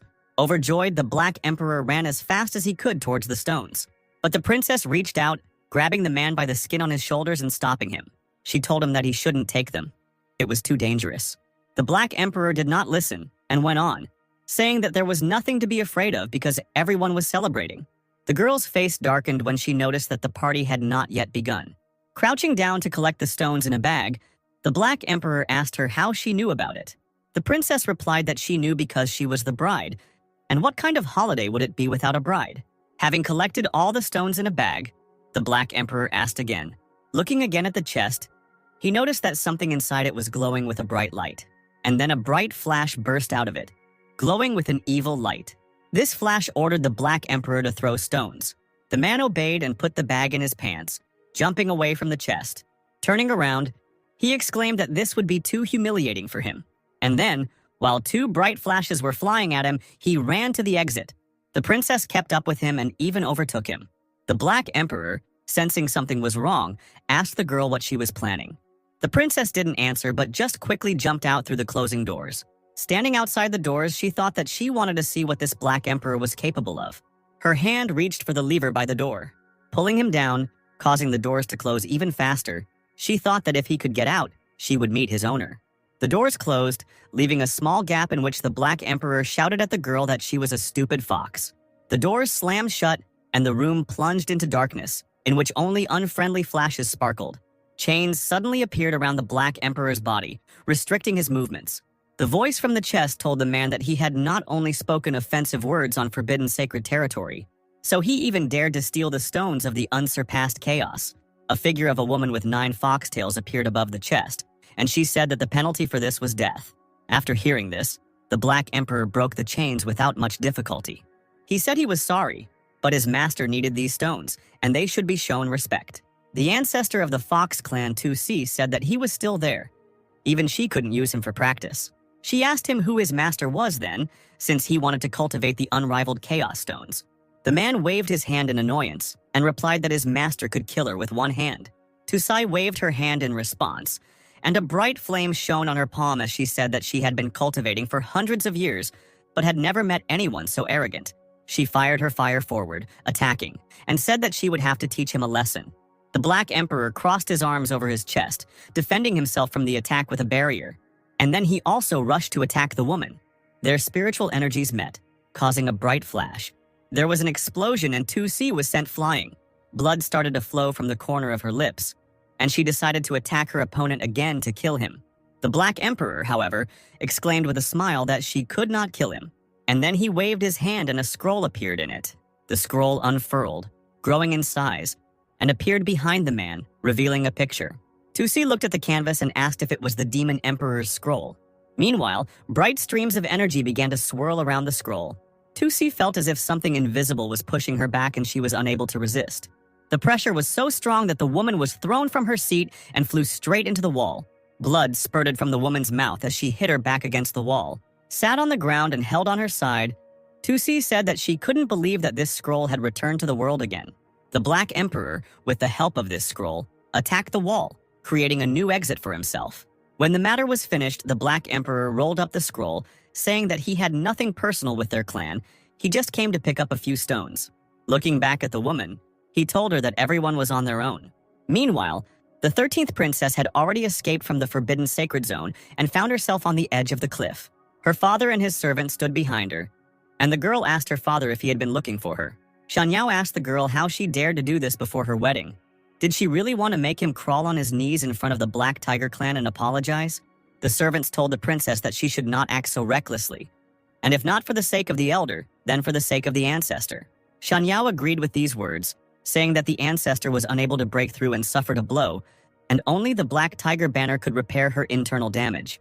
As the princess's father continued to count her out, the figure of the Black Emperor flashed behind him. The girl couldn't help but notice this, and she was surprised that he actually managed to escape. She asked her father what if she found a stronger supporter for their clan. Shanyao asked her what she was talking about.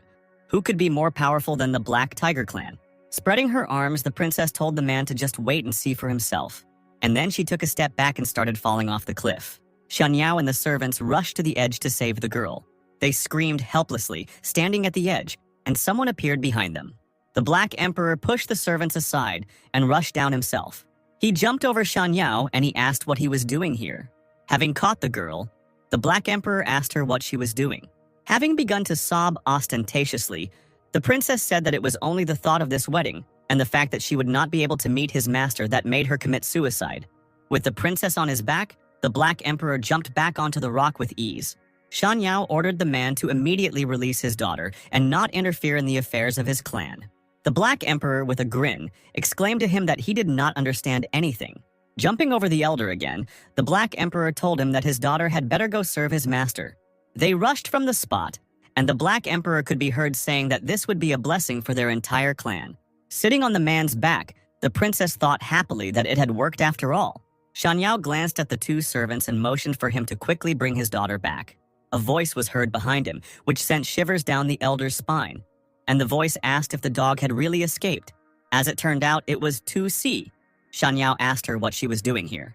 The woman replied that this boy had taken the princess hostage, entered the sacred forbidden zone, and stole the stones of the primordial chaos. Shanyao immediately began to worry about the princess and Mingyan's marriage. 2C told him to announce to everyone that the Black Emperor had forcibly kidnapped the 13th princess in order to take revenge on the Black Tiger clan. Shanyao spoke loudly to his ancestor, bowing to her. And then he said hesitantly that they needed this Black Tiger banner to cure her. 2C waved her hand and said that she had already found something much more powerful than that banner. Pushing off the ground, she exclaimed that the Demon Emperor's scroll would be compensation for the princess's kidnapping. Returning to the ceremonial square, Shanyao told Mingyan everything. He said that this shameless Black Emperor not only took away his daughter, but also caused serious harm to the people. He exclaimed that he still dared to speak arrogantly about young Master Mingyan, which made him even more angry. Seething with anger, Mingyan asked how this bastard dared to kidnap his bride on her wedding day. Gritting his teeth, he said that it was such a shame for his clan. Following this, the man began to shout a spell, calling upon his ancestor, causing a bright flash to appear on his forehead. A tiger figurine flew out from Mingyan's clothes, and someone noticed that it was a jade talisman that had been passed down from generation to generation. The servants exclaimed that legend said that it could only be used once at the most critical moment. A dark tornado raged in the middle of the square, revealing to everyone the ancestor of the Black Tiger clan. The tornado died down and a cloaked figure appeared in the sky. Folding his hands in a polite gesture, Mingyan told his ancestor that it was he who had summoned him. Everyone in the square immediately fell to their knees. Shanyao couldn't believe that the man actually summoned the ancestor. The servants thought that this old man was a ruthless monster who had made his way through murder. So the Black Emperor was definitely finished. Ancestor Ming Juechang asked Mingyan in a menacing voice why he had summoned him. The man said that a year ago, a man had caught a powerful demon king who called himself the Black Emperor, and he asked his ancestor to rid them of him.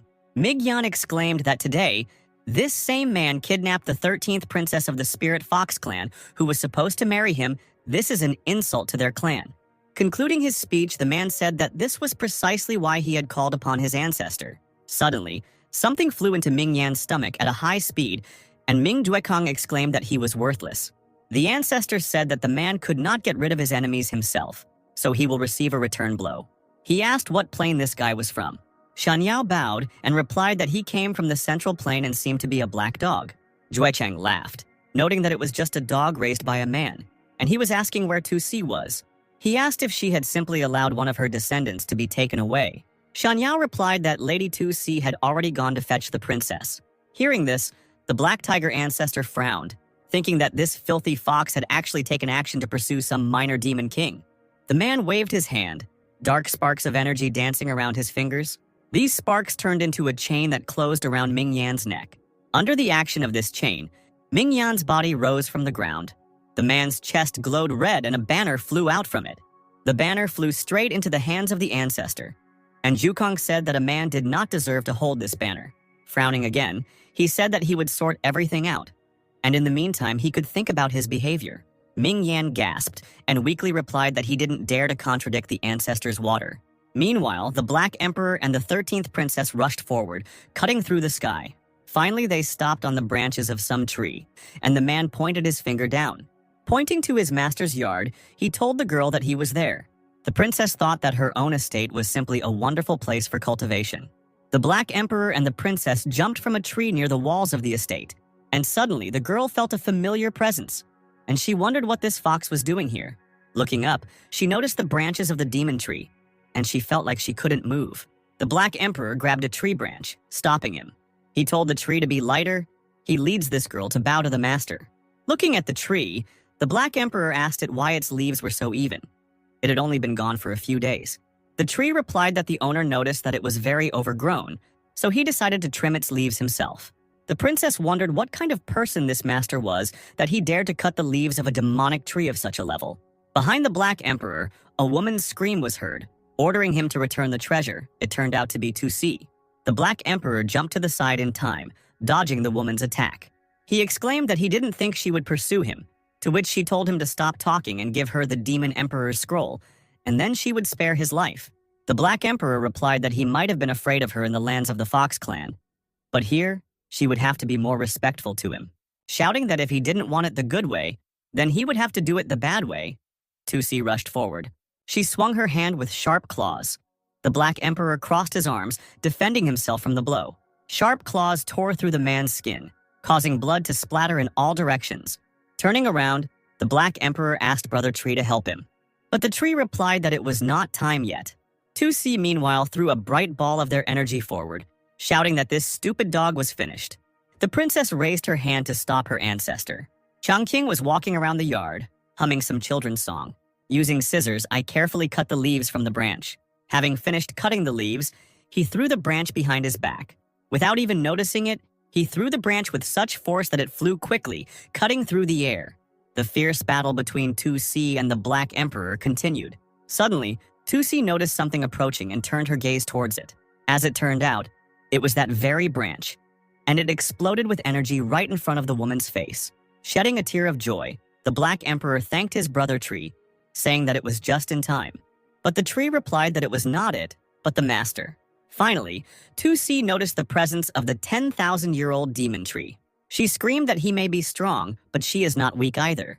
The tree, in response to this, merely sent out its branch into its space. After hitting Tusi on the head, the tree told her that it advised her not to disturb the owner and just leave.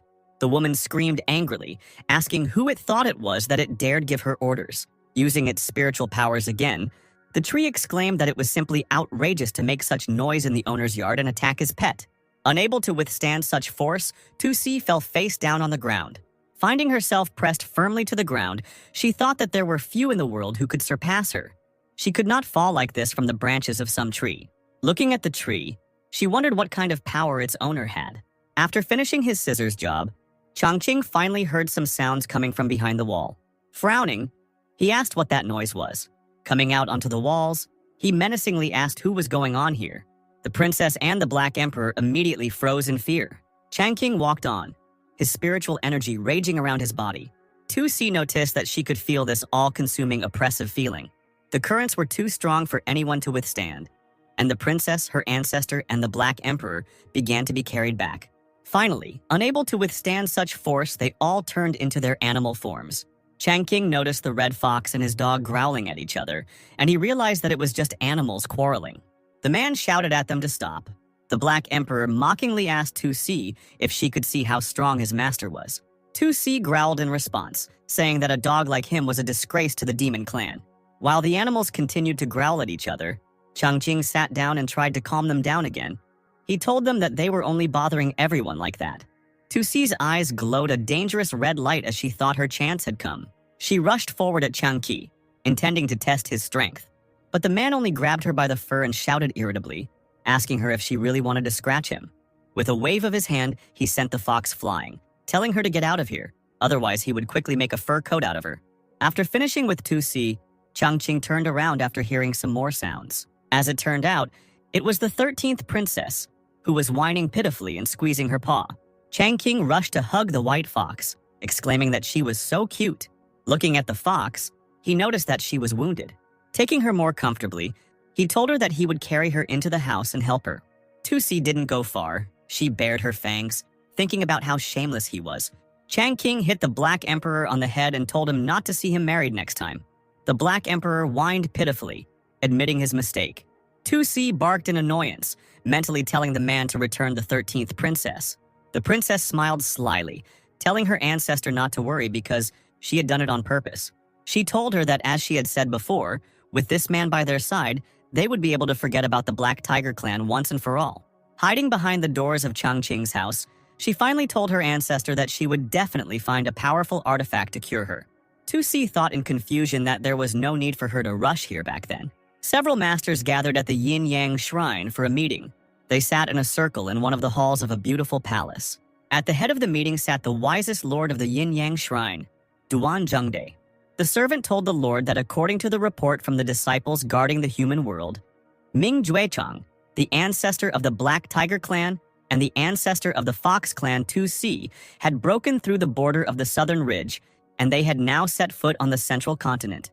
Duan Zhangdi jumped up, asking why the two demon lords had invaded the human world. The servant replied that it seemed she was chasing a black dog. Zhangdi wondered what this dog had done to disturb them so much, and he thought that something was fishy here. He waved his huge brush and thought that the demon lords would be dealt with by the great sages of the 4 sacred lands, so he should go to them. The man came out and shouted to his disciples to stay there and be on guard. The disciples bowed to him, accepting the instructions. Leaping onto his sword, the great lord quickly rose into the air and flew away. He flew over the villages, cutting quickly through the air. After casting a linking spell, he relayed the message that the Black Tiger clan's ancestor and the Fox 2C had broken into the central continent. Judging from their tracks, they were heading north. He asked what they would do. A bright flash flew higher to deliver a message to another lord. After some time, this flash flew into the hall of another holy place. She walked straight towards the woman who sat on the throne in the luxurious hall. The wisest lord of the great Luo Shrine, Luo Wanfeng, replied that no matter what their purpose was, they could not turn a blind eye to it. She told the man that she was already moving out. Wanfeng waved her hand and a flash flew up, sending a new message. This message reached Chang Xuan and Xu Jitian, who were sitting playing Go.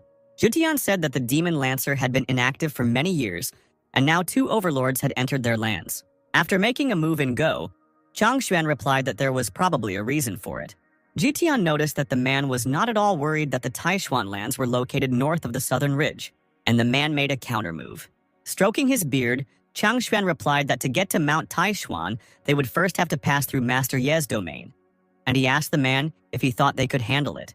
Swinging his hand sharply to place the figure, Chang Xuan exclaimed that they could come if they were tired of life.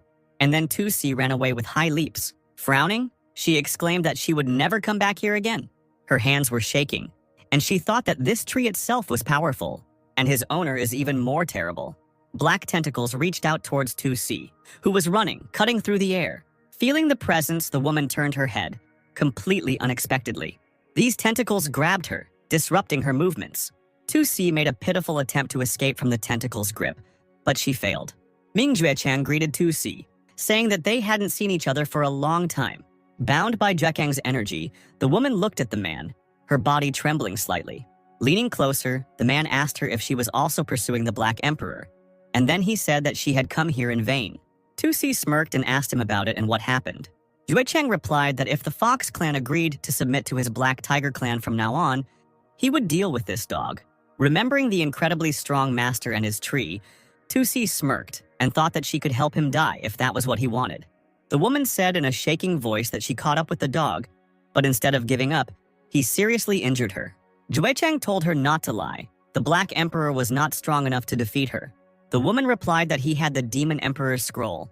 The man asked again if he really had the legendary sacred item of the demons. He understood why this fox was chasing him like that, and he thought that if he wanted to become a demon lord, he needed this scroll. He looked at her face, trying hard to understand whether the woman was lying or not. Not noticing anything strange, he asked her where the dog was.